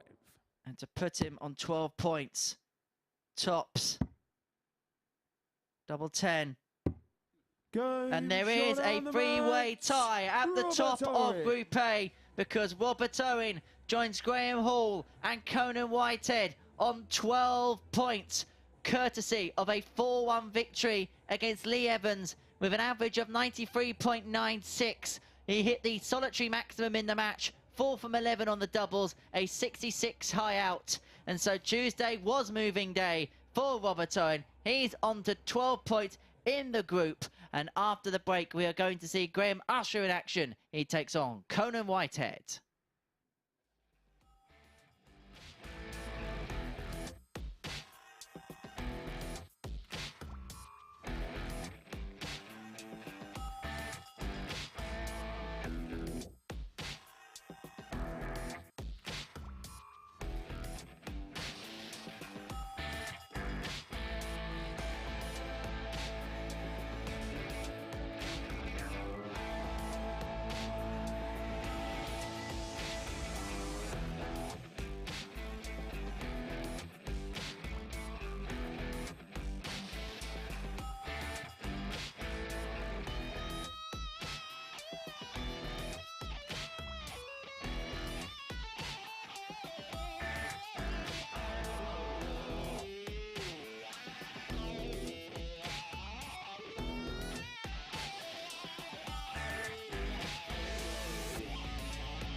Welcome back. Just a couple of games left to go here at the Super Series on Tuesday, and suddenly it's getting very tight at the top of the Group A table. That's after Robert Owen got a 4-1 win against Lee Evans, 93 his average, well almost 94 actually, and 20 points better off than Lee Evans, who has shown a lot of sign of frustration today. That's something that personally I've not seen from him too often. And it maybe just shows the stakes here at Champions Week. Remember the players battling it out for a £20,000 first prize come the end of the week. And now we can have a look at that heavily stacked Group A table. 3 players now on 12 points. Graham Hall, having been beaten by Robert Owen a couple of games ago himself, hauled back. And Conan Whitehead has the chance now to be the first different leader for a while in the group. He can go top if he gets the better of Graham Usher in this match. Graham Usher did take out this lovely 120 finish in his only victory so far today. That was against Lee Evans. A bit unlucky maybe not to have won more matches, considering he lost his first 3 4-3. But Conan Whitehead has been perfect so far. 4 wins out of 4 and 4 doubles out of 4 in his previous match. Now look at these finishes. They're not replays, you know. They're not the same leg. A double top in exactly the same spot as the first one, and a double 16 in exactly the same spot as the first one as well. Quite remarkable stuff from Conan Whitehead, with some flawless finishing there, finding the hole that he'd left in the previous leg both times. So can Conan go unbeaten today, or can Usher stop the charge of Conan Whitehead to the top of the table? Let's find out with Henry and Chris. Thanks, Murph. Yeah, remarkable, the accuracy in the finishing from Conan last time out. But you would think a slightly different proposition in Graham Usher in this one, because Charles Barstow didn't give Conan Whitehead anything to think about whatsoever. Well, if Graham Usher wins this game, he'll move on to 10 points, 2 behind the top 3. And then our final game of the day will see Chaz Barstow up against Graham Hall. Now, if Chaz wins that, and Graham wins this. Game on. It is Grandstand Wednesday at the Super Series. Absolutely. 100. Well, we did suggest it this morning that Tuesday always seems to be the moving day. 128. And behold, I think you picked out Conan, I picked out Robert Owen. Between us, we got something right. As you say, didn't miss a double in that last match. 140. Well, the tops and the double 16s are in the same holes. 100.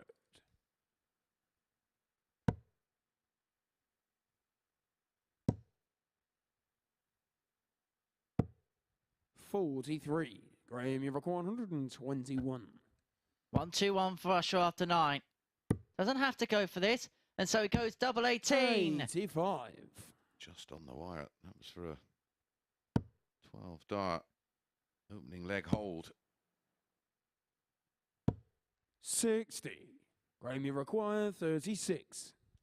A 13 dart leg to start. No score. Conan, you require. Cannot believe he missed it. No, you do not be giving Conan goes at shots like this. Normally reliable on those treble 20s. You require 36. I think at worst he'd been getting a dart at the ball. Is the magnitude of this match Game playing havoc leg. with Graham Usher, because he missed it for a 12. 7 darts later, he finds the double. Second leg, it's Conan to throw first. An 18 dart hold. And look, both players will know the significance of this game. That's why it's a bit touchy and nervy to start with, possibly at times. Absolutely. We both know how important this is going into tomorrow.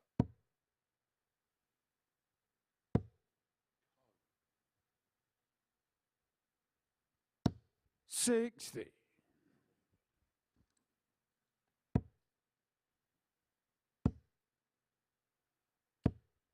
62. Was a fatigued-looking visit. They've all been under it from match 1 today. They all looked under it yesterday. 140. It's almost as if in the middle part of the group they had a little bit of freedom, and now the tension's beginning to come back into 83. play.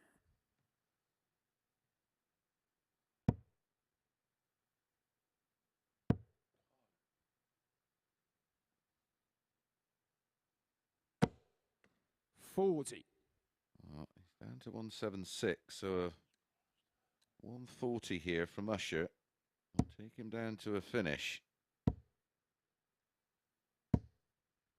100.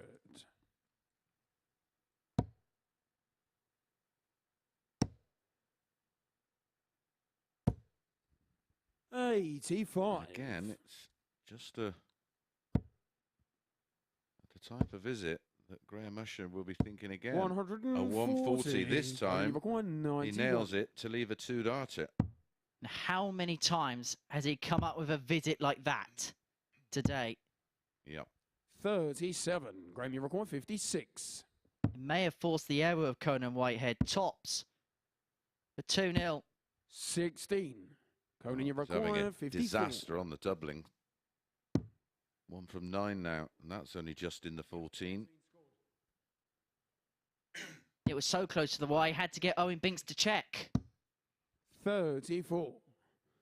Graham, you require 40. Usher not punished. Game shot on the second This leg. time makes no Graham mistake. Usher. Well, it's not pretty at the moment, but Graham Usher will take it. He's 2-0 up, has a break of Feel like it's throw, Graham to throw first. has the darts to make it 3-0. As you mentioned with the last game, it's one of 81. those matches where you just try and, by hook and by crook, find a way of getting over the line. You just try and score more than your opponent, and when you get a double in it, 140. you know, they all want to go up there and give it the full beans, as we've seen from Graham Hall a little bit earlier with that 135. fabulous 10-darter, but ultimately, at this stage now, just get the 2 points by any way. 43.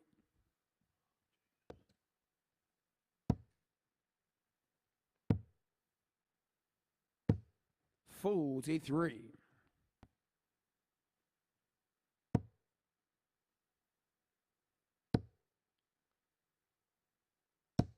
$60. Of course, following Champions Week, we start all over again with another 12 weeks of action. 100. It is non-stop darts now here at the Super Series. We just go on and on and on. Yeah, the only break will be just over the Christmas period. 78. Graham, you require 142. We actually end on Saturday, the 17th of December. 102. Is that going to be Christmas jumper day? I won't be here. I'll be at Ali Pali covering the World Champs for TalkSport. 40. Graham, you require 40. I did have a horrific Christmas jumper Game last shot on the year. third leg. Graham Usher. Conan Whitehead is having a horrific last game here, isn't he? Yeah. Just struggling here against Graham Usher, 3-0 behind. Well, game on. that 4-0 he had against Barstow, of course, then put him into a positive leg difference onto +3. A 4-0 defeat here. 92. And that will erase that. There's no one that's going to be more frustrated, no one that'll be more honest about what's happening here than Conan Whitehead. 140. One more game after this. Barstow against Graham Hall. 92. Well, Graham Hall has never not been on top of the table. He opened up yesterday 56. with a 4-1 win and then backed it up with another 4-1 win against Robert Owen. 39. He has only been troubled at the top in our last series of matches. 140. Usher did win this one yesterday. 4-2. On the cards here. So win it 4-0. 128.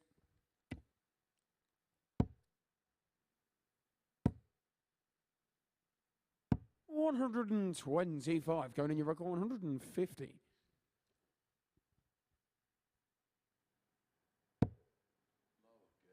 So Usher will return for tops for the match for a 4-0 win in next to no time at all. After a really good day, Conan Whitehead will be disappointed with the way it's ended. But for Graham Usher, he gets himself onto 10 points. And it is carnage at Champions Week in Group A. A 4-0 victory for the gambler against Conan Whitehead with an average of 91.09, getting the game's solitary maximum, 4 from 12 on the doubles. Conan Whitehead had a couple of darts at the outer ring. He couldn't convert them. And so Graham Usher is a 4-0 victor against Conan Whitehead. Coming up after the break, it's our final game of Tungsten Tuesday here at the Super Series. It is Chaz Barstow up against Graham Hall.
Welcome back to the MODUS Super Series, where I'm joined by a Super Series legend in Robert Owen. He's played the most matches here, he's won the most matches here, and you've won 4 out of 5 today. Must be happy with your day's work.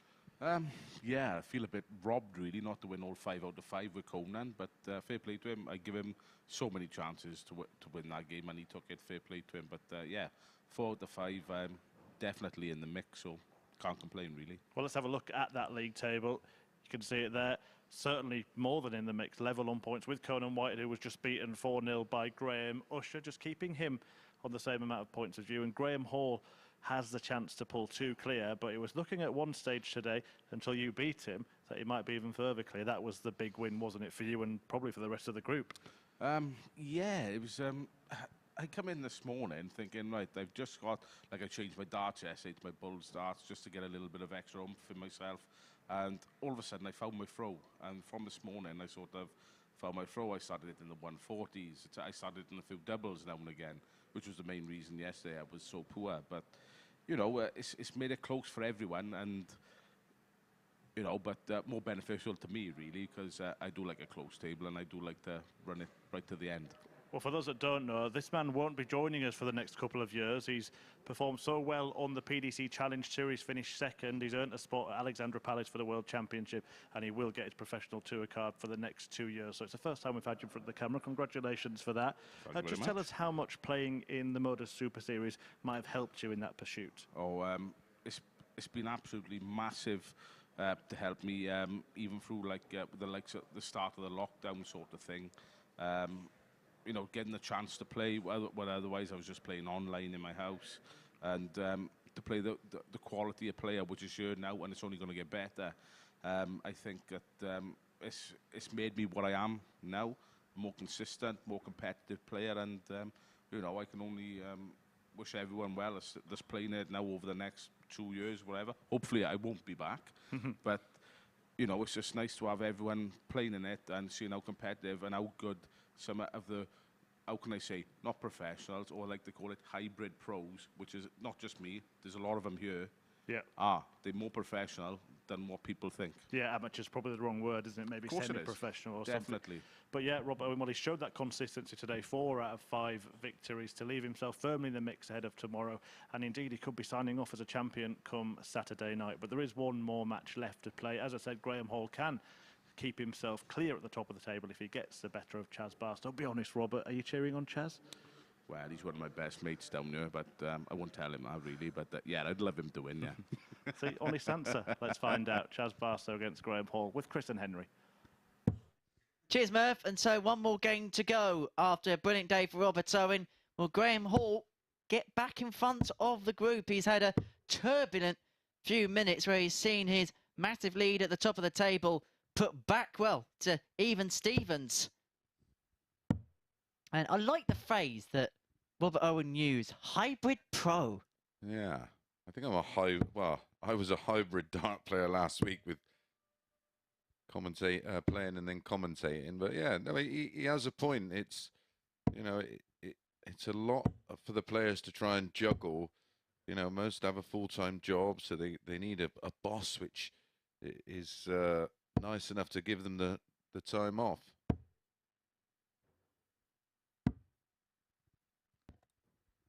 Okay, first leg, it's Chaz to throw first. Well, game on. This is a huge game for Chaz Barstow because you feel if he wins, he's still in with a shout to yes, he'll have work to do, but if he loses, he's most likely going to be out the Group A race. He won't be with visits like that. Well, that one visit was better than all the visits he produced in that 4-0 defeat to Conan Whitehead. 96. The match where I don't think he had a single 140. I was going to say, Conan, just walk in now and pop in a 9. 81.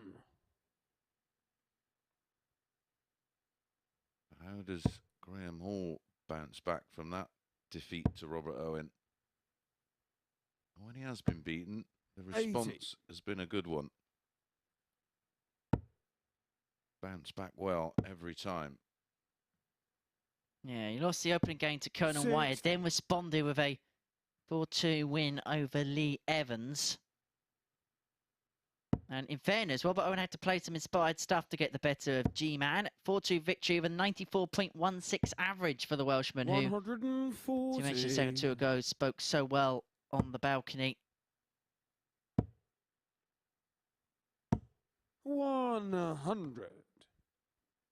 Well, Barstow's left 80 after 12. Much improved performance from the Winchester ace. 65. Judge require 80.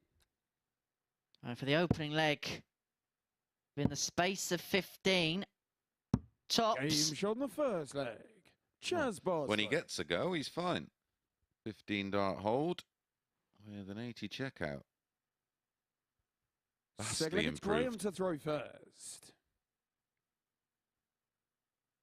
Amazing how things can fluctuate from one game to the next. 100.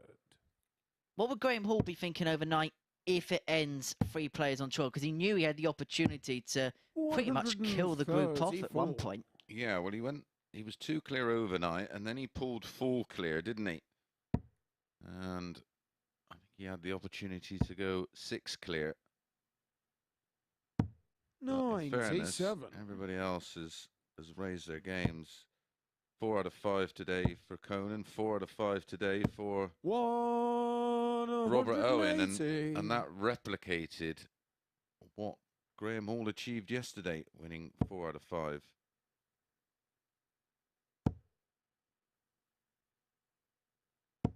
$140. Hall's first to have finished, but Barstow can leave it the more handy of the two. Well, he's going to leave it very handy indeed, isn't he? 37. Graham, you require 100. He's himself on 50 after 9. He's not going to do the Mason, is he? No, not a chance. Well, treble 20 will be the shot. 64. That leaves a Chaz ton. require 50.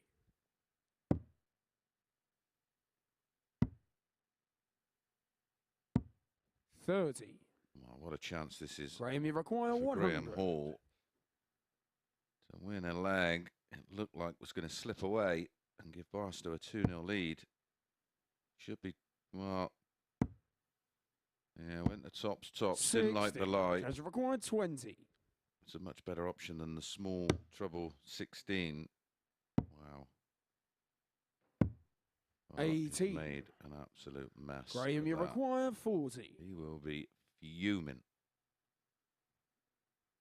And Graham Hall takes aim at tops.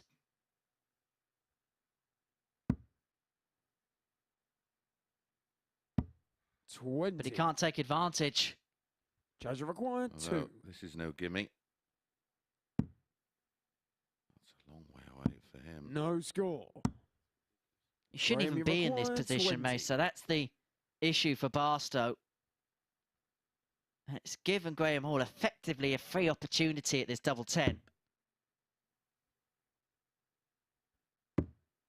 Which he Games on converts, the which he second takes. leg. Graham Hall. And Chaz Barstow knows, you can see in the grimace on his face that he should be 2-0 up. He should have been messing about on the double 1.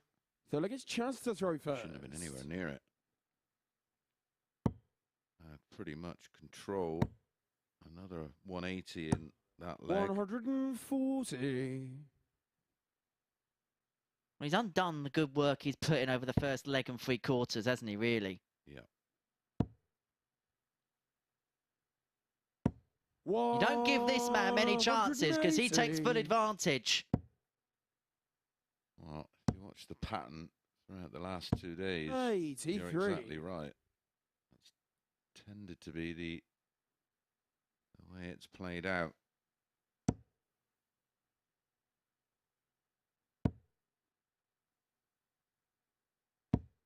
$100. Manages to squeeze a really important final dart into the treble 20. 96. And now it's Barstow's throw who's under pressure. And how one moment can drastically change the tide of the match and the complexion of this Group A. Yeah. 140. For the thoughts of Barstow.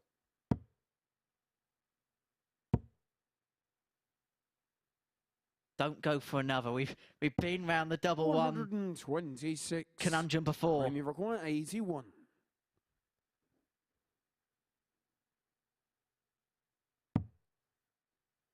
$12 ball.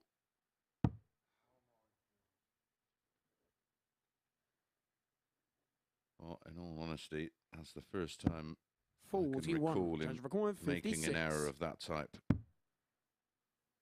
can Barstow step in? Game Yes shot is the the answer. third And when leg. that first start Chaz stood up the Barstow. way it did, there was only going to be one outcome. Well, when he's at his best, that's a foregone conclusion. But of course, we've seen Full flag, it's So Graham many to throw wayward darts when first. he's put one in that identical place. Yeah, in fairness to Graham Hall, for 2 days of play, that's the first real mistake I can think of him making. 140.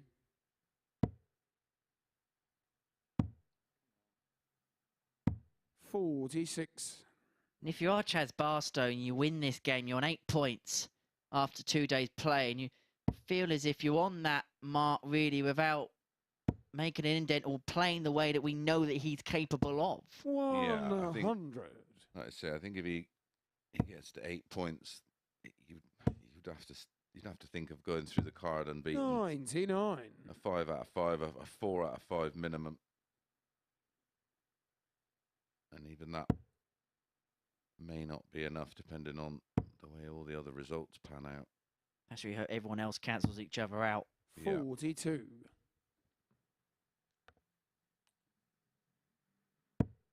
I mean, ideally, if you don't think you're going to win it, it's all about 180. finishing in second or third to avoid that Thursday and Friday morning group of 6 where only 2 progress.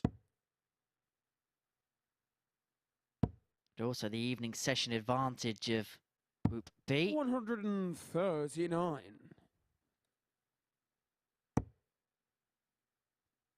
Can he leave double 18 from here? Treble 20 will do that. 100. Graham, you require There's a bit of pressure 80. on the 80 to avoid the break of throw and potentially trailing 3-1. He's got to watch this. A great dart. It is a blocker, though. 50. Jazzy requires 76. True indication that was a blocker. So 76 for 3-1. Topped. 56. So Hall gets another chance, but Graham, it's you at require 30. 30. Yeah, and again, when Barstow's at his best, they go in. Is he going to split? Aggressively went for it, and rightly so. Now he gets a dart at double 8. 26. By being aggressive, of course, Jazzy you require effectively 20. get 2 darts at a double.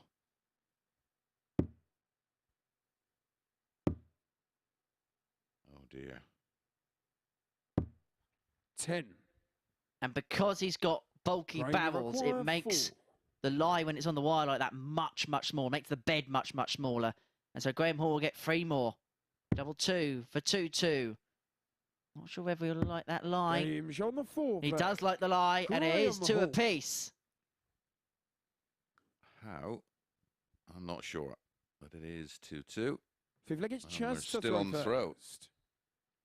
Just looks as if the flight completely blocked the Yeah, path. I think he managed to just work around it and find another line in. We didn't see whether he moved his feet. He does normally stand well left of the oche.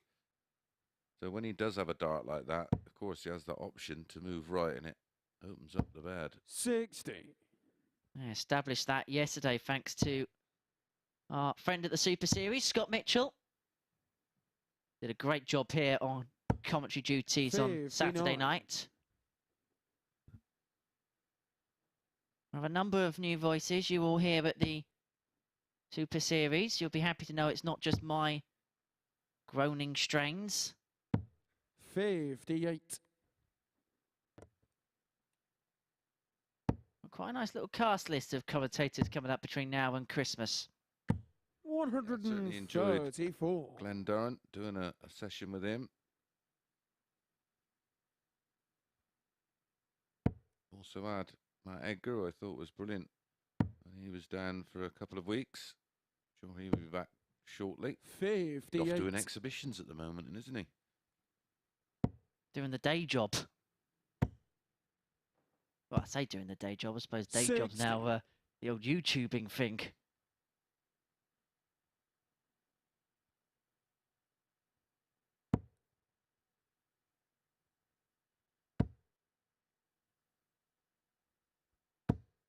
$100. Barstow on throat, just keeping his nose in front. 100. Really would have loved to have seen a second treble 20 land. It's got a feeling this 91's going to be under big pressure, and it is. 140. Severe pressure. His timing, you've mentioned it many times today, has been outstanding. And that's what's one of the tight battles in the end. And Barstow's been on the wrong end of them. 21. Graham, you require 85.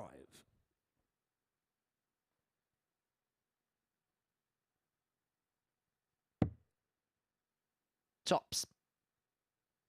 Game shot on the 5th leg. Clinical, that's a Graham break of Hall. throw, and now Graham Hall is one leg away from ending day 2, the outright leader. Oh, it was Graham 2-2-5 to throw in 5. first. Game on. Again, Barstow look to have control of the leg. That's one slip. 60.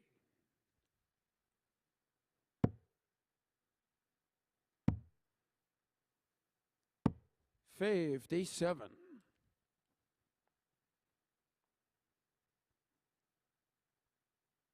This may be our last leg of the day. If it is, don't forget to join us for the conclusion of Group A tomorrow, 9:30 a.m. here on Sporty Stuff TV, and it's double sessions Thursday and Friday here with us for the big one, the grand final, Saturday night, 10 o'clock. You can be part of the audience. Dartshot.tv, the place to go for your tickets, and if you do, you can have a free watch of the Untouchables. That is on the 9th of December at the Portsmouth Guildhall. More information on that event is also available at dartshot.tv, plus all the other 58. big exhibition events that Modus Darts is bringing you towards the latter end of 2022. Yeah, got some fabulous shows on between now and Christmas. 60. Ideal Christmas present, an early one.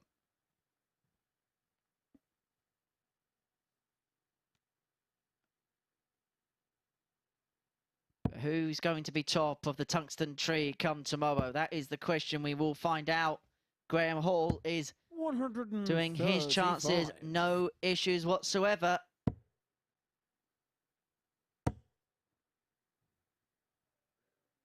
$137. 108 points away. Graham, you require 108. From being the pace setter going into Wednesday's action. Double 14. 80. Not far away. And so Barstow now, 150 to take us the distance. Won't go. And so Graham Hall will get his opportunity on double 14 to get on to 14 points. 59. To be the man to beat 28. on Wednesday.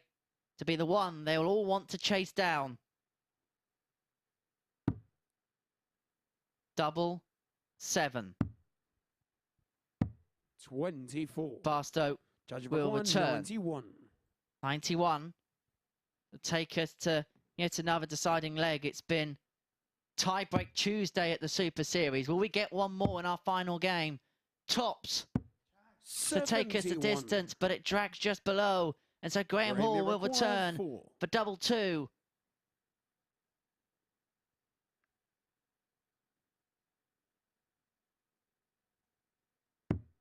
To secure the win, and Graham Hall will be the outright leader going into the final day of action in Group A here at the Super Series with an 85.38 average. Chaz Barstow got 3 maximums, but it was all about the doubles in the end. 2 from 14 for him, 4 out of 15 for Graham Hall. He's a 4-2 victor over Chaz Barstow in the final game of the session here on Tuesday, tie-break Tuesday here at the Super Series.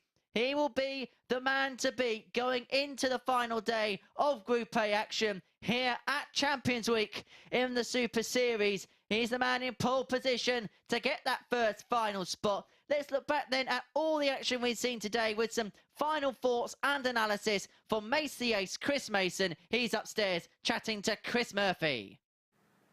Yes, indeed. Thank you, Henry. Well, it has been a brilliant day of darts. Chris Mason alongside me. Look, the first thing we'll do is look at the league table because Graham Hall has been there from start to, well, not finished quite yet, but it's not as simple as it seems, is it? Yeah, it was a little bit of a rocky road. Standout performance of the day was from Graham Hall with that wonderful 103+ average, but standout players of the day, Robert Owen and Conan Whitehead, both winning 4 out of 5 matches, replicating what Graham Hall did yesterday. One thing that I found interesting is watching the players. Chaz Barstow, we saw at the end there. Lee Evans, we're seeing a little bit more emotion, a little bit more aggression, frustration being the main one. Is that because it's Champions Week and there is so much more at stake than they've ever played for before? Yeah, it's a bit of both. There's a lot of money and a lot of opportunity. Then there's a lot of eyes on them this week. And again, it's frustration because, you know, like I say, yesterday, although it wasn't, they played. I'd be happy with the performances that they put in yesterday. They're far superior and they're expecting a lot more. And when you go into day 2 and you're not finding them real extra gears, you begin to get a little bit frustrated and you lose your way up there. And of course, the longer it goes on, the more the frustration boils over. Some really interesting sets of results today. Conan Whitehead won 4 out of 5 despite facing 16 match starts. Robert Owen won 4 out of 5 but seemed to be more consistent than Conan. And then Graham Usher losing his first 3 matches, but all of them 4-3. Yeah, you need that bit of good fortune. I just seen Conan there and he sort of tried a bit of banter with me. Oh, I'm looking forward to seeing you Thursday night. And I said to him, the way you're playing, I wouldn't be. But yeah, listen, he's got away with it today and you have to. He didn't get much luck on day 1. And today it was Graham Usher's turn just to not get any rub at all. But, you know, it's not done and dusted. I think it's all about how Graham Hall gets out the blocks tomorrow and how he deals with the pressure, because day 1 and day 2, yeah, there's a bit of pressure on there. Day 3 is absolutely massive. You get it wrong on day 3 and you can find yourself in a great position and then end up seeing everybody swallowing you up. Noticed as well that the Mason Mind Games have started already. He's a couple of days away from playing, but just a quick look ahead to tomorrow. Can Hall stay there at the top of the table? Yeah, listen, he's got the ability. And again, we've seen it from him. That 103+ average today showed his absolute quality. He was on the opportunity for not just 1 10-darters, but 2 in the same match. They've all got extra gears. And the one that I know he'll be disappointed is Chaz Barstow, because I think he's a fabulous player when he's absolutely on it. But unfortunately, like anything in sport, it's all about timing. And if you've got it slightly wrong, which it looks like he has, or he may be just out of form, because again, that can happen in sport. You can just go off the boil at the wrong time. Very odd for me to do this, but I'm going to ask you for a one-word answer on this one. Seen anything to worry you yet? Yeah, plenty. Plenty. Fair enough. Well, we'll see plenty more good stuff tomorrow as well. It comes to the crunch in Group A. One player will book their place at finals night on that stage. You could be here as well. Don't forget, dartshop.tv, the place to go to secure your free tickets. Yeah, absolutely free for the party in Portsmouth for finals night on Saturday. But we return tomorrow, 9:30 a.m, live on Sporty Stuff TV and the MODUS Super Series YouTube channel. One more day in the commentary box for this man, and then he'll be on the stage. See you tomorrow. The MODUS Super Series, brought to you in association with Bet365, Betfair, Betfred, Coral, Ladbrokes, Paddy Power, Unibet and William Hill.